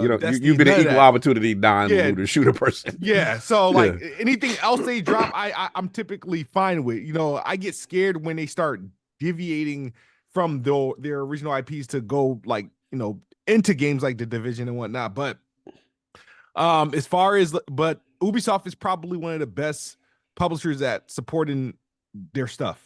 Like they'll go back to 2014 to update it to get it at 60 FPS. So like I'm never like so I wasn't surprised that they were going to do these different things with Division, especially if they're doing a Division 3 to do some things to get people talking or playing the original Division games. But I don't think it's actually, I think it's a big stop of nothing that he's leaving. If anything, for Julian, I'm more worried about him going to because the expectations is too high. You think it might be too much hot over there? Point. That's a good point. I Yeah. didn't think about that. Yeah, there's a lot of expectations big shoes to fill. and now they on a decline with certain things. So yeah, no, that's a good point at his experience level. A good point. Addict, your thoughts on the Division 3 and Julian, the legend, going over the Battlefield. Pass. Huh? Don't pass. You gotta have some thoughts, man. Stop it. I don't know why he's leaving. I don't care if he's working on Division 3. I don't care what he does over there at Battlefield. I really have no to say on this because you guys played more Division. I got past like the title screen. Like it's just never been a franchise for me. That Anthem, I was very big on not playing. And it's just like regardless what he does and what he doesn't do, like he ain't gonna benefit me any. So it's just like I hope he does. Going over there at EA, I would say you probably have more the job security at Ubisoft than EA because I feel like they both companies lay people off, but every time I see EA lay people off, it's like the thousands at a time. Like, so I don't know if that was the best call, like logistically, but then once again, like Battlefield 6 is amazing, and I played it.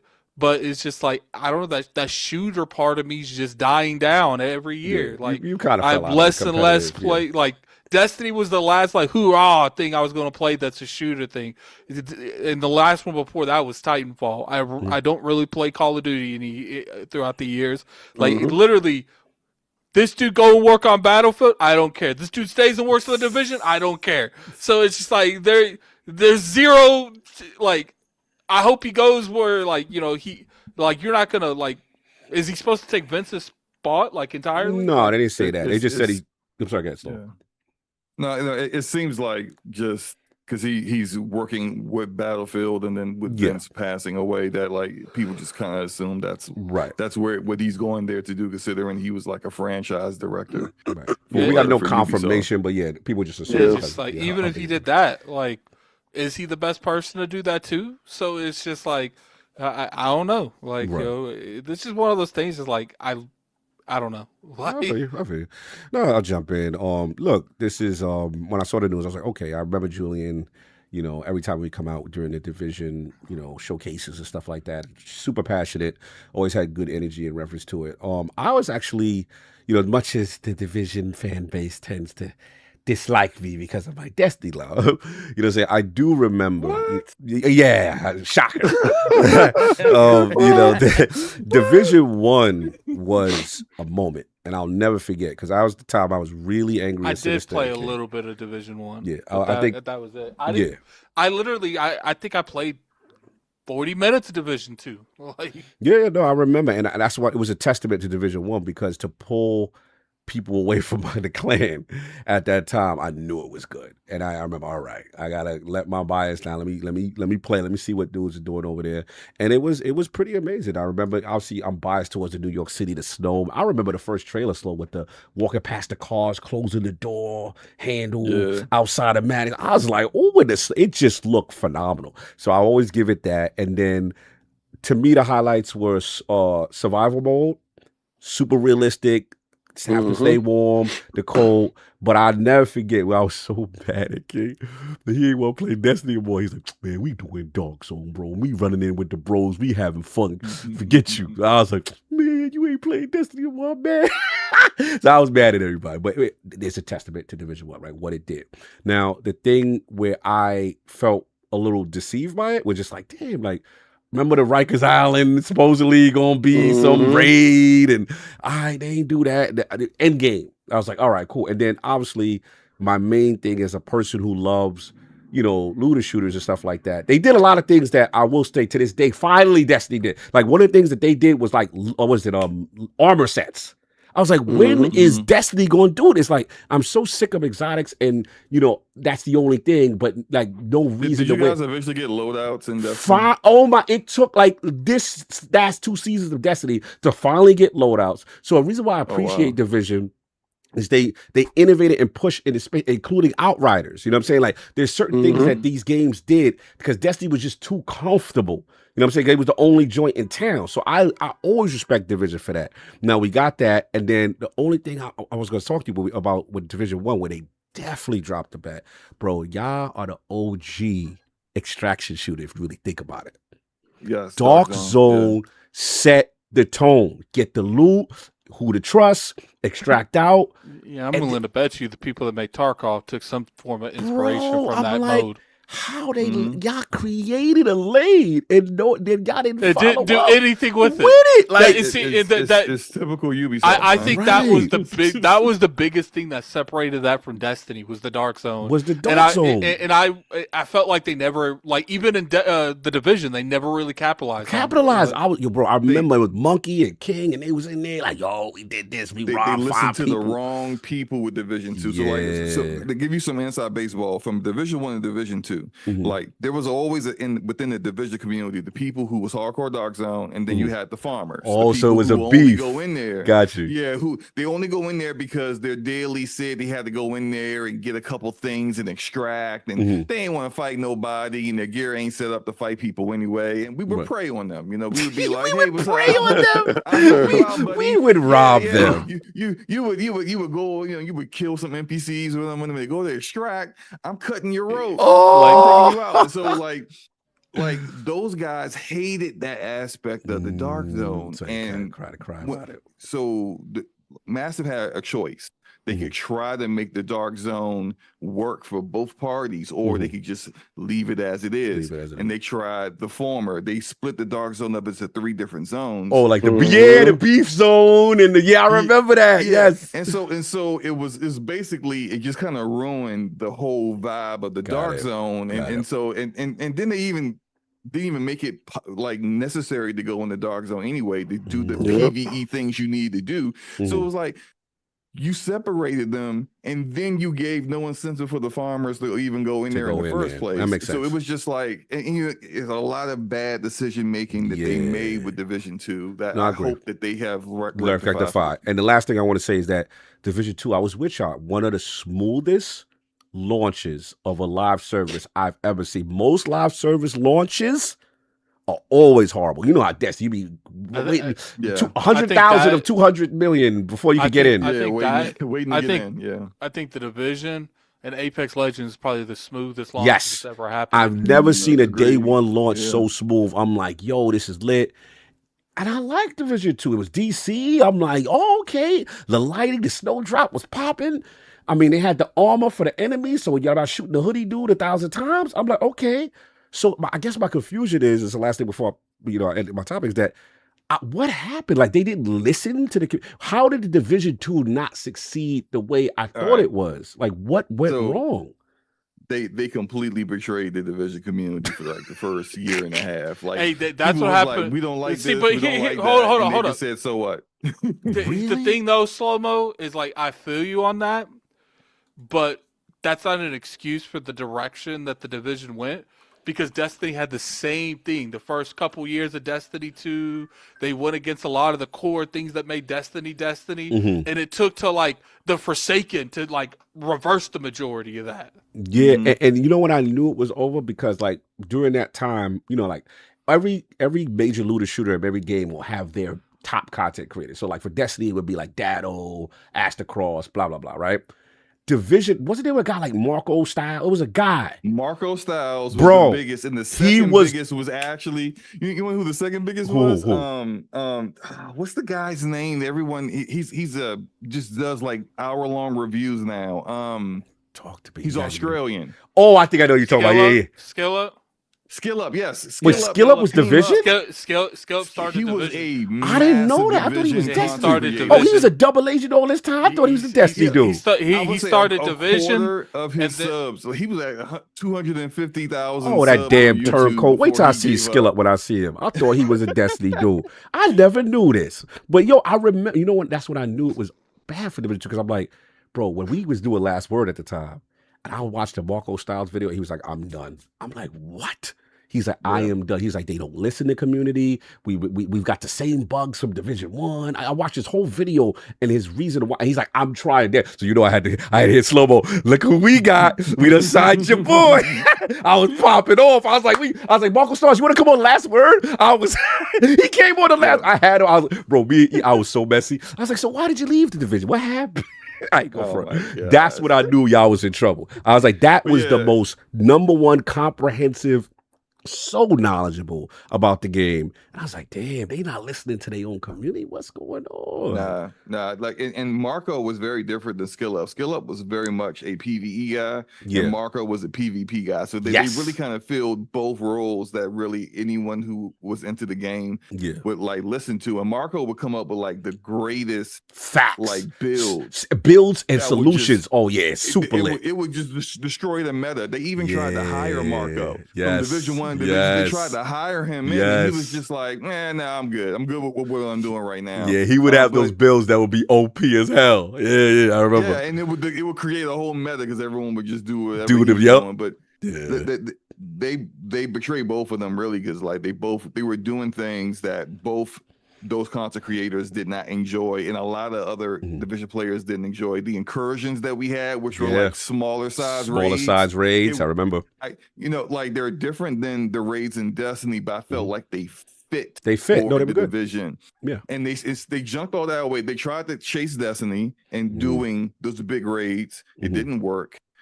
Underground, no survival mode, none of the stuff. The Last Stand, like Destiny's Division 2 have Dark Zone? is based off of. Wait, Division 2 didn't have Dark Zone? They did. They had 3 different Dark Zones. Oh, that's when they split it. That's when they did this stuff. They split it. Gotcha. They just ruined it. Yeah. But like Division 1's The Last Stand is Destiny really based a lot of what they did with Gambit. From what they saw with that. Interesting. They didn't bring that back either. It's just like, and the PvP, the dedicated PvP was just awful. So it's just they turned it around, but King knows, he's seen me. Yeah. But it took a while, and by then a lot of people had left, and they weren't coming back. Now I think a lot of people would check out Division 3 but you gotta nail it at launch. You gotta you have to nail that launch. Fact that you gotta have the content there. 2 years out, we good. Look, as much as me and Slow-Mo fight, I am pulling for them. You know what I'm saying? Because I do want to see. I think it's a space that is a lane that's open. You know what I'm saying? In that specific thing, and they've got the backing. They got a core base. They got to. But I'm with Addict. If the third time you don't listen to your community, the third time it's a wrap. Like you've got to listen to the community. They got new management, so you never know. I can't. Anyway, we got to wrap because you do it, man. King is that messy. He's ready to eat. We got to go. He's doing too much. But I appreciate you, Slow, for giving us the educating us. I want to get my subject matter expert on the division in the building. You know what I'm saying? So let's get some outros and get up out of here. First of all, before we do that, Kid, man, where can the people find you? What you got going on, sir? Besides not playing Xbox anymore. Yeah, besides not playing Xbox and going to PC, what you doing? No, I'm PC and Mar now. You ain't here? You didn't hear? Let's go. That's what I'm talking about. That boy built out a thing, and now Xbox is out of here. He's over there, doing it up. Master Race now. He wants the power and the performance. That's what I'm talking about. That's what I'm just trying to get back into some sort of consistent content creation. So I'm probably gonna stream right after this. I think I owe them Silent Hill 2 remake stream. So I'm gonna start that and probably see what's going on, prepare for this developer direct and man, your PC card still work over here. You know, you can still come into the the VIP. Hey man, I went to PC to survive the console war. You can survive for the console. King, you know how you got the veteran be like Army veteran, console war. King, we got Kidsmoove one of them hats. Console war veteran. Listen, don't worry, kid. When I get control of the building, I'll bring you back home. He went to what you don't know is Smooth is on a top secret double agent mission that King has sent him on. Sent him on a double agent joint. Smooth is becoming the next James Bond of this era. Look, man, I ain't even mad at it, man. Do your thing, bro. Appreciate you. And of course, Slow, the homo. I said the homo. The homie. That was wild. That was wild. I apologize. That was wild. The whole me. Where can the 5 people find you? Yo, don't clip that. That was wild. Stop that. We gonna move on from that slip up. That snafu. Shut up. Man, chat, we need some W's in the chat. No, we do not. I apologize. That was wrong. I'm sorry, but that rolled off the tongue too clean. I don't know where that was wrong. Sorry. Where can the 5 people find SlomoBackSlap, my homie, my friend, the division guy? Where can you find you? If you would have just moved on and didn't restate it, you would have. Nah, because y'all fell out laughing and y'all trying to pause the moment. I'm trying to move on. And I ain't want that to stay like that because I don't want no clips. But y'all Sniper find me game. shutting down my DMs because I don't know what kind of mess about to pop in. Hey, I heard you were nah, married man to a woman. That's my biz. That's my biz. Yo, We not doing that. Man, I need Astro Parrot. No, we do not. No, we do not need Astro Parrot. It was. Let's be real. It was happening regardless if you like it or not. Whether you like it or not, son. You the author of this. Gosh, that was in the notes. That was not in the notes. He said Freudian slip at 5 seconds. I'm looking at it. Said on my end, it says if Slow-Mo doesn't have his camera on, I'm messing him up at the end of the show.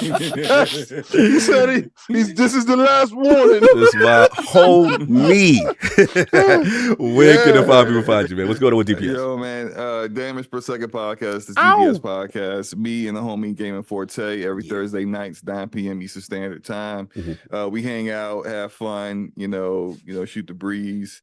Get on each other's nerves, talk these topics, play games. That's what we did. So how's he doing with Battlefield right now? How's he feeling? Is it nervous? He ain't really happy. He hasn't been really. He ain't been popping off no more. I ain't seeing them Battlefield messages no more. But he did want me to play with him sometime this week, so we're gonna get it in. Tomorrow's my birthday, so I'm probably. Happy birthday, so happy born day, bro. Happy born day, Thank bro. you. Appreciate you, brother. Yo, let me tell you something. Yeah, I think you said enough. I have said enough. I ain't gonna mess up no more. I'm gonna send you some cash roll. I think I found out who is the YouTube creator he is. There's a dude on YouTube named the 14th Prime. Look him up. I swear to God, Slow-Mo, it's you. You've never been on camera. This person's on camera. If you turn on, you just listen to his voice. I swear to God, he's a big Transformers content creator. He does. I know what you're talking about, bro. The 14th Prime. I found your long lost brother. That is you, okay, bro. I'm gonna look him up. Look him up. I'm like, y'all. It must be a DC DMV accent thing, bro. Is he from the DMV too? He's got to be, because I'm like, your cadences, your inflection, your voice, the way you laugh. I'm like, yo, this. Look how Cog trying to clean it up. Yeah, I said, bro. This is. I said, let me find out. Cog this is Slow-Mo. Now he's complimenting him to the. He's like, yo, man, I'm gonna tell you, man, your voice is so good out here. Next thing he's like, the way his muscles go. You never know, man, how it be out here, because without you, Slow. Listen, Google I want everybody in chat. Oh, I'm sure you're Googling. Google the 14th Prime on YouTube. Put him in YouTube. Listen to his voice and listen to Slow-Mo and tell me it's not the same dude. I challenge you. Somebody said clean up on aisle 4. Yo, you still ain't no clean. I always wanted to tell him that. It's all good, man. But I appreciate you, brother. I appreciate you, man. Even though I still gotta shut my DMs down. Yeah, shut your DMs. Shut them down right now, because our realm is crazy. Anyway, let's get these super chats and get up out of here, man. Funny show. Let's see what we got. We got all right. Great Mongoose, $5 super chat. Cog, I ain't repping any team, but the Niners got their backs blown up. See, this is y'all messy, man. I can't with we y'all. were so close. I know. With the misery, what happened? So we were so close, and now someone brought up the football stuff. Yeah, they out here being messy, man, on my misery. All right, so we got Son of Vision, $5 super chat. The grind for content in MW1 and MW2, Modern Warfare 1 and Modern Remake was 2-tier, a true resurgence of the best era of COD. Here's to Modern Warfare 4 doing the same.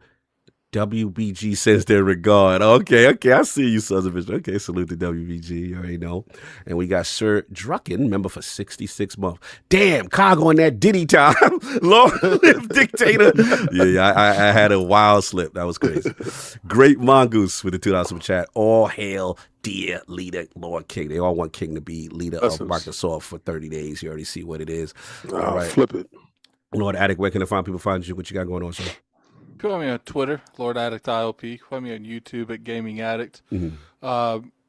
Restructuring Addict Arena slightly, so we'll see how I end up doing that. Appreciate we're coming through. We had a good turnout today. Appreciate Smooth and SlomoBackSlap. See, there you slap. See, you messed up. SlomoBackSlap. Nah, he said Slomo slapping black. Slomo slapping the black. Hey, I said that, but you said some crazy Listen, things. man, don't worry about it. Yo, Carl be trying to fix his mess up bad, man. Nah, he ain't nothing worse than that. Nah, we got to mess up. See, it's a tongue twister. See, you got him SlomoBackSlap. Ain't nothing twisting that tongue, bro. The way you let that twist your tongue is crazy. That joint flew out, bro. That's crazy. I just ain't like how y'all all reacted. I said, "Damn, I messed up." You knew the moment you said the moment I said, "Oh no!" He said, "Help! Help! Oh my god, it was crazy. King, say a joke. King, say a joke. King. They said racism. They said racism on Addict. No, actually, let's cancel them. Actually, the reason I said that is because I was gonna say it's crazy that Slobo I used to always think was white because of his avatar, but then I found out he was black. That's what I was thinking when I said that. Low key, that's hilarious. Keep saving them, Addict. Keep saving them. I'm saving myself. What you talking about? Where can the five people find your messy self? Well, shout out to me for showing up today. Yes. And being as messy as I possibly could. Now, I figured this. I said to myself, I said, Self, you wasn't here last week and these dudes was messy. Yeah. So what I needed to do was I need to come in here and be the messiest person that I could possibly be. So the first thing I had to do was go ahead and suck aside to you. So that was the first thing. First shots laid out. Now I know that makes a lot of people uncomfortable. And I got a lot of friends inside the building, but I think my friends stand with me, especially if I take over that building. Because if I take over that building, I'm going to tell you one thing. There's one thing for sure, two things for certain. They gone. Those people that ain't riding with us, they out of here. And then you're going to see Kidsmoove fly right back into position and become the general at the side. Because honestly, okay, hold up, King. If you took over, what position would you give Smooth? VP of hardware. Oh. VP of hardware, because he understands that he respects the hardware and he had to go to get something more powerful. So as he's standing over there telling them exactly what we need to have inside the box, he's going to make sure that everything goes good. I'm going to put you in charge because you act like a mustard heart, but you are not being in charge of release dates. What I'm going to have you in charge of. To me? You. He's not in charge of release dates? No, he's not in charge of release dates. I'm gonna put Addict in charge of the money because Addict is gonna make sure that money is spent. Addict is gonna make sure that we got the best of the best. I respect that. You're in charge of logistics because listen, we're an Xbox podcast, right? If y'all didn't know, now y'all know, and I'm gonna let you know that too. When I take over, I'm going to make sure I get rid of all the stuff that y'all don't like over there at Xbox. Whatever you don't like, I'm going to fix. And I'm going to fix it in a way that is going to hurt the other people. I'm making sure exclusives stay exactly where exclusives need to be. They're not getting a goddamn thing. Until that box say Xbox and Game Pass is on it, I'm going to live up to Phil's original words. If it ain't got Xbox and it don't say Game Pass, you don't get shit. And that's exactly how I feel. I'm going to make sure Phil is in a high position where he can control how he going to control. I'm going to control the money. I'm going to make sure that Phil controller of the show. And I think it's going to go pretty good. But nah, Astro Perry, I'm going to need you know those like things that you see, like the anarchy of like businesses. I need to see the stuff he told you. I want to see a meme of King's positions in the new Xbox era ways. But y'all can catch me at Xbox Frontline News and Frontline Fighting Streams when we play games deadly. Now we just played on Fight Night Friday. We just played Arc Raiders. Boy, let me tell you something. Talk to me. As much as I have fun in the Division and the Dark Zone, talk to me. It's fire. This game is second to none when it comes to sound, art design, and oh my god, and the gameplay. Like it's really a tour de force. It's one of those games that all the things align to make it dope. It's a lot of stuff that I'm trying to figure out while I'm playing the game, but play the game with headsets on. Yes, please, because the sound design is the best sound design in video games today. The best sound of guns, hitting metal, hitting dirt, hitting people, hitting flesh, shouting out to people that's in the distance. It gives you real survivor feelings, right? And it also it helps you work with your team, like looking over your man shoulder, making sure your people is good. You loot while I check this out. Yeah. You gotta lean on the team. So I really like the aspect of it. I do want to play more of it. It's just like DJ Oros, he got it popping right now. No, I'm not trying to play with veterans. I'm trying to play. I play with Sinister. I'm trying to play with people on the come up, like Slow. Slow want to get active in the streets, right? I want to be active in the streets. Let's run down on these dudes. Let's go get them. Let's do it old school, Dark Souls style. Yo, put your hands up. Be like, yo, it's cool over here. And pull out, draw on them dudes and get in their wallet, son. I want old school Brooklyn hit them. Yo, come here. Yo, do you know where that store? Yo, don't move. Nobody get hurt. That type of thing. I want that type of work out here, son. So yeah, I actually really love the game, and the fighting community is definitely something that we're going to work on. But anime this week, yo, dip down. Get ready. Yo, we done doing it. That's messy. That is messy. Anyway, we are out of here. Appreciate everybody that pulled up, hit that like button. A lot of stuff going on. Oh yeah, we're gonna be doing Attic. We got the stream popping on Thursday, right? For the developer direct, the big one. Say bye. Oh, we're gonna react to that. Yeah, man. I'm joking. What you mean? I was like, you had that confused face, like you know what's going down. You know what I'm saying? So yeah, salute to that. Appreciate everybody. It says some love to Solve and all that. But that's all I got. Anything else we gonna send them anywhere? What we doing? I'm gonna send you guys something called JPG. I assume that's one of Cog's people. I don't know who he is. JP, who was it? What was it? I don't know. I already sent it to him. He's already said that. I already know. JP somebody. JP somebody. Look, everybody enjoy your Sunday. Got to watch these playoffs, see what's going on. We got, I think Pats is up or whatever. We're going to see what's popping with these playoffs. He said pockets on the floor. Facts. Facts. Pockets on the floor. So I know about that. So. Anyway, we up out of here. Peace. Say, I want you to strip.